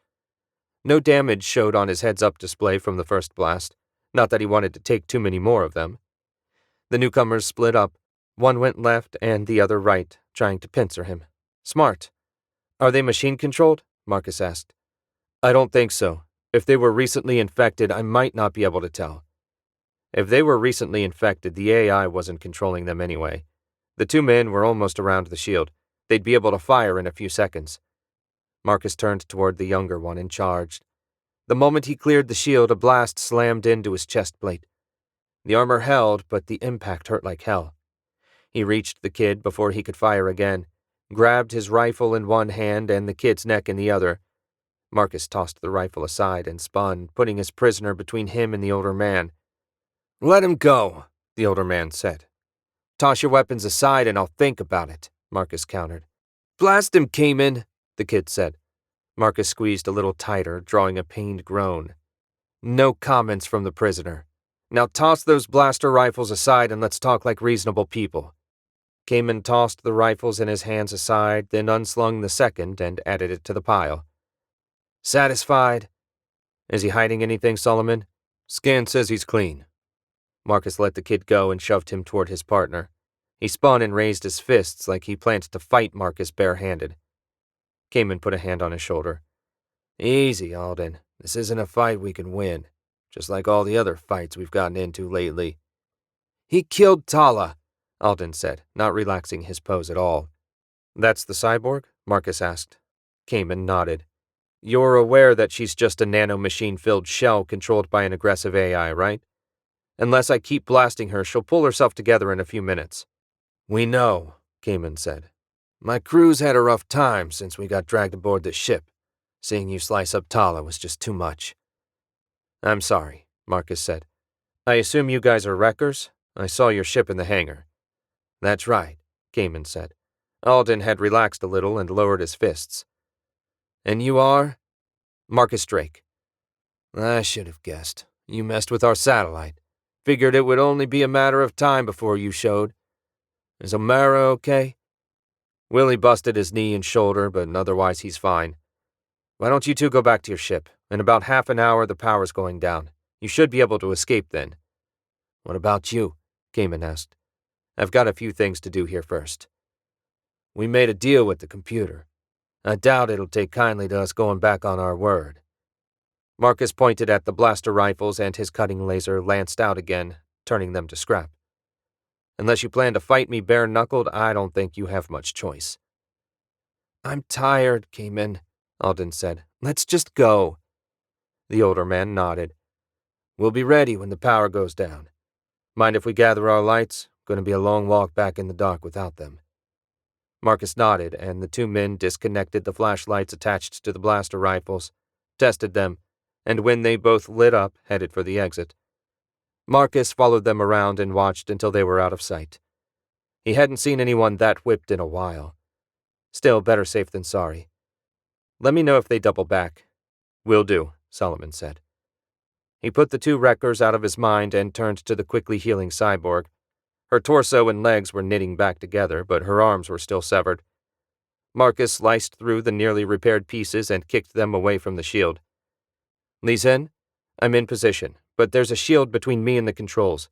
Can you cut the power just to that?" "What took you so long?" she asked. "I ran into some unexpected obstacles. It's all good now." He glanced at the twitching pieces of cyborg. "More or less." "Hold on. I need to find the individual relays, assuming I can access them from here." After a few unintelligible mumbles, the shield went down. "Did that do it?" "Yup." Marcus stomped on Tala's hand when it tried to crawl like a spider into the engine room. He kicked it away and gave it a blast with his vortex cannon, blowing it to smithereens. Leaving the body behind, Marcus stepped into the engine room and searched the stations positioned evenly around a central column. There had to be a port he could jack into here somewhere. It took almost half a minute, but he finally found one. His middle right finger opened, and a narrow, rectangular plug emerged. "Ready, Solomon?" "All set." Marcus plugged into the port. Data scrolled down his heads-up display. He couldn't make sense of it, but hopefully Solomon understood everything. "This is a really cool OS," Solomon said. Marcus rolled his eyes. No matter the circumstances, trust Solomon to get excited by anything technical. 10 minutes passed with nothing but silence. Marcus doubted the AI was just going to let him do what he wanted. Sorin either, for that matter. They needed to hurry this along. "How we doing, pal?" "Shh," was the only reply he got. "Captain," Li Zhen said, "the assassins are getting restless." "Are you in danger?" Marcus glanced at Tala's remains. She was close to halfway healed. "No, there's no way they can get through the door. But I don't know how I'm going to get out." "Won't they shut down along with the power?" Marcus asked. "I certainly hope so." Marcus grinned. He was definitely a bad influence on her. "Finished," Solomon announced. "The only place this ship is going is into the sun. I cut off every back door, front door, and side door that might allow access." Solomon droned on about the minutiae of his program while Marcus disengaged his plug. His suit was down to 30% charge, not where he wanted to be if he had to blast his way off the ship. "We're ready, Li Zhen." "Beginning shutdown." Sorin said it would take 5 minutes to power down the core. Marcus watched the timer in his suit, and at exactly 5 minutes, everything went black. He shined his light on Tala. She still twitched as she healed. "Li Zhen, the assassins—" "They didn't shut down, I know," Li Zhen said. "While you were playing around, I checked a few things. There's a 2-hour battery backup for the main computer." "I guess our dear friend Sorin forgot to mention that part." If he'd had the time, Marcus would have happily gone and crushed the black-masked bastard's skull. But he didn't have time. Marcus needed to grab Li Zhen and get to the rust bucket. Time was running out for all of them. Chapter 8. "Hell of a day, huh, kid?" Kamen asked when he and Alden reached the main hall that ran straight to the hangar. No masked monsters were in sight, and if Drake kept his word, maybe they'd actually escape alive. "I'm thinking of finding a new line of work," Alden said. "With Tala and Zan gone, it won't be the same." Kamen grimaced. If he lost his whole crew, he'd lose his ship as well. The guild would drop him to first mate of another crew, if he got lucky, and to foreman of a cutting crew if he didn't. Even if Alden stuck with him, keeping the shark's tooth was a 50-50 shot at best. "Don't make any snap decisions," Kamen said. "At least wait until we have a chance to mourn the others and get good and drunk. Who knows, by then I might just join you." Their steps echoed in the dark. After a couple of 100 yards, Alden said, "Okay, I'll think about it." "Thanks, kid." A few steps later, the ship gave what felt like a long sigh that was actually all non-essential systems shutting down. Kamen had heard it enough times to recognize the noise. The power was out. They needed to hurry. "Do you hear that?" Alden asked. Kamen froze and cocked his head, distant footsteps getting closer. He spun and shone his pitiful light down the hall. The beam reflected off a dozen polished masks and one body partly covered with blue scales. His jaw clenched. The computer had already claimed Zan like it did Tala. He wished he was surprised. "Now it wants us," Kamen muttered. "What?" "I said run!" They took off toward the hangar as fast as they could without getting gassed. They still had a mile to go, and as far as Kamen could tell, those masked monsters didn't tire out. Wasn't shutting off the power supposed to turn the damn things off? "I think they're getting closer," Alden said between gasps. Kamen risked a look back over his shoulder, and sure enough, the monsters were closing. He'd never seen them move this fast. Usually, they either lay on the ground or shambled around. So much for easily outrunning them. Up ahead, a red light filled the end of the passage. That had to be the hangar. Kamen recognized the red emergency lights. He glanced back again. They had about an 8-stride lead, and it was closing quickly. If they reached the ship first, it wasn't going to be by much. They burst into the hangar and angled toward the ship. The shark's tooth had never looked so pretty. Kamen put on a burst of speed and pulled past Alden. He'd need every second to input the security code and get the ramp open. Kamen skidded to a stop beside the number pad and punched in the code. Damn it! He missed a number. A red light flashed, and he had to start again. One more screw-up, and they'd be locked out for good. Alden reached him just ahead of the monsters. There wasn't time. A rumble shook the floor as Omara's rusty ship rattled to life. It lifted a few feet off the deck, turned their way, and opened fire. The heat from the ship's cannon scorched Kamen's face before slamming into the gathered monsters. Black-clad bodies went flying every which way. The pilot pumped a few extra shots in just to be sure before a voice came over the loudspeaker. "You lads best get aboard before more of them things show up." Kamen didn't need to be told twice. He punched in the correct code and the ramp lowered. They ran in, closing it as they went. On the bridge, Kamen settled into his chair, feeling safe for the first time in hours. He used his master control to activate the comm. "You saved our asses, old man. Thanks. Once a wrecker, always a wrecker. That's what they told me when I retired, anyway. Besides, I don't like those masked things. That makes 2 of us. Think it's safe to leave?" "Don't know. I'm not going anywhere without Marcus and the little lady, anyway. You want to give it a shot, be my guest." Kamen eyed the force field still holding in the hangar atmosphere. Those were too important not to have their own backup power source. Just because it was still operating didn't mean the tractor beam was. "Let's go for it," Alden said. Kamen grinned. "Good luck, old man. We're out of here." Alden powered up the engines while Kamen handled shields and weapons. Without Tala, they wouldn't be as efficient, but they'd manage until they returned to the Guild's main base. After that, the universe knew what waited. The ship lurched and slipped sideways to line up with the hangar door. Alden pushed the throttle forward, and they flew through the shield and out into open space. Kamen clenched his jaw, waiting for the tractor beam to drag them back, but nothing happened. When 1,000 miles separated them from the black ship, Kamen finally relaxed. They'd escaped. Some of them, at least. Marcus flew down the corridor towards the power core. He didn't encounter a single assassin on the way, either active or inactive. Where were they all? Tala was still twitching when he left, so he knew the AI was still operational. There should have been a few somewhere. "Are you ready to go?" Marcus asked. "That may be a problem," Li Zhen said. "Why?" "The power core is surrounded by assassins. I count 20, and there may be more I can't see. If I open the door, it won't take long for them to overwhelm me." Marcus had enough power for a few blasts. He could clear a path easily enough. Maybe. Either way, he wasn't leaving Li Zhen behind. Marcus reached the area surrounding the core and hovered near the ceiling. It was worse than he'd feared. A horde of assassins surrounded the chamber. Marcus stopped counting when he reached 40. That had to be every surviving assassin in the ship. Even with a full charge, handling that many wouldn't be easy. Maybe they could just wait. Another hour and 3/4 should see the AI finally shut down. Then they could just walk out of here. He contacted Li Zhen and made his suggestion. She groaned. "The nanomachines are still spreading through my body. I doubt I'll last another hour at this rate. Get out of here, Captain. You've done all you can." "Hell with that. I'll get you out of there somehow. Hang on." As one, the horde of assassins went still and looked up at Marcus. "You tried to destroy us, but you failed.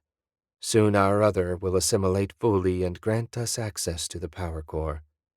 We will survive Sorin's attempt to end our existence." Marcus didn't have time to argue with a computer program. He turned toward the hangar and blasted down the hall. Once he left the power core behind, he didn't encounter another assassin. Not wanting to risk Sorin's lift, Marcus took the stairs up to the hangar level and flew out into a scene of carnage. Twitching assassin bodies covered the floor, and the wrecker ship was gone. "That you, lad?" Willy asked. "Yeah, I need a plow. Got anything on board?" "Sure. With sheet metal in 10 minutes I could fix up something. Come around back." The ramp to Willy's ship lowered as Marcus approached. The old man hobbled unsteadily down to meet him. "You sober enough to weld?" Marcus asked. "Ha! I've fixed hyperdrives drunker than this." He pointed to the right side of the hold. "Sheet metal's over yonder. Grab what you need. I'll power up the welder." Marcus stomped over to a heap of scrap metal and selected a 1/4-inch thick 4x6 sheet of steel and 2 lengths of bar stock. He bent the bar stock into U-shapes and carried everything over to Willy. "I need sturdy handles, and I need them fast." "How sturdy?" Willy asked as he adjusted his welder's mask. "I'm going to use this shield to push about a dozen assassins out of the way so Li Zhen can get out of the power core." "Extra sturdy it is. Hold that bar stock where you want it." In less than a minute, they had the grips tacked to the sheet metal. While Willy finished his welds, Marcus paced. Even if he got Li Zhen out, how was he going to stop the nanomachines? The universe knew Marcus wasn't an expert on this stuff. He stopped in his tracks. But Ayeka was. "Solomon!" "What?" "Don't startle me like that." "Sorry, I need you to contact Ayeka on Alpha. Is Drakor on his way?" I told him what was happening, but he didn't have any ships in the area. He said he'd come as soon as he could, but I don't know when that'll be. "What's going on?" "Li Zhen is infected with nanomachines. I need to know how to shut them down. Get Ayeka on the comm and patch her through as soon as you can." "I'll try, but it could be the middle of the night on Alpha." "Then wake her up." "All done, lad," Willy said. Marcus hefted the shield by its new grips. The design was crude, but it should get the job done. "Thanks. Leave the ramp down, but put your shields on full power. We'll be coming in hot." "I'll be ready. Go get her." Marcus nodded and started down the ramp. He'd come back with Li Zhen, or he wouldn't come back at all. Flying with the heavy piece of steel drained Marcus's battery even faster. He was just under a quarter and still wasn't to the power core. Making it back to the ship was going to be close. Almost as bad, Solomon hadn't gotten in touch with Ayeka yet. Rescuing Li Zhen from the assassins was pointless if he couldn't stop the nanomachines from taking over her body. Marcus took a deep breath and let it out as he zigzagged down the steps. One thing at a time. If they were torn apart by AI assassins, nothing else would matter. When he reached the door to the central corridor, he smashed it out of its slot and into the hall. He wouldn't have time to fool around with that on his way back. Anything that might slow him down needed to go. As he started down the corridor, Marcus contacted Li Zhen. "I'm on my way. Are you ready?" "To do what, Captain?" Her voice trembled and her teeth chattered. "To get out of here. Just open the door when I tell you." "I'm not certain that's a good idea." "It's a great idea. Trust me." "Just this once. Couldn't she do something without arguing?" "Very well. I must admit, my mind is so muddled I wouldn't know a good idea if I had one." There was a pause and the sound of shuffling. "I'm in position." Not a moment too soon. The horde of assassins appeared in front of him, looking every bit as big as he remembered. Their blank, masked faces stared at him as he approached. Marcus swung to the side where the door waited and fired off 3 quick blasts with his vortex cannon. Bodies went flying, opening a space in front of the door. "Now!" Marcus landed the instant it opened. With the heavy door on one side and his shield on the other, nothing could approach. Li Zhen limped out beside him. "What now?" "Put your arms around my neck and hold on tight." A group of 8 assassins moved to block their escape. The thrusters on his boots fired. Marcus shot at them like a battering ram. The steel shield slammed into them, scattering the assassins like 10 pins. And they were clear. Marcus dumped the shield and picked up speed. No time to waste now. "You good back there?" he asked. "That might be overly generous, Captain, but I am alive, which is better than I expected." Marcus grinned and turned into the stairwell. Only 15% power left. Not much, but enough. "How long for them to boot up the power core?" Marcus asked. "Minutes, at most," Li Zhen said. Not ideal, but not surprising either. At the top of the stairs, he turned toward the hangar. "We're on our way, Willy." "I'm ready, lad. How's the little lady?" "Not too bad." The emergency lighting filled his vision, and Marcus shot into the hangar. "Kill the shield." Marcus landed, shifted to scoop Li Zhen into his arms, and ran up the ramp. He hit the control panel as he passed, and the ramp started to rise. One of the assassins appeared at the end and started climbing in. Marcus pointed and activated his cutting laser. Both of the assassin's arms were severed at the elbow, and a moment later the ramp clanged shut. The ship shuddered as Willy took off. Marcus hated being a passenger, but he needed to take care of Li Zhen. "We're clear, lad." "Thank the universe."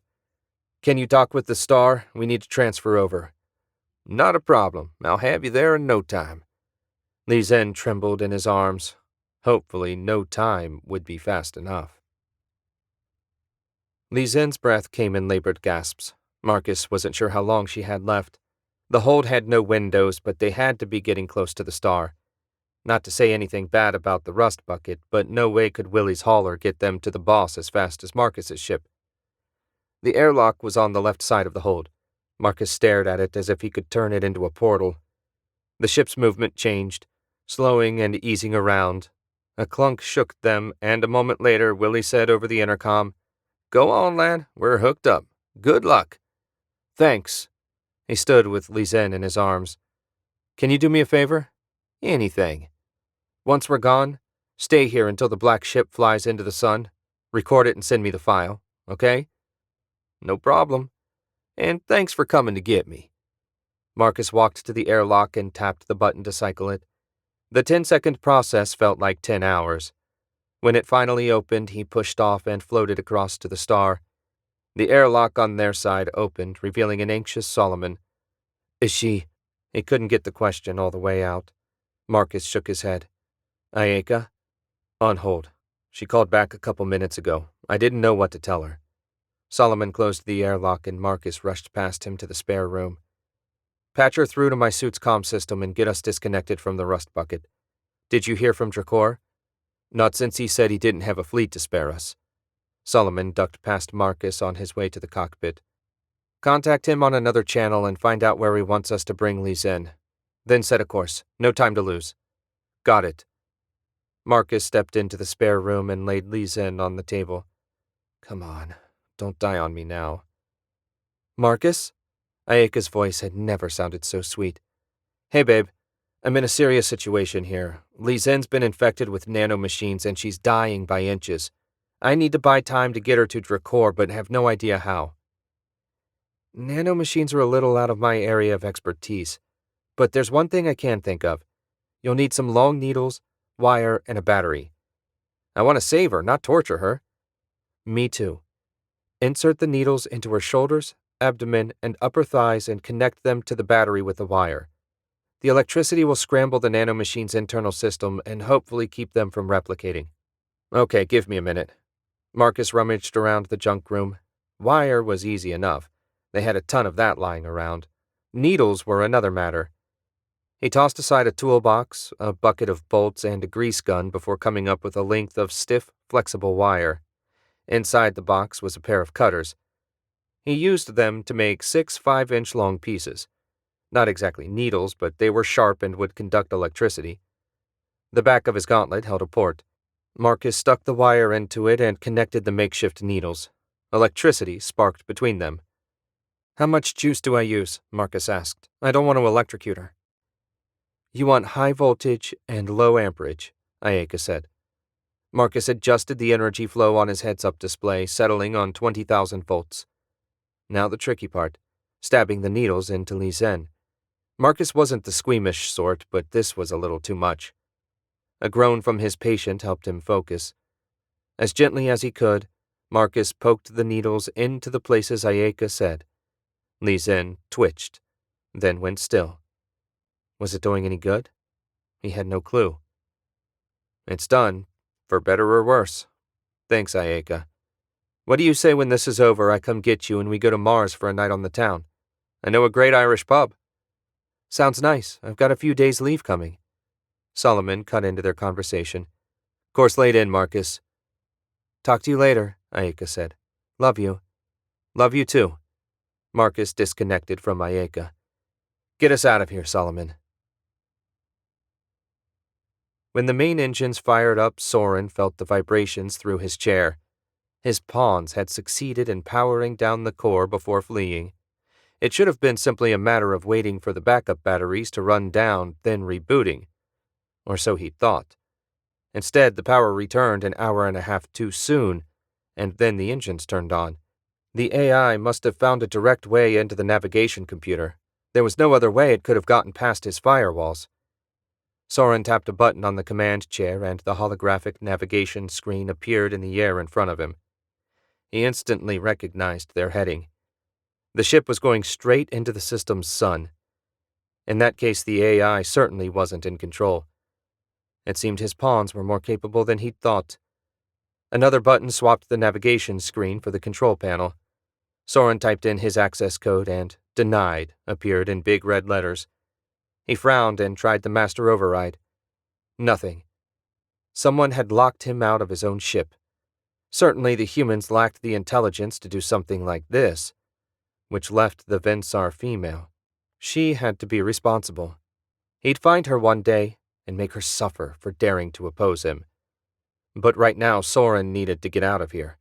At maximum acceleration, the ship would reach the point of no return in 20 minutes.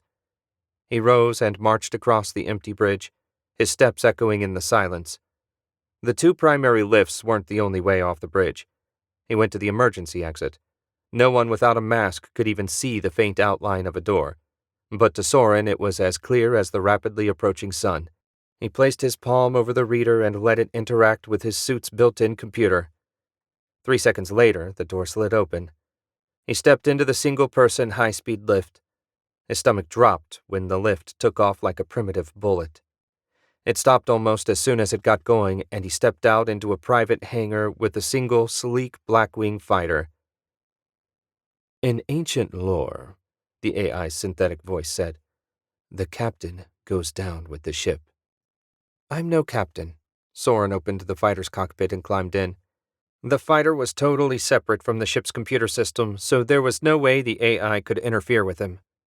He flipped a switch to open the hangar door, but nothing happened. "You wish to destroy us," the AI said.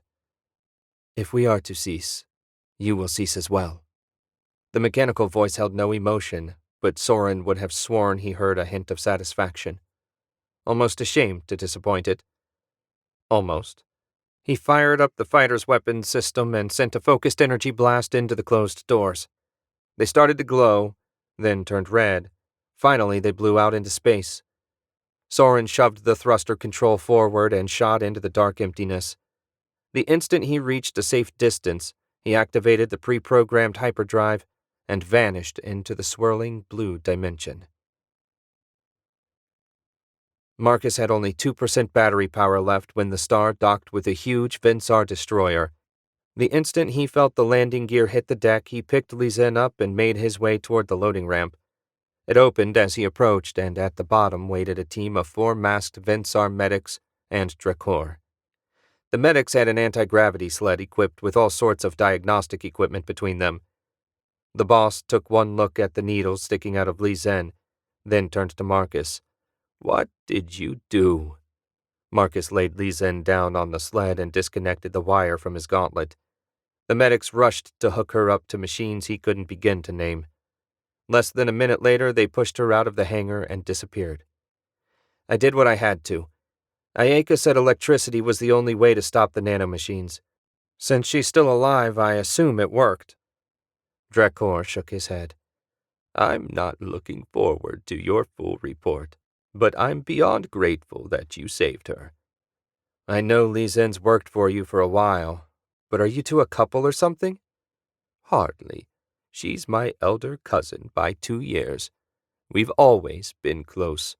Her time is approaching, but I didn't want it to end like this. Not for her." Solomon came clinking down the ramp. "We got a file from Willy. You guys want to check it out? Let me get out of this armor before it powers down on me." "Coming, boss?" "Wouldn't miss it." Marcus returned his armor to the charging cylinder and led the way to the cockpit. Not the best place for a meeting, but they didn't have anywhere else on the ship with a large monitor. He settled into the pilot seat and sighed. For all the years he'd had his Black Dragon armor, Marcus had never worn it for so long at once.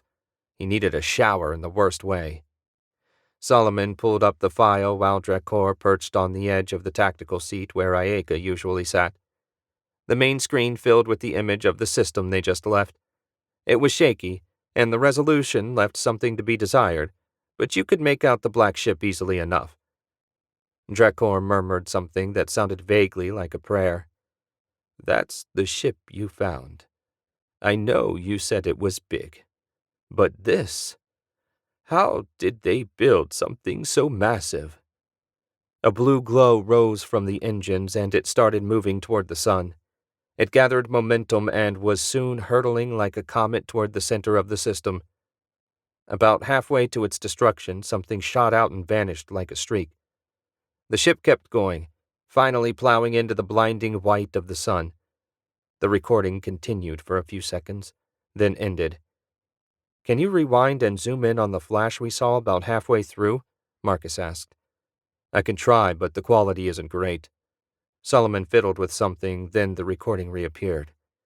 The view zoomed in, and at the center of the flash was something black. Maybe one of the fighters from the hangar. "Looks like Sorin made his escape." Marcus wanted to yell, but it wouldn't do any good. As long as Li Zhen survived, Sorin was a minor detail. "Need a copy for your records?" "Absolutely," Drekor said. "You can submit it with your report. I need to see how Li Zhen is doing." "Want some company?" Marcus asked. Tired as he was, there was no way he'd sleep until he knew what was happening. "Company would be welcome. Thank you." "I've got some work to do here," Solomon said. "I almost forgot." Marcus dug the blue data crystal he'd retrieved what seemed like far longer than 2 days ago. "I imagine you'll want to take a look at this when you get time." Drekor slipped the crystal into a pocket of his white robes. "Thank you. I'd forgotten about it in all the excitement." Marcus and Drekor rose and left the ship together. If anyone could help Li Zhen, it was her fellow Vensar.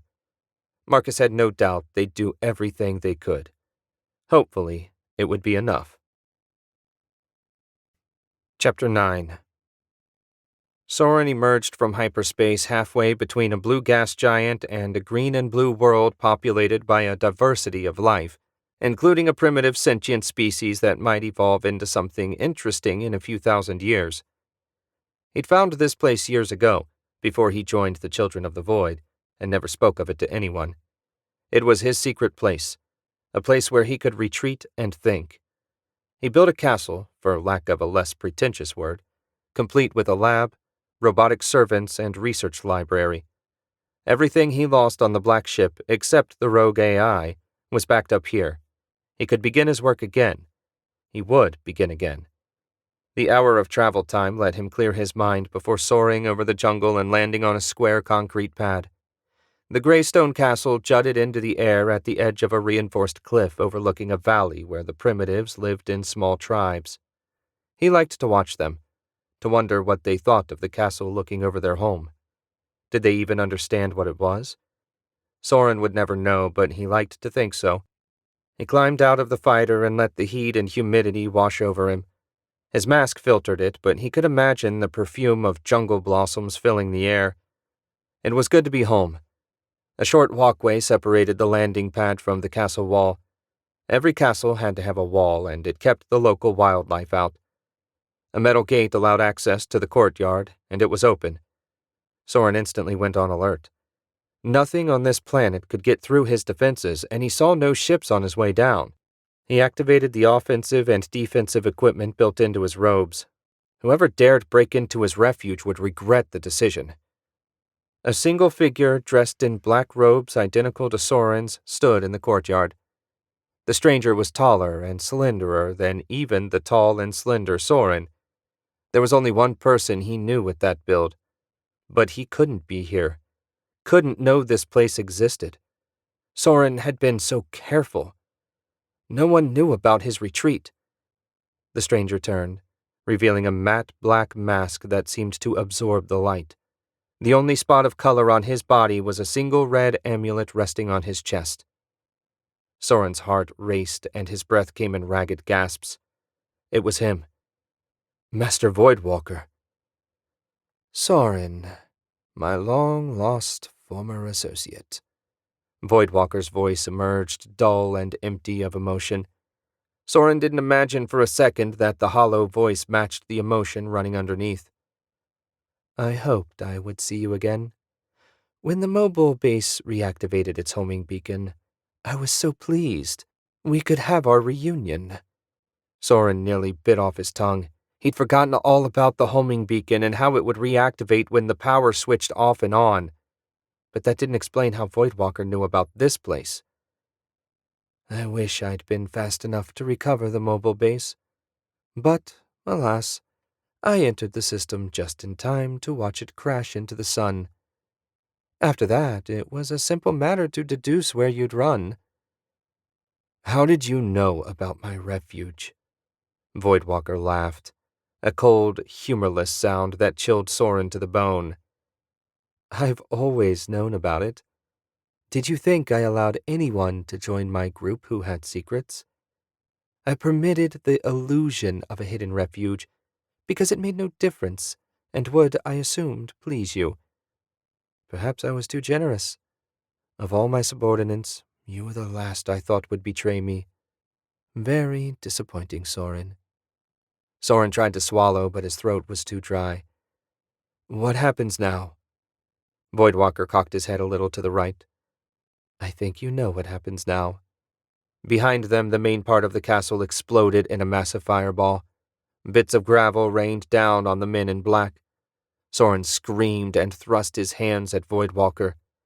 Lightning snaked out only to fizzle on Voidwalker's personal shield. Sorin's former master strode towards him, ignoring the sheets of electricity arcing all around. A quick adjustment changed lightning to lasers, which were turned aside with equal ease.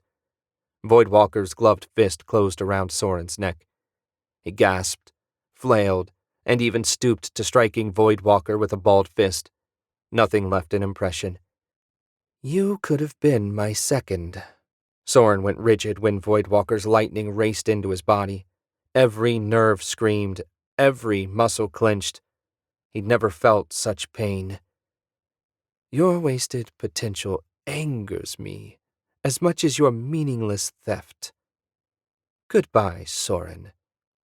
A final burst of agony ruptured Sorin's heart, and he collapsed. The last thing he saw was Voidwalker stalking away through the smoke of his ruined castle. His former master was right. It was a waste. Marcus stepped out of the hover taxi and took a deep breath of familiar dome air. The pollution caught in the back of his throat and burned his sinuses. Home again. And better yet, he had company. He reached back to help Ayeka out of the cab. She'd cut her black hair shorter so it wouldn't get in the way when she was crawling around underground, but it didn't diminish her beauty in the least. She wore the hottest little black dress that clung just right to every curve. He didn't know where she got it, considering she worked on a jungle planet with no stores, but he was glad she did. Solomon climbed out the opposite side of the cab just as a second one pulled up. The doors opened, and Drakor and Lizen climbed out. Marcus still wasn't sure how he'd convinced the boss to come to Mars and visit an Irish pub. He probably thought of it like a science experiment, studying humans in their natural habitat. They were parked in front of Seamus's pub. Marcus's party had rented the whole place for the night. They were celebrating Lizen's recovery from the nanomachine infection she picked up last month. He didn't know all the details, but apparently it had taken a full week to purge her body and another couple of weeks for her to get her strength back. She'd been taken to the Vensar homeworld for treatment, which spoke volumes about how serious the situation had been. Ayeka took his arm and they joined the others. Lizen and Drakor both wore pure white robes of the finest cloth. Their masks had been polished to a mirror shine. They looked ready for a night of hobnobbing with diplomats, not drinking in a pub. Lizen bowed deeply to Marcus and Ayeka. I owe you both my life. She straightened and focused on Ayeka. Thank you for sharing your knowledge. A quick turn brought her face to face with Marcus. Thank you for not giving up on me, even when I'd given up on myself. I never leave my friends behind, Marcus said. Not ever. He grinned to break the serious mood. How about we get something to drink before Willy finishes it all? Splendid idea, Drakor said. I did some research before this outing. I'm keen to try the substance you call Guinness. Don't praise it too much, or Willy and Seamus might try and adopt you. Marcus gestured for Dracor and Lizen to lead the way. Beers and friends. It was going to be a good night. I hope you enjoyed Children of the Black Ship. Don't forget to subscribe so you don't miss any of my uploads. Thanks for listening, and I'll see you next time.